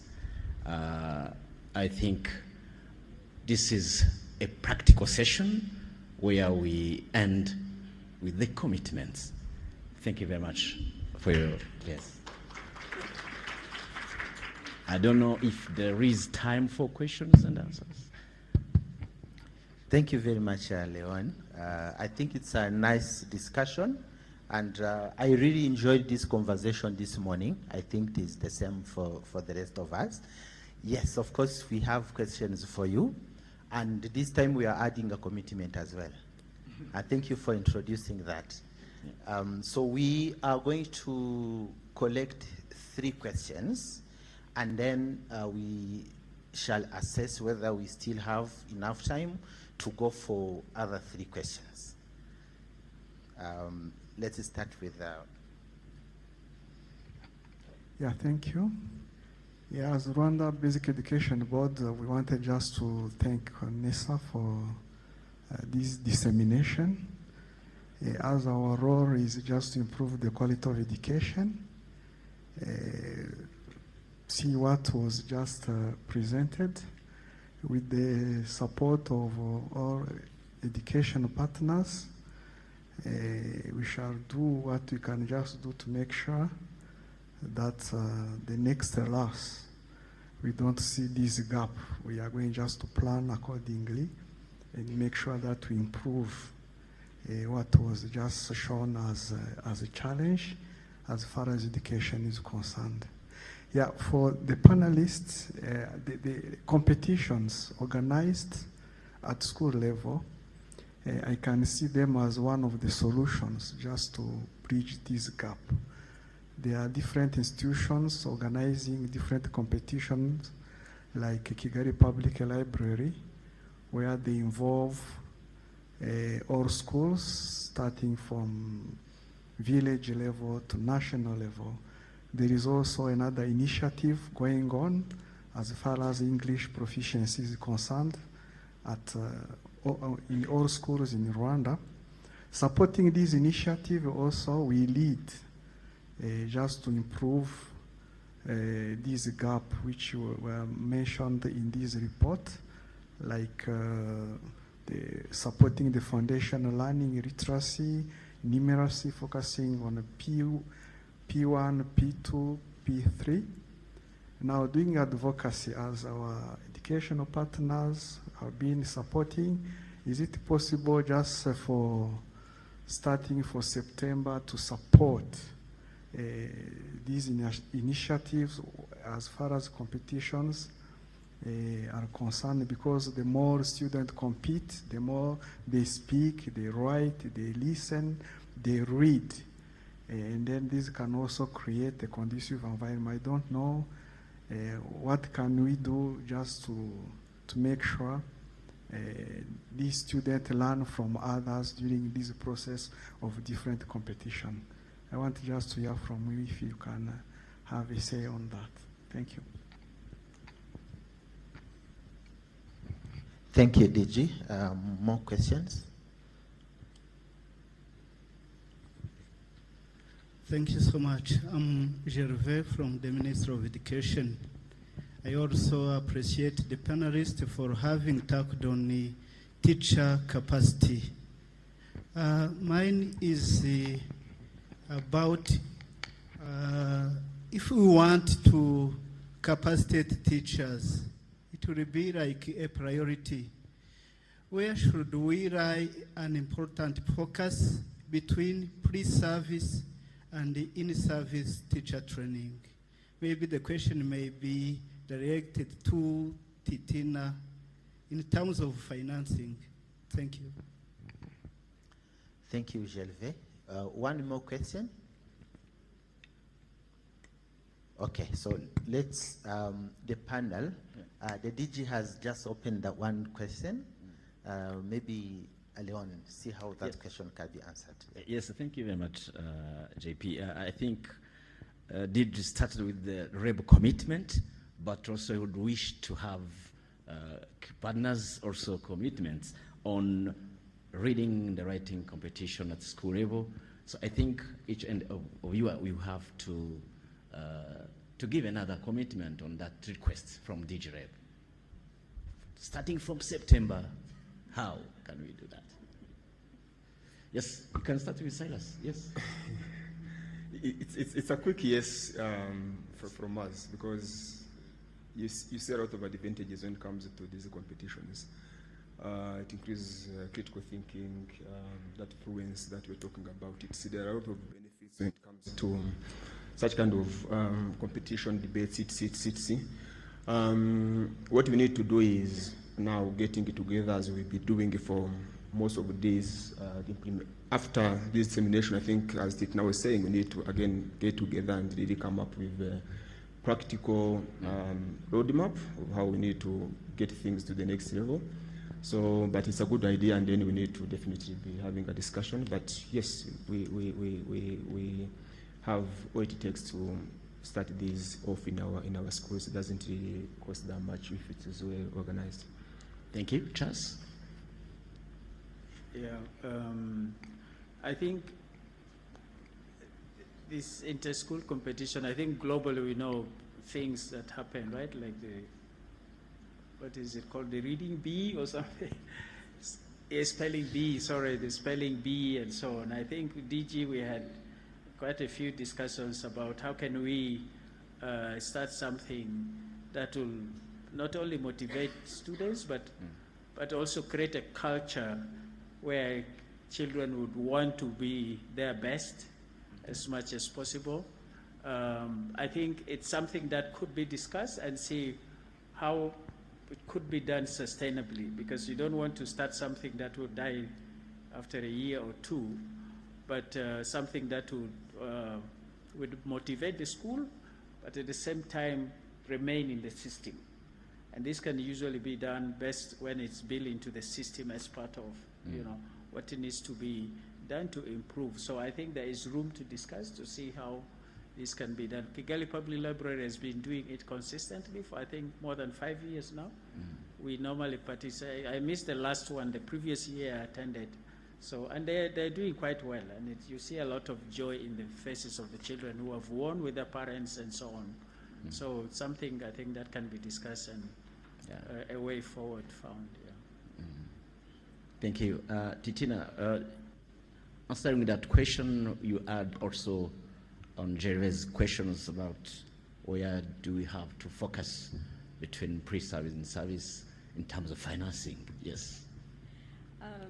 So maybe let me start with DG's question. Yes. I think it's a good idea to really think, because one thing actually in DG Nesta's presentation that came out was how, especially for English outcomes across all of the 3 levels, how the home environment is like really highly correlated, right? Like having a computer. All of those are indicative. It's not having the computer, I don't think, in the home that makes the difference. It's basically what type of environment, context is that creating for kids to be exposed to English, right? I think that's what it is. Maybe we need to unpack it a little bit. So for kids who don't have those things, how can we, somehow the school has to compensate a little bit, right? Or the community library has to compensate. What are we gonna do to create outside of the classroom environment context where kids can practice their oral language skills for English?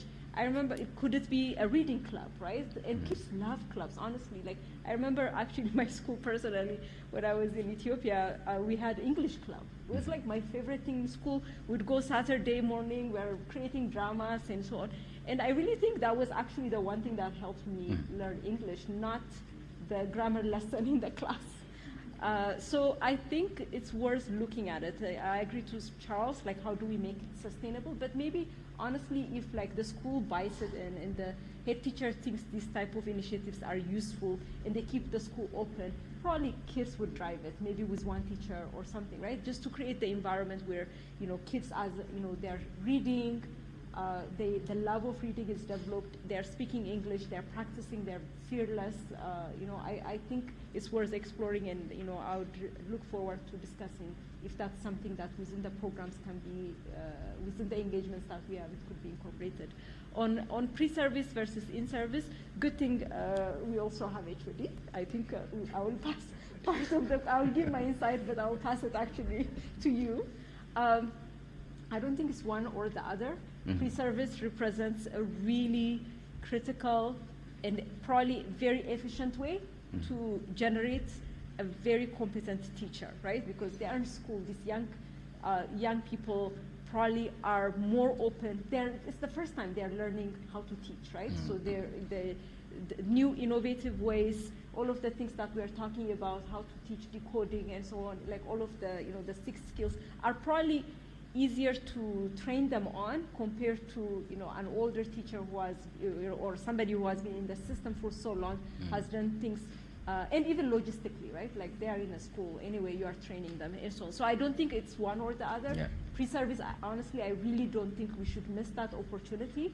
All of the things that we want teachers to do in classroom, I think we should look at the TTC curriculum and make sure that they are being taught on those things, and in school they are being, they are practicing and, in their practicum part of it, because I think that's probably one of the most efficient ways to shift that. But we still have, large workforce that the in-service has to do to, be there. The CPD has to be there, and then I think for those we have to think of all of the solution, including potentially the AI coaching. And really also, support in-service teachers also to really be effective, but honing it on their classroom practice to the extent possible. Yeah. Thank you, T. I think yes, I totally agree with you. Just we have to focus on both pre-service and service. We cannot put aside 110,000 teachers, in-service teachers, saying that we focus only on pre-service to prepare the future teachers, competent one. But we have really to support both of them. So I totally agree with you. Thank you. JP, do you have another? Yeah, still correcting more questions. Yeah, we have one from our sister here. Oh, so we still have a few minutes for questions. There's another question there.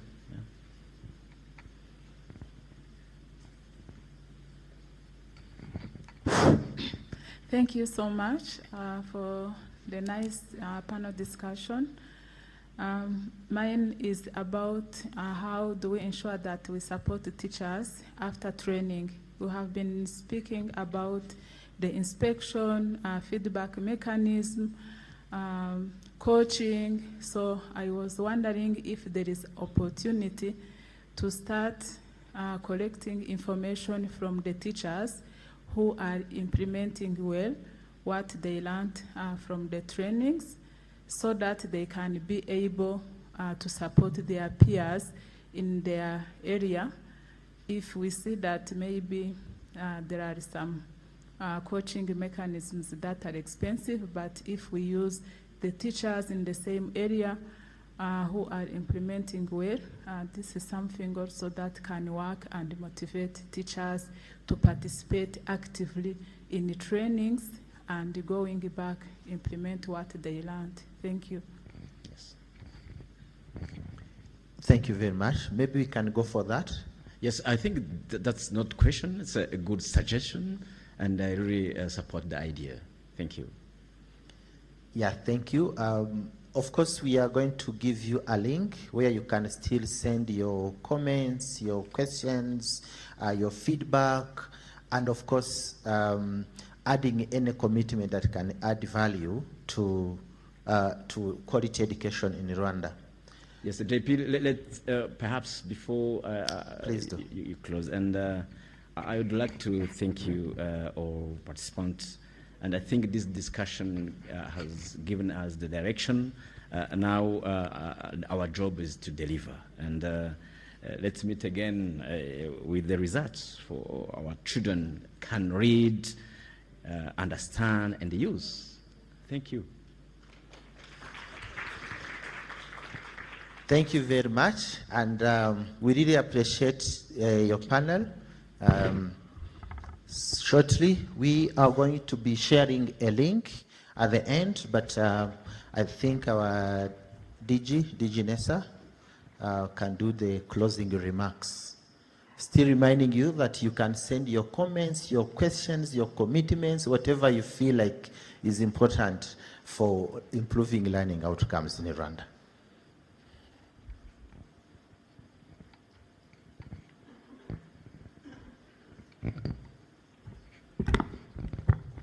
Yeah, thank you, Dr. GP.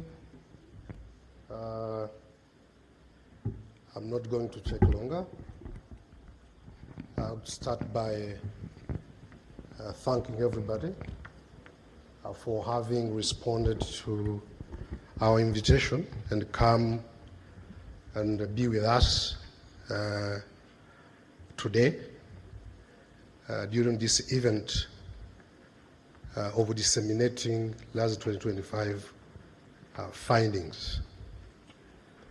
So I also would like to thank all participants, panelists, the discussions, the inputs, and different observations that were given, but again, the audience, how we interacted with the panel.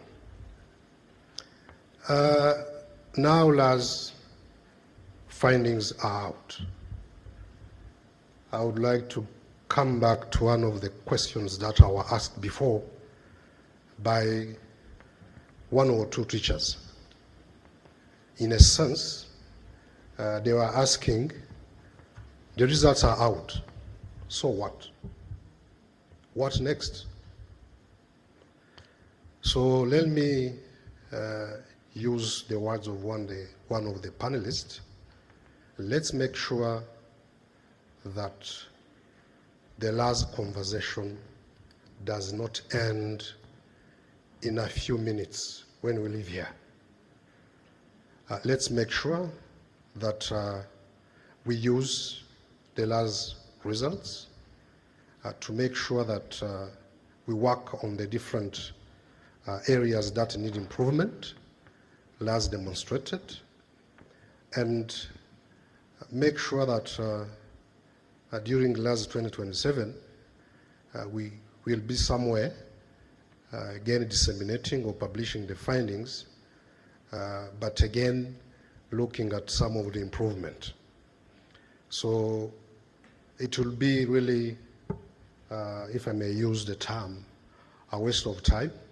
A study like this one takes time, takes money, and energy.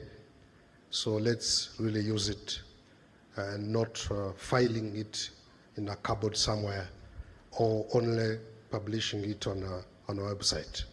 So let's work together as all education stakeholders to make sure that we put to good use the different findings of LARS 2025. So this was the first phase of LARS 2025 dissemination of findings, but we will hold other events. We intend to go at a district level, meeting teachers and the others, and make sure that the message is spread, because as it is always said, education is not a one-man show thing. The entire community intervenes. That's when education, quality education is improved. So thank you very much. I would like to wish those who are traveling safe travels, and those who are going to do some other activities I wish you all the best. Thank you very much, and good afternoon.